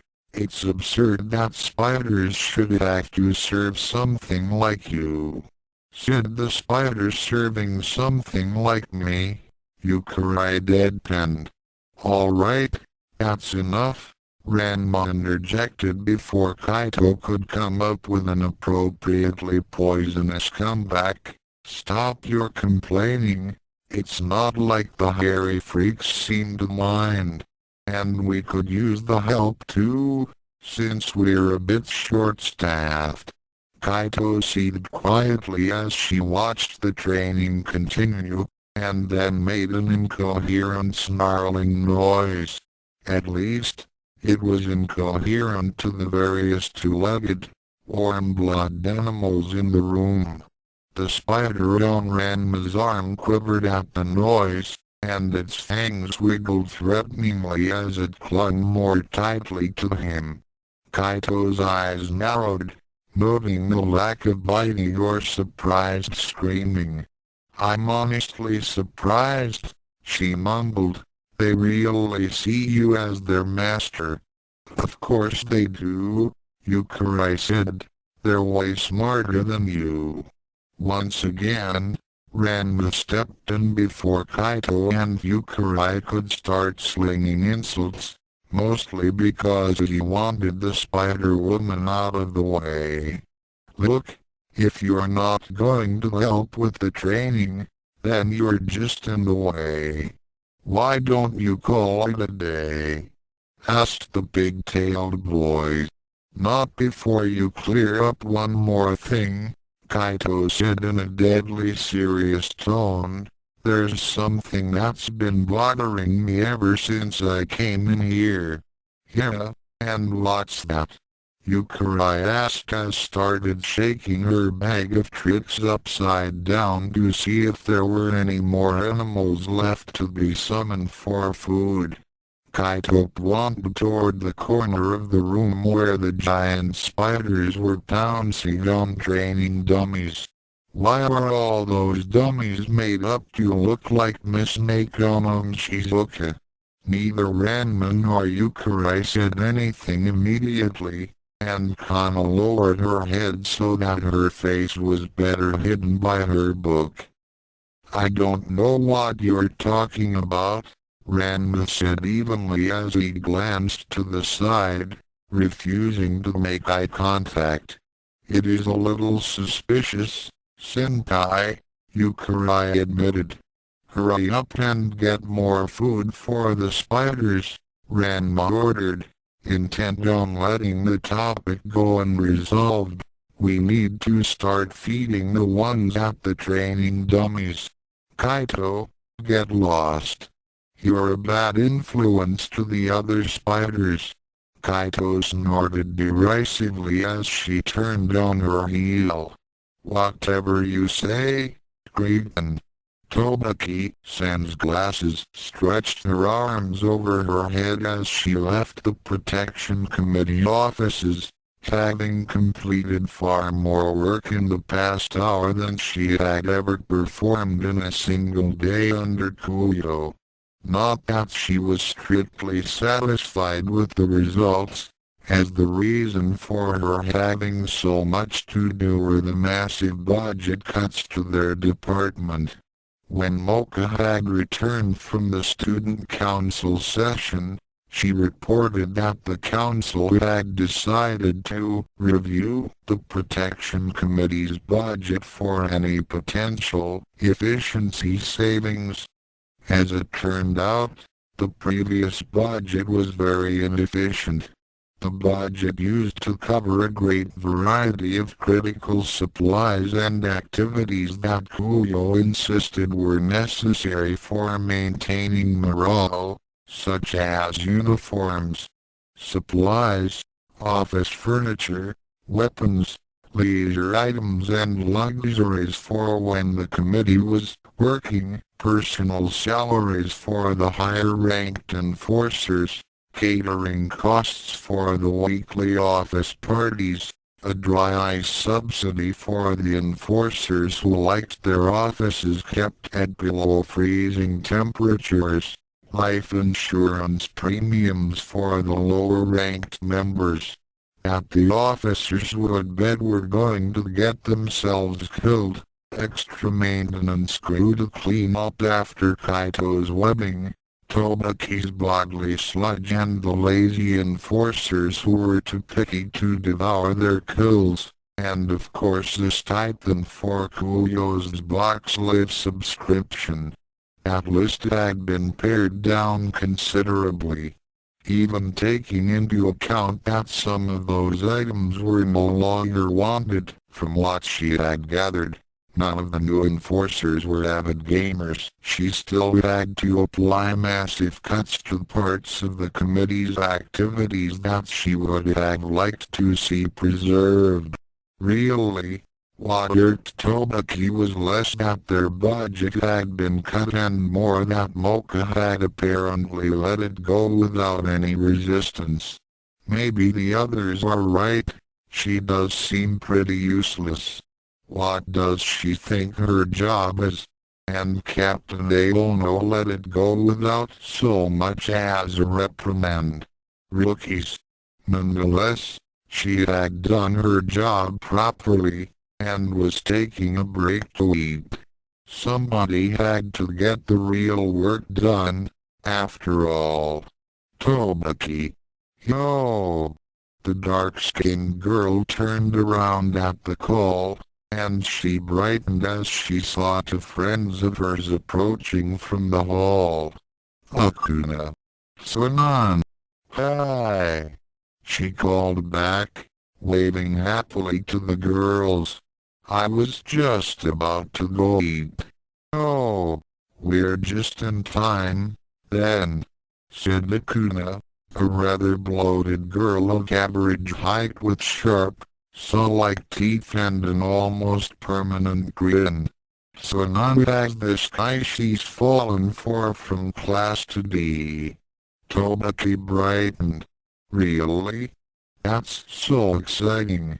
So none, a short, wiry girl with shoulder-length black hair that obscured her eyes smiled shyly. He's on the cricket team. He just looks delicious. The last word was spoken with an almost otherworldly snarl, and two bright pinpricks of white light were visible through her hair. Akuna chuckled as her own eyes started to change color to a blazing crimson. Yeah, so we thought we'd corner him before practice, force ourselves on him, and eat him alive. Maybe at the same time. Depends on how good he is. You want him? Tobaki was about to enthusiastically agree to join them when she suddenly thought of her position as a new enforcer, and the new expectations that she was working under. Actually, I think that might conflict with some of the school rules, Tobaki said, scratching her chin as her brow furrowed. Oh, come on, Akuna said, sounding exasperated. When did you get all lawful? Cut loose and have some fun. We're demons, girl. Tobaki frowned at her friend. Akuna, you know that I'm not like Mom. I came to this school so I could choose my own life in the human world, and if we're going to learn to survive, we can't just ignore the rules. After she finished admonishing the other demon, however, her expression faltered slightly. That said, I am awfully hungry, and a free meal would be nice. Our budget just got chopped up like you wouldn't believe. Poof. A chibi version of Kaito appeared on Tobaki's right shoulder, carrying a pitchfork. It's fine. It's fine. The chibi Kaito said, crossing her arms. What Aono doesn't know won't hurt him. It'll only hurt some loser you've probably never met. As long as the captain doesn't find out about your involvement, it doesn't matter.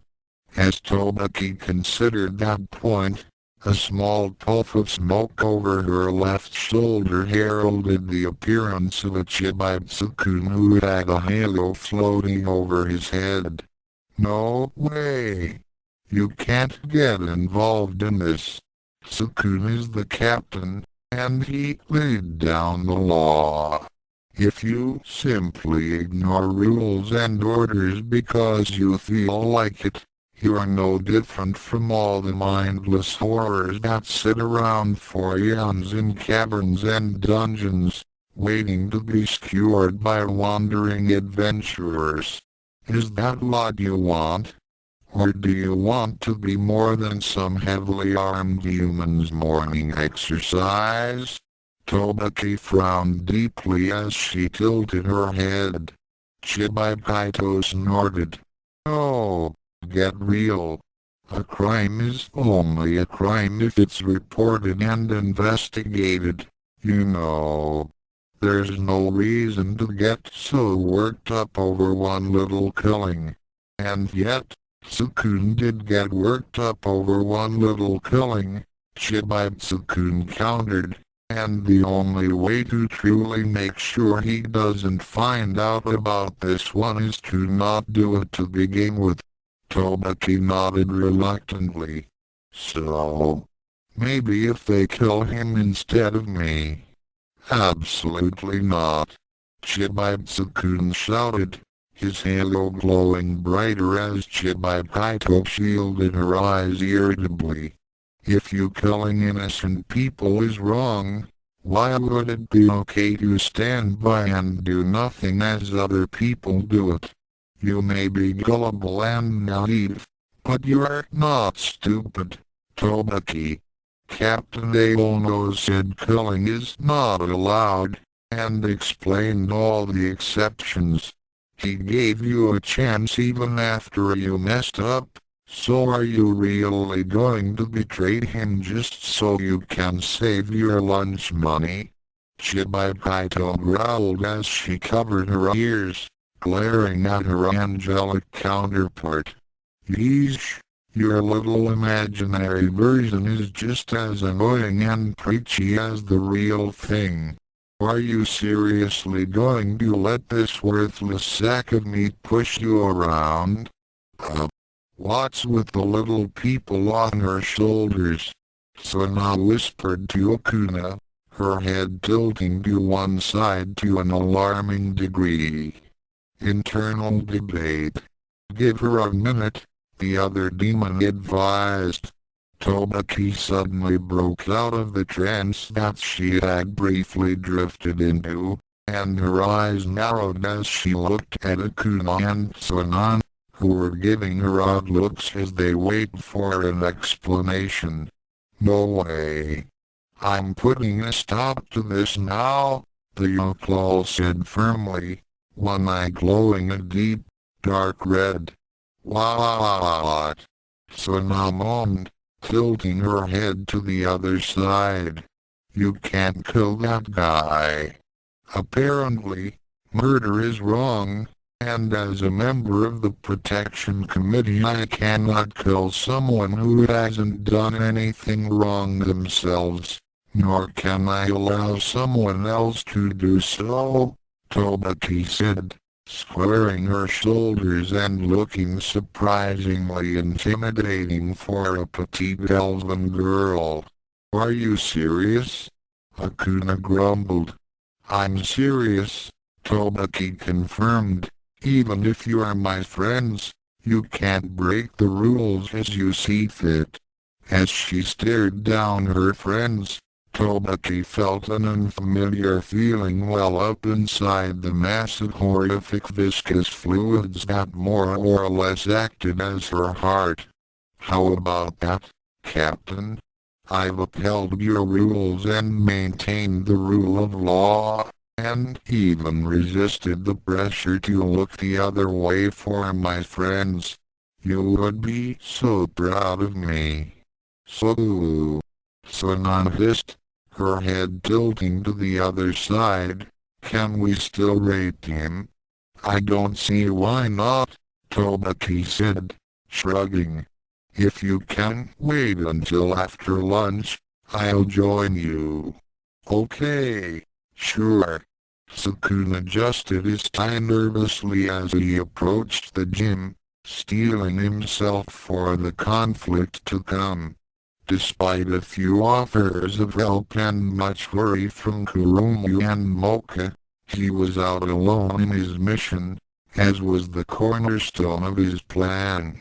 The goal was simple, to put a stop to the Fight Club's bullying and disruptive behavior. Ranma had insisted that the way to do it was a showdown with Ryza Wildman, while Youkai had suggested that thrashing the individual members in a massive show of force would eventually weaken the club to the point where it couldn't hold its turf, which was the explicit goal of the group.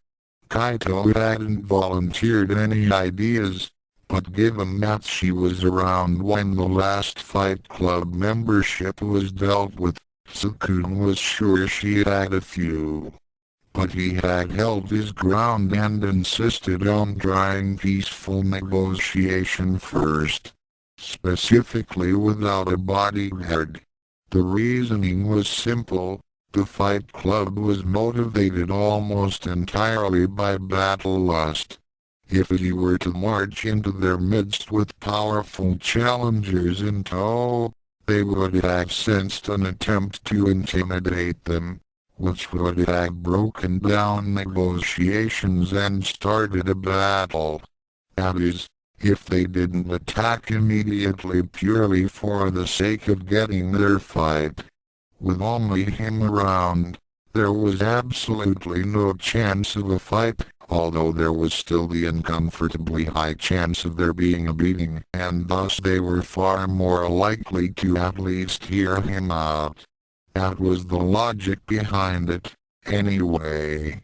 He had to admit though, as he neared the training area staked out by the club of battle-hungry monsters, he was feeling less and less certain of his plan, and more keenly aware of how much he appreciated Ranma's company. "Everything's going to be okay, Tsukune," the young human mumbled to himself as he stepped up to the doors. "You've dealt with these people before. They're not bad, necessarily, just reckless and energetic.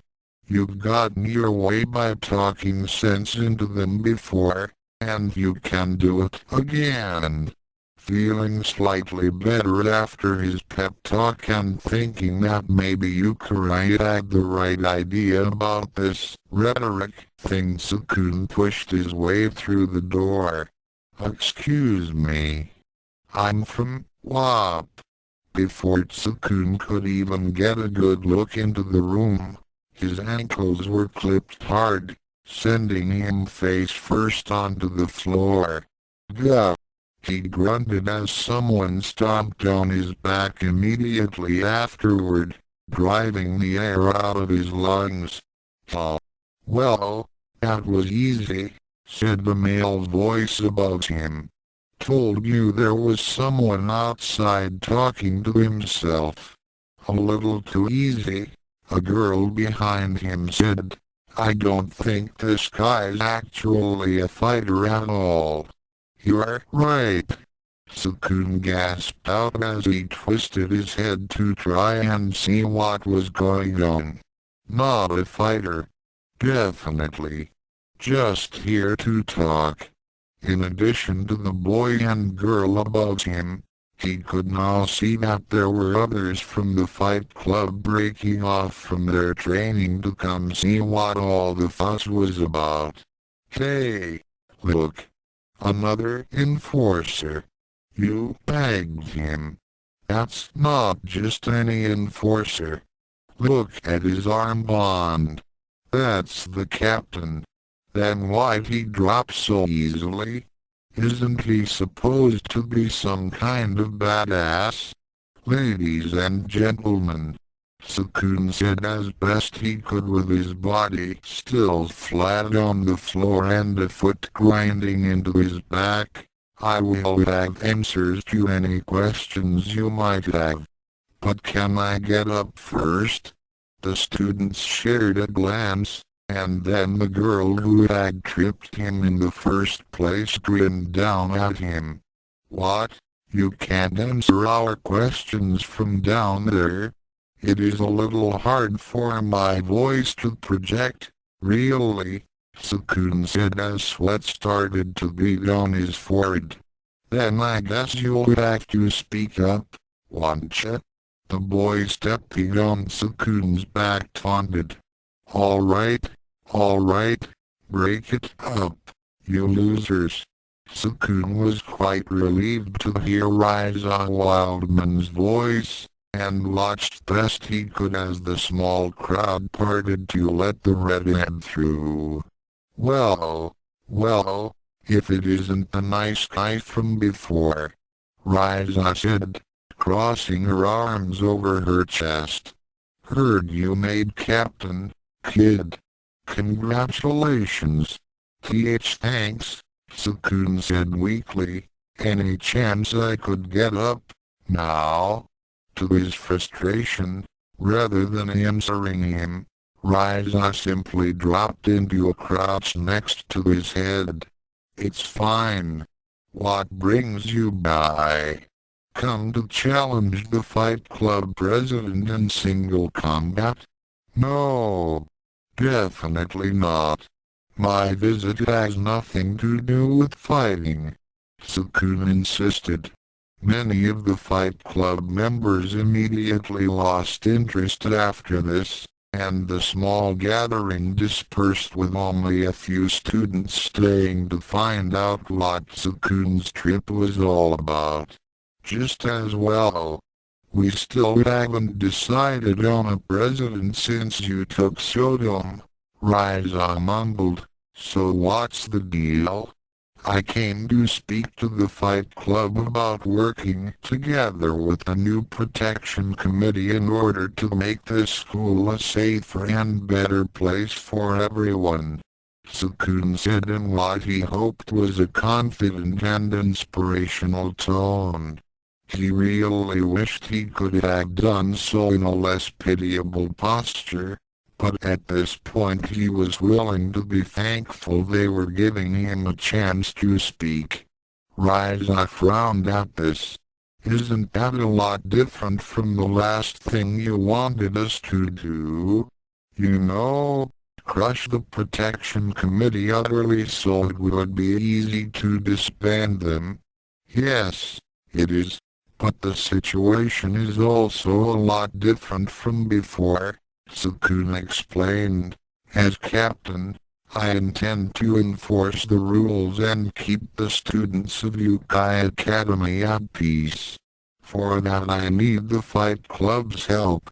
Or at least I need you to stop actively seeking to wipe out the Protection Committee, now that I lead it. Ryza cocked her head to one side. You all.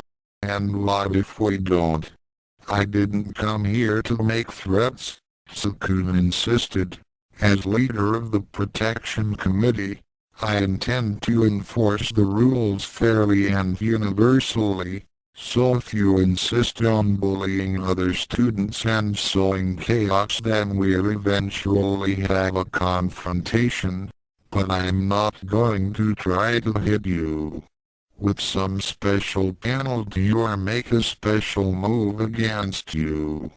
I'd like for us to come to an understanding that resolves any discipline problems and conflicts without violence. Ryza rubbed her chin briefly before she shrugged. Well, let's see about that. The redhead straightened up, and then cupped her hands around her mouth. Yo, chumps. Any of you feel like resolving our issues with the Protection Committee without violence? Tsukune found the laughter that answered Ryza to be quite discouraging. Well, this is how it is, Ryza said, shrugging. Sorry buddy. I actually thought it was kinda cool how you came down here all by yourself and tried to talk things out even though you were sure to get beat up for it. But this is a student club after all. I can't just order them to stand down like a bunch of dogs. Tsukune considered pointing out that Ryza did seem to command the Fight Club like they were a pack of dogs, but there was a part of her apology that concerned him more. Don't you mean even though you were probably going to get beat up? Almost on cue, Tsukune felt an agonizing pain as some kind of spike punctured his back, and then that part of his body started to go numb. No, she didn't. The boy chuckled as he grabbed the back of Tsukune's shirt and pulled him up. Of course, in that short amount of time the venom from his recent sting had already brought him halfway to unconsciousness, and thus the last thing that the increasingly light-headed boy saw was the floor of the gym rapidly approaching his face. "No way. Not doing it," Kuma said irritably as he exited the school building with Ranma right behind him. "Hey, come on, man. It's not like I'm asking you to do anything hard," Ranma insisted, following the hellhound down the trail between the classroom building and the dorms. "It's not hard, it's humiliating," Ranma scoffed. "What? Tracking down the gigantic spider by scent? What's so humiliating about that?" Kuma growled as he turned around to face his superior. "Get this through your head, Sodom. I'm not your pet dog. I do not fetch. I do not sit. I don't roll over or beg or sniff out foxes or any of that crap. Yeesh, none of those. Where'd you go to obedience school?" Ranma asked sarcastically. "Mephistown Junior Academy, on the 3rd level of the underworld," Kuma answered seriously. "It was nice enough, you know, considering it was in hell and all, but it was a state school." Ranma frowned. "Well, what if I order you to do it? Then we get to find out what kind of terrible punishment our captain has in mind for people that refuse your stupid orders," Kuma said rather smugly. "You never know. Paolno might be in a really bad mood and have to get serious. Just think, he might actually raise his voice at me." Ranma clicked his tongue in annoyance as Kuma smiled smugly. "Actually, come to think of it, where is our fearless leader, anyway?" Kuma asked. "Isn't he back from talking to the Fight Club yet?" "Yeah, I think he's finished with them," Ranma said blithely as he plonked up in the air behind Kuma. Kuma turned around to look, and then had to hold in laughter as he saw Tsukune tied securely to the top of the school's flagpole, stripped down to his underwear and seemingly unconscious. The only other piece of clothing he wore was his protection committee armband, which had been stretched over his eyes like a blindfold. "Looks like diplomacy didn't work so well. Maybe we should have stopped him," Ranma said regretfully as he jogged over to the flagpole to free his roommate. "We tried to stop him. Not our fault he's gone all self-righteous on us lately," Kuma said, snorting. "No killing, guys. Let's cut our budget so we don't get paid. Don't start any fights with the most powerful monster gang on campus."